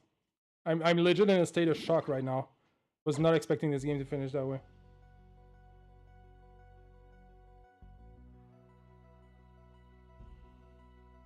Hey, 1400, let's go. First time I reached 1400 since the new season. Last time it took me weeks to climb back into Diamond. And this time I managed to do it. I think I managed to do it since in my first play session after. Like I placed in Platinum with my placement matches, and then I managed to almost immediately climb into Diamond. I did go back down immediately, but we don't talk about that. Maybe La Reina. A little bit of La Reina. Thinking like this. My fucking computer gave me a pop-up and I couldn't move. No, that's so unfortunate. Yo, GG's though. That was a sick set. It was so close. You had me scared the whole time. I was really not expecting to win that one.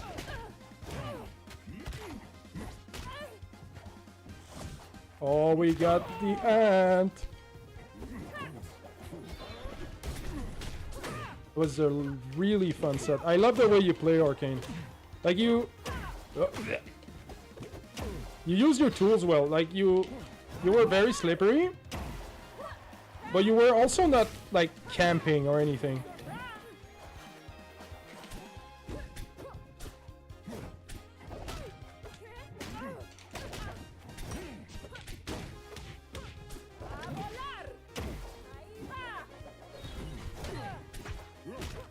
No chair for you, miss.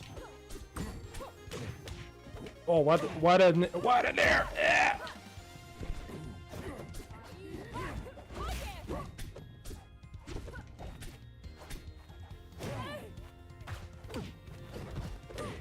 Oh, I was facing the wrong way.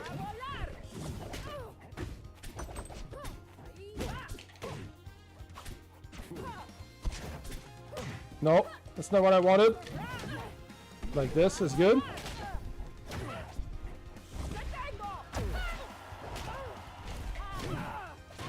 Oh, that was sick! What the fuck was that?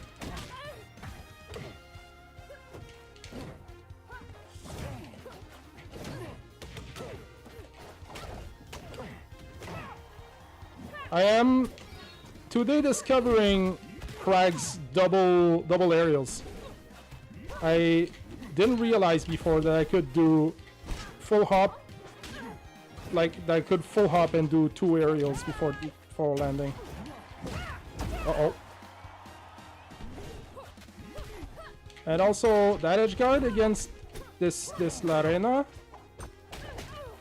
That was the first time I ever. It was the first time I ever took a stock from a wall tech in that situation. Like, usually I get the wall tech, but then I just try to, like, go back on stage and be safe. That was the first time where I actually converted that wall tech into a kill. That felt really good. La Reina really likes this stage, and I think she also really likes this stage.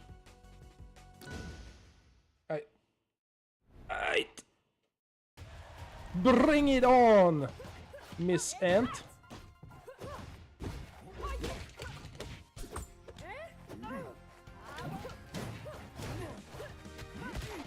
How do you like that when I combo your chair?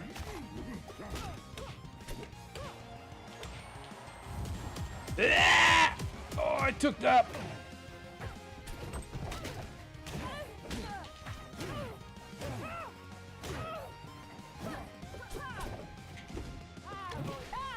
It's fine.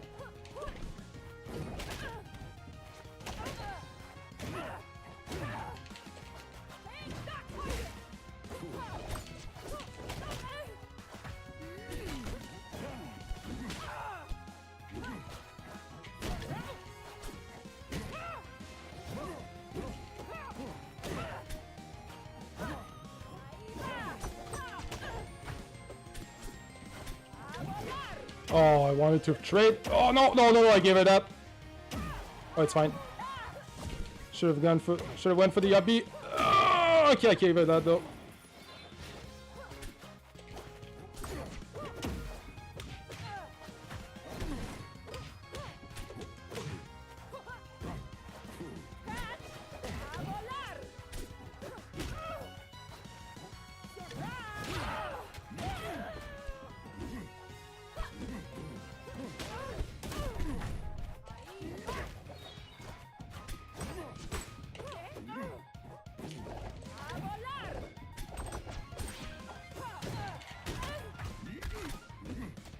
Oh, I can't grab the chair.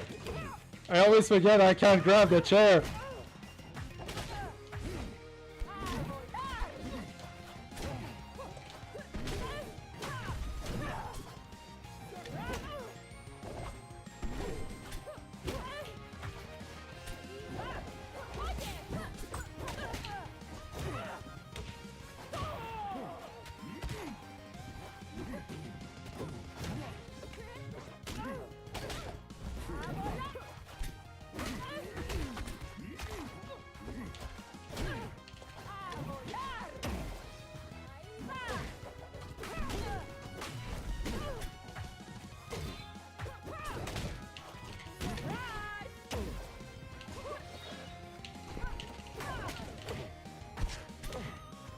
Oh, okay. Rinse and repeat. If it doesn't work the first time, throw out another one.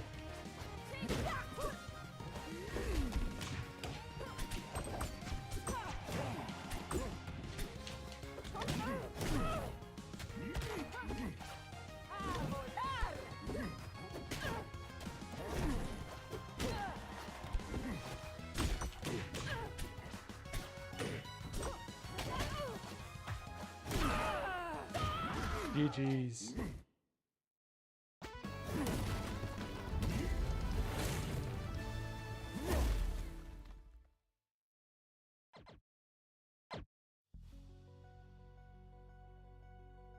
That's 9 points. I guess that tracks. Yo, GG's maybe. That was really cool. Oh wait, that was you?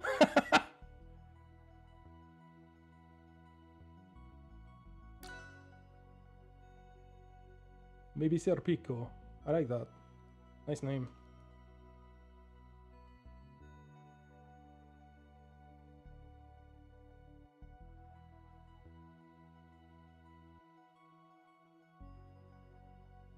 If you want a tiny tip, when you land an up air and you're really high up, you should go for up B. I suspect you might already know that, but up B is a really strong killing move, and its knockback is proportional to the distance you travel once you grab your opponent. So the higher up you land the up B, and the more damage it's gonna do when you touch the ground with it, or when you do it off stage. I know, I just didn't get a good chance that set. Yeah, I mean, you had one good chance in that last game, but you went for an up air instead, and I survived because of that.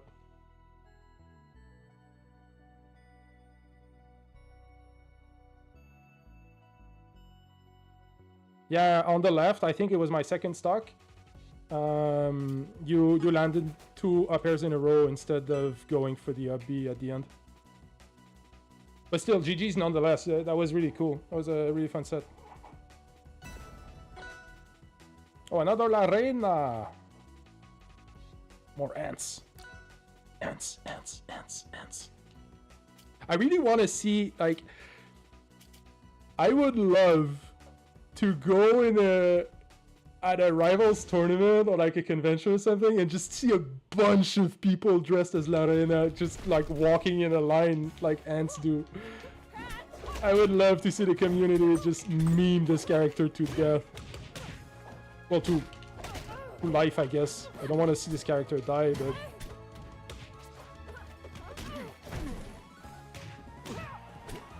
Oh shit, I gave it that. It's fine, it's fine. We got this. Yes.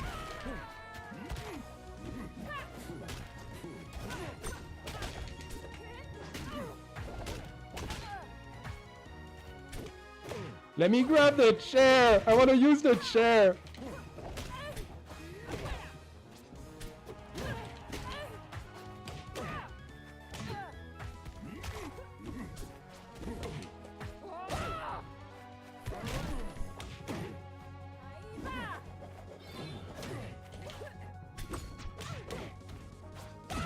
Okay. Surprise, motherfucker. Oh. Ah, no, I gave them up.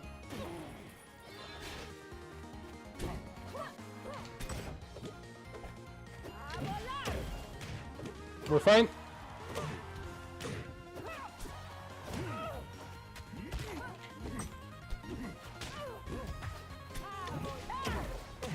I tried to tech. I swear I did.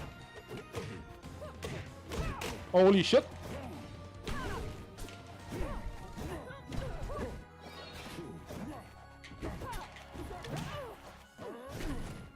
How was that not a hit?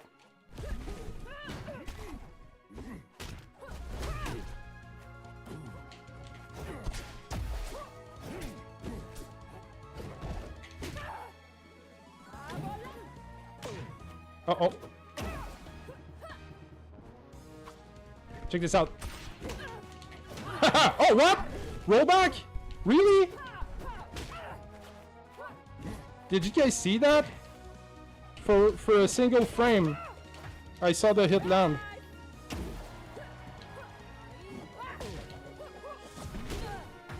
Surprise! That moment when a down air kills off the top. Oh shit. Oh yeah, that was nice. That was nice. Nice parry.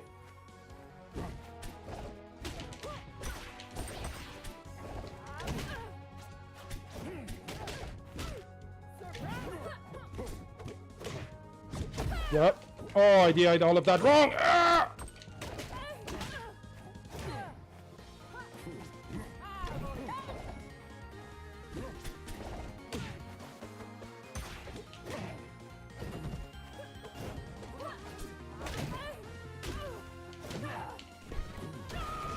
Nice, nice, nice, nice.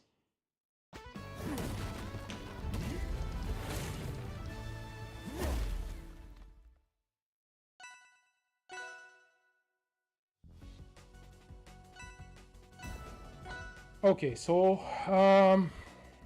they're doing lots of falling nairs. They're going for side Bs when they think I'm in. I'll stay in shield.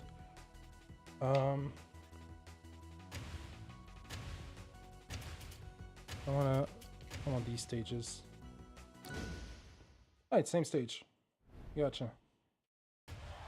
They'll start mixing up hard. I think they'll either go super aggressive or very, very passive. And it seems like they're going super aggressive.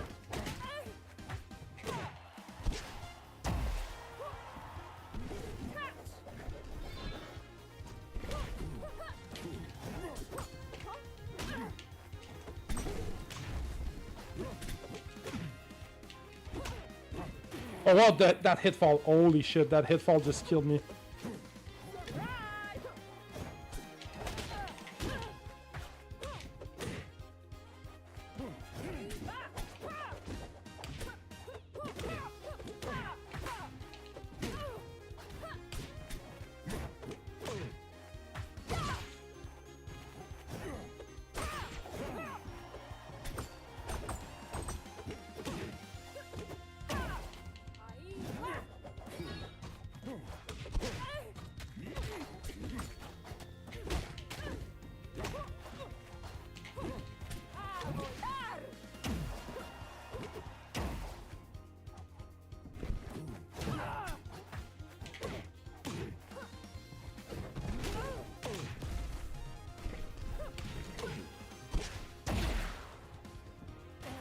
I came out of the rock, but I don't exactly know what happened there.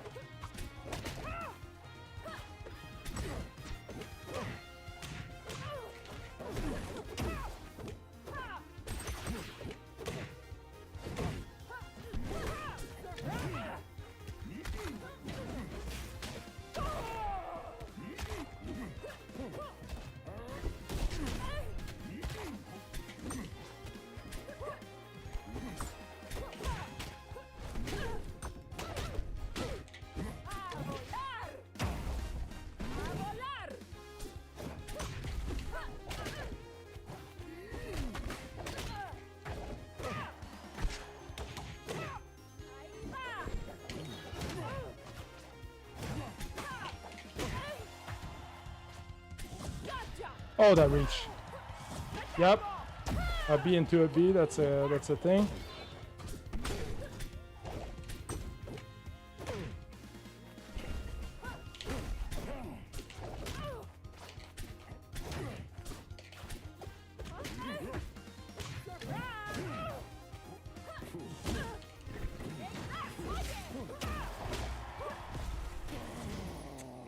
I overcooked.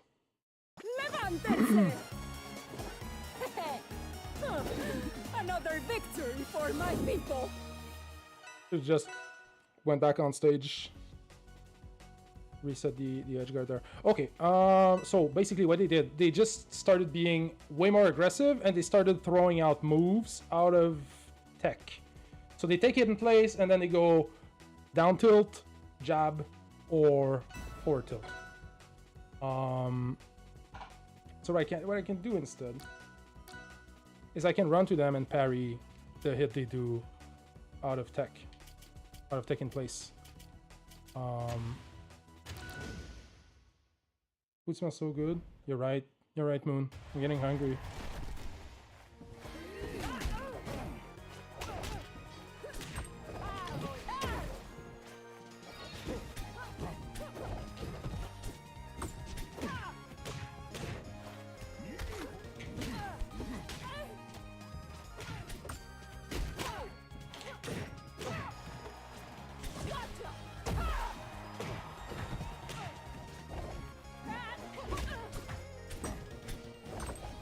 Oh, I should not have done that.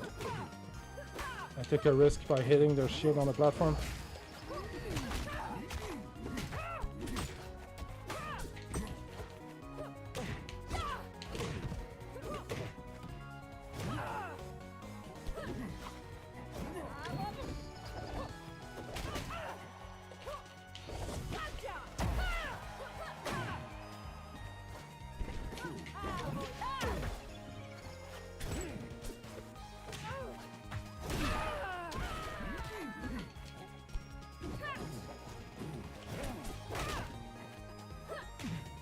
Yep, that's a kill.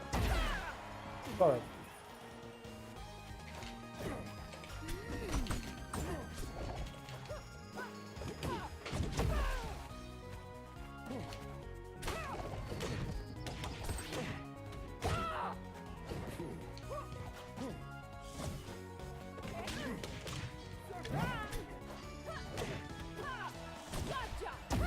That I find a little bit tough to deal with. The fact that she can up-B my shield on platforms like that.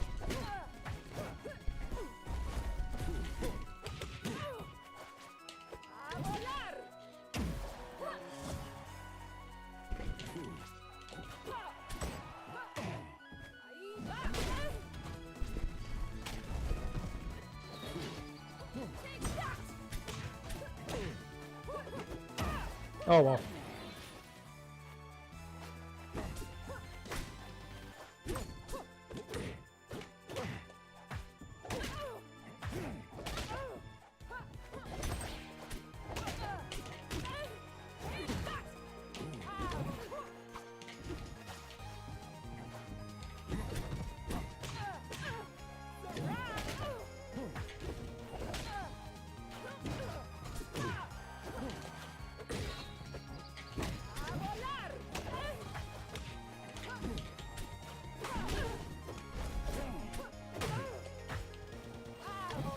Oh, I got the forward there like I wanted. No, that should have been a forward there.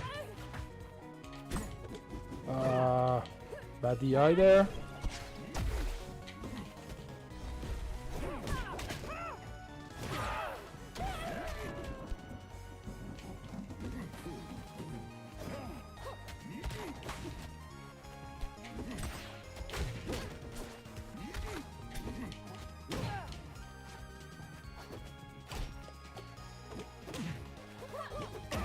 Fine.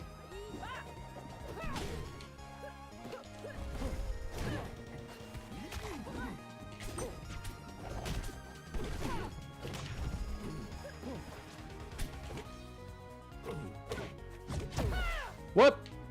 That was sick.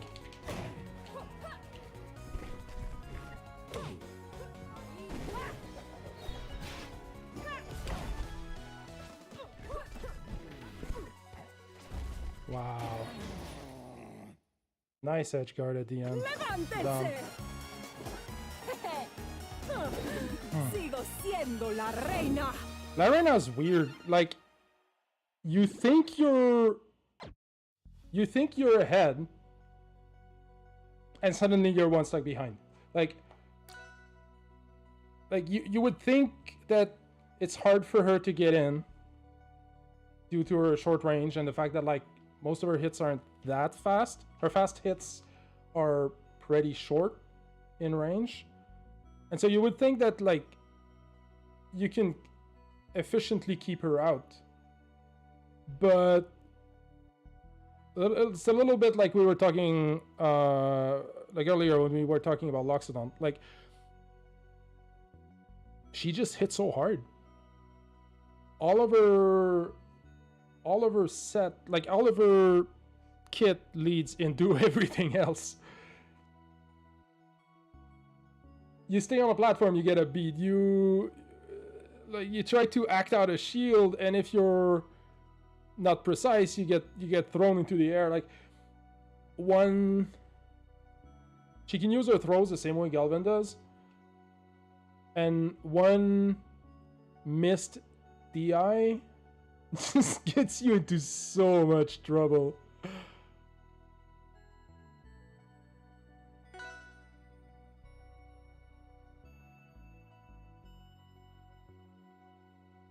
I love her chair. I really like what they did with it. I think it's so original. Oh. Okay. Alright, one last set, guys. Then we're calling it a day. I think the food is almost ready. And I'm getting hungry. Wait. No, the food can't be almost ready. We started it right before I started stream, right?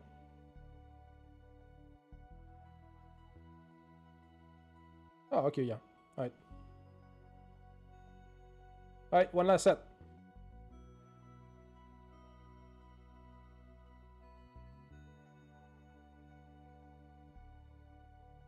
Thank you, Moon.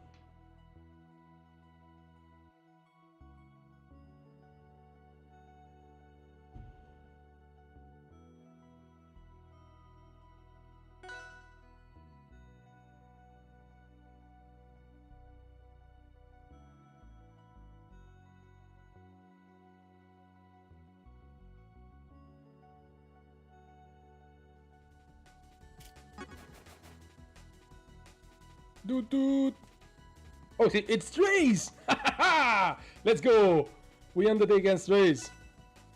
Good luck! And they play Force Burn, nice! Alright, where do I want to take Force Burn? I think not here and not here, I think. Kind of want to deny low platforms. Not to get called, not get caught in the forwarders.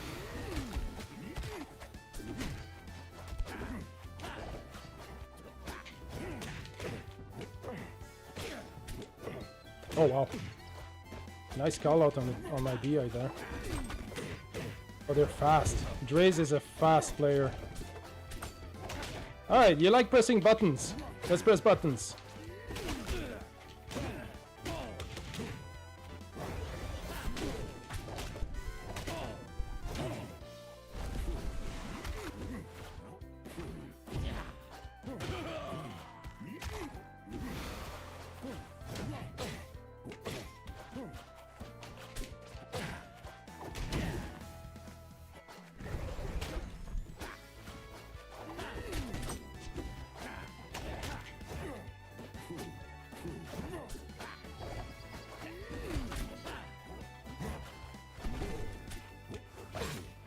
Oh, I wanted to grab you the exact same way.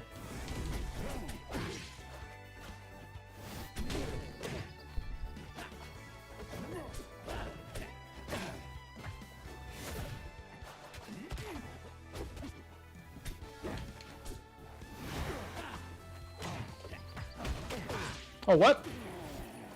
I think the rocks pulled me in your hit.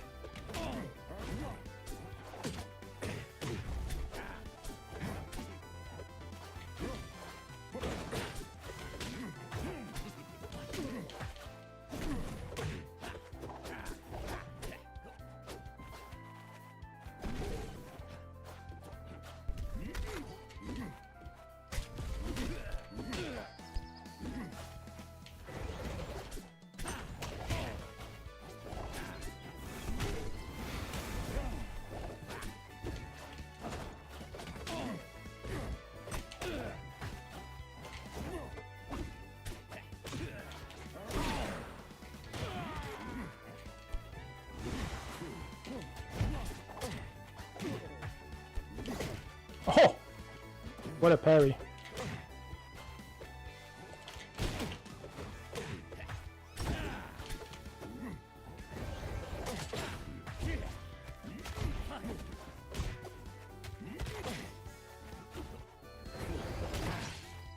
Oh, that was interesting.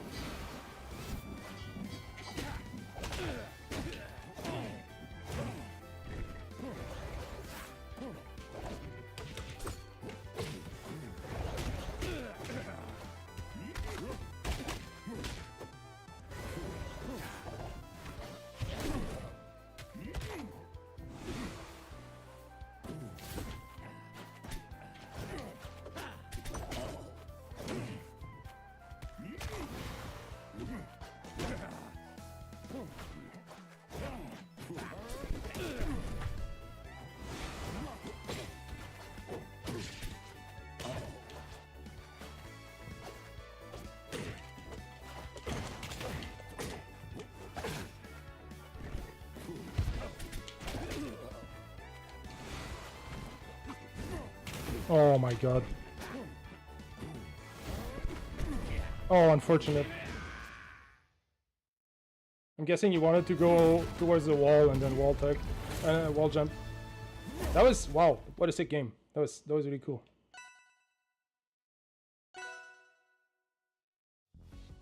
Thank you for the hydrate, dude.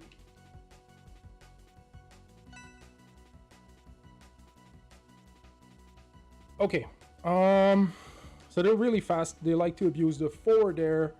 They like to use forward smash as an as a poke.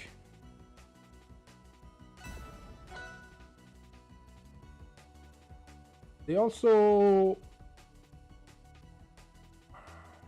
don't go for clone that much, but that's okay. Not here and not here.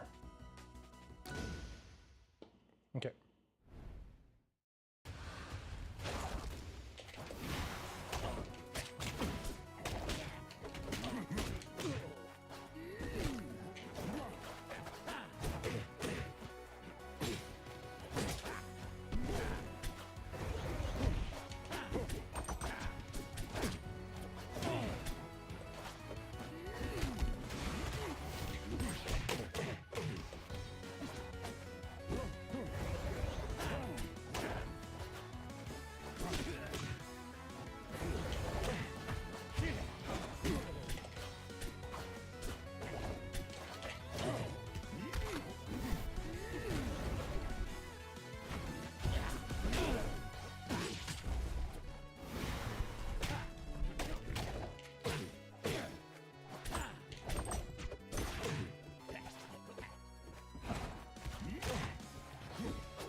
Yep.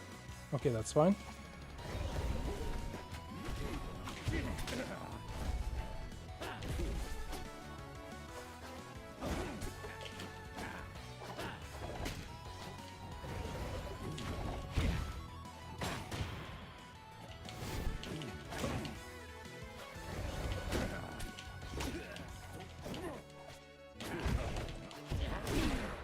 All right.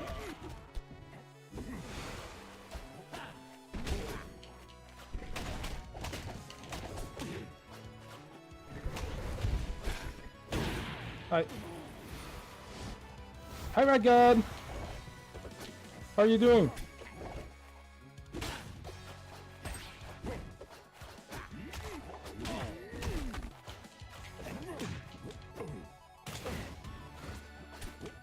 Oh, nice grab. Very nice grab.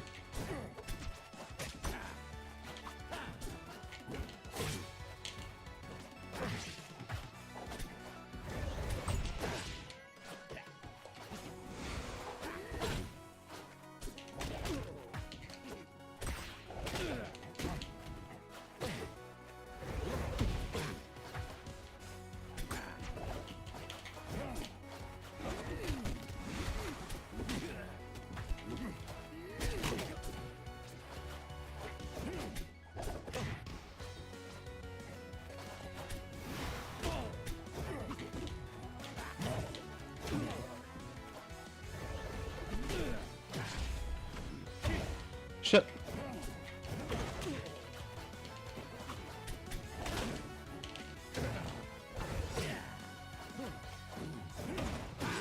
Oh, what? How did that not kill?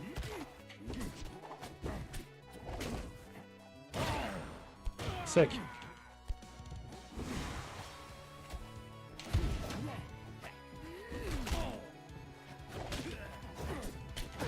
I kind of jumped in there. Okay, it's alright.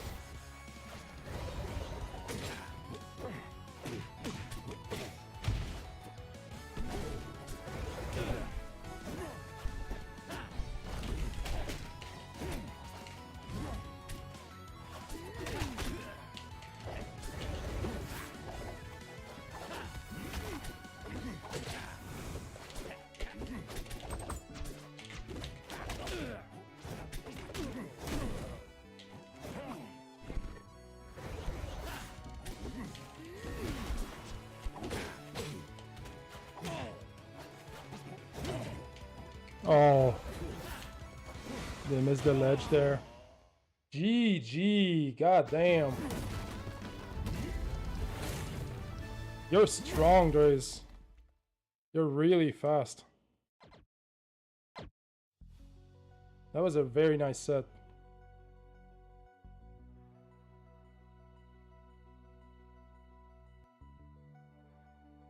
Yo, Radgod, you have a working controller?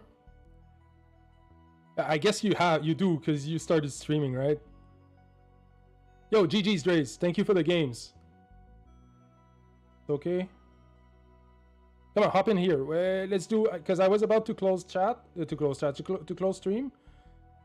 But we can do one best of threes. You're at the gym. Oh, alright. Getting a way better one eventually. Nice, nice. I'm glad you're figuring it out. Well, I hope you have a nice workout. Yeah, that's it. Hope you have fun at the gym. And then you get really buffed. I'm gonna call it a day here, guys. So the food is almost ready. I can play next Rivals stream. Nice, nice. I'll be streaming Rivals next Wednesday, so we can do that. Or maybe I'll see if I'm available while you stream. Maybe I might hit you up during one of yours. But if not, come back next Wednesday and we can play some games on stream. Yeah, I am getting very hungry, and the food is smelling wonderful. It's gonna be nice. Ooh, White La Reina. Oh, she goes so hard. I want that. Sick. I gotcha, Red God. Alright, GG's. This is it for today. Some very, very good Rivals. Honestly, I'm stoked. I think I played very well today. Did manage to reach the mid 1400s, which I was not really expecting this early in the season, but I think I'm improving, guys. Feels good. I've been doing some really sick stuff today.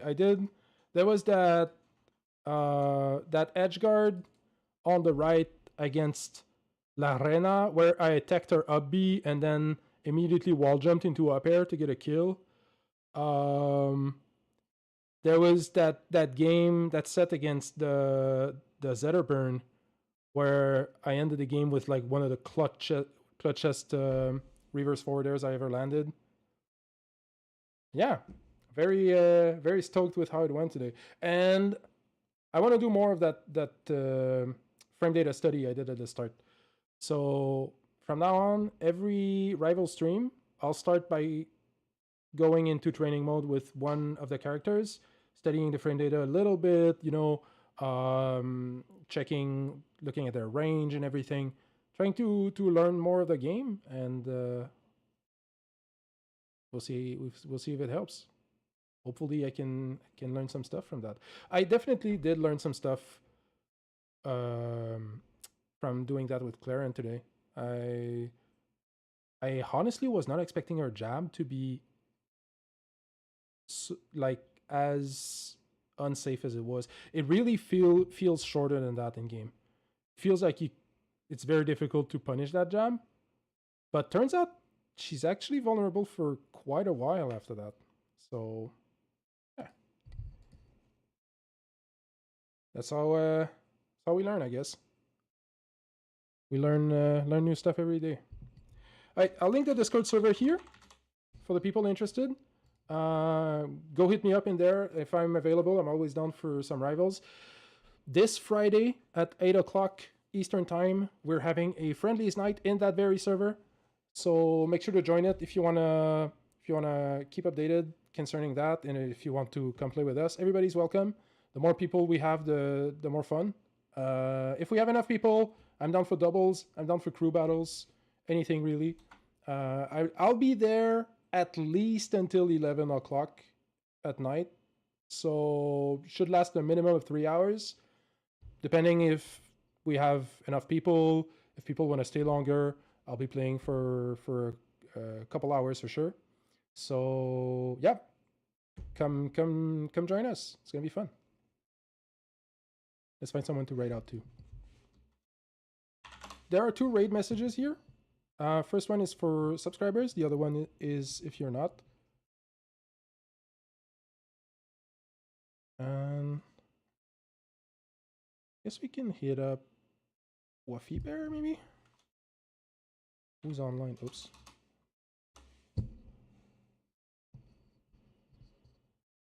That's Beastly. Cody Schwab.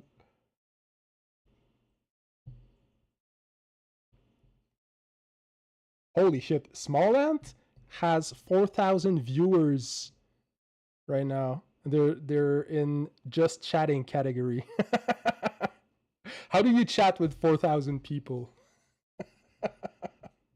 Crazy. All right, let's hit, yes. Let's hit up Beastly. It's been a while since I rated him.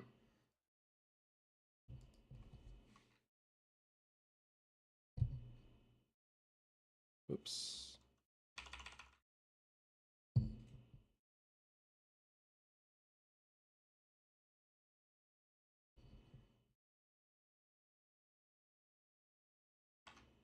Thank you everybody for being here. Thank you for the support. All the follows today was really fun. Thank you for the games, Dre's and Creighton.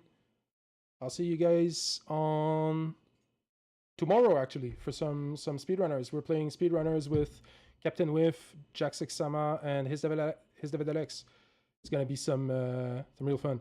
It's a racing game, crazy racing game where you're running super fast and like hookshotting everywhere. If you don't know it, come check it out. It's a very hype game. It's gonna be fun. And then Friday for the weekly's night. The weekly's night. The friendly's night. All right. Stay hydrated and stay cozy, guys. I'll see you soon. Peace.